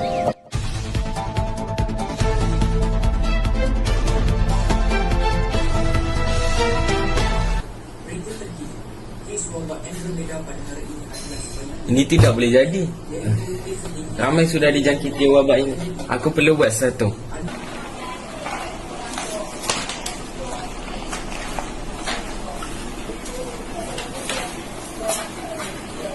Three weeks later.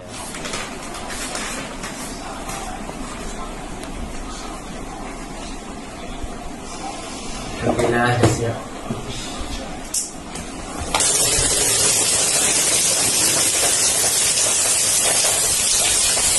Later that same evening.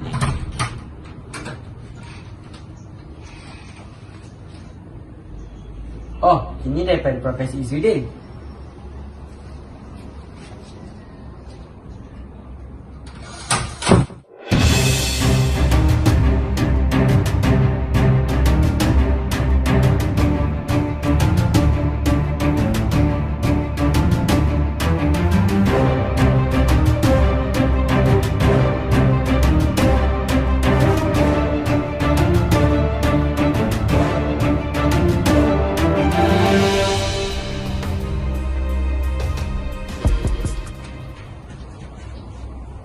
Ha, itu dia virus.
Oh Allah the Almighty, Allahu Allah, protect me and guide me, Allahu Allah, oh to your love and mercy.